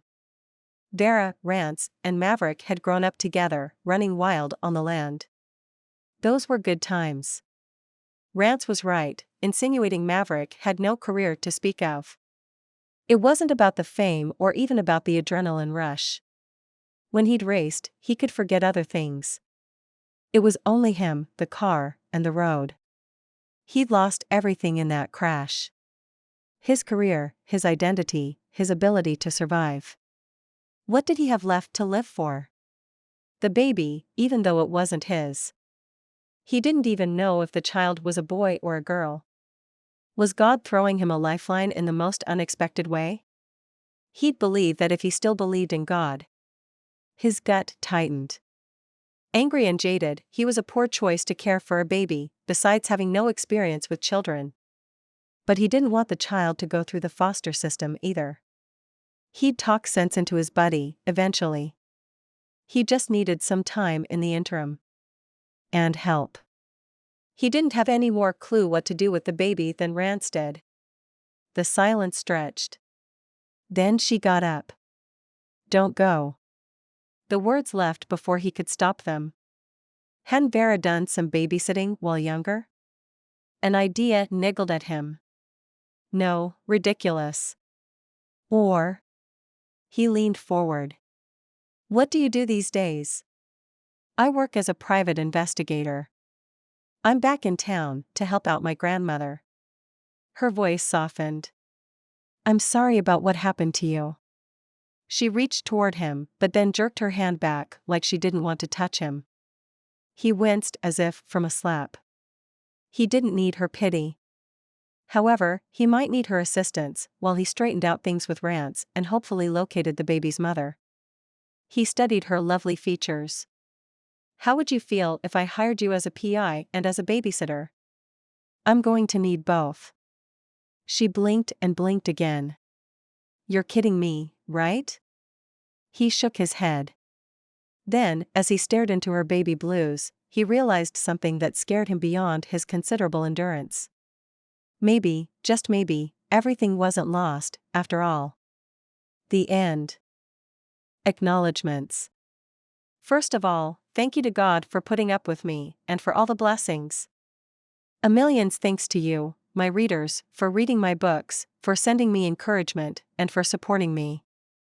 Heartfelt thanks to author Jessie Gussman for coming up with the idea for this series and for helping me so much on the way. Jessie, you make me laugh, you make me smile, and you make the world a better place. Many thanks to my street team, Alexa's amazing readers, and to my beta readers, whom I love to pieces. Kim, Trudy, Paula, Susan, Jean, Deanna, Sarah, and Andrea, you're all amazing. Thank you, Renata and Edwina, for helping me to name several characters in this book. Thanks to Robin and Lisa for helping me name the horses. Special thanks to Helen for suggesting Nehemiah, Mia for short. I thank you, wonderful editor, Deirdre, for coming through for me every time. Last, but in no way the least, thank you, Autumn. You're the best part of me. Thank you for listening to Show Me the Boss. A Cowboy Crossing Romance. Written by Alexa Verde. Text, copyright 2020 by Alexa Verde. Production copyright 2022 by Alexa Verde.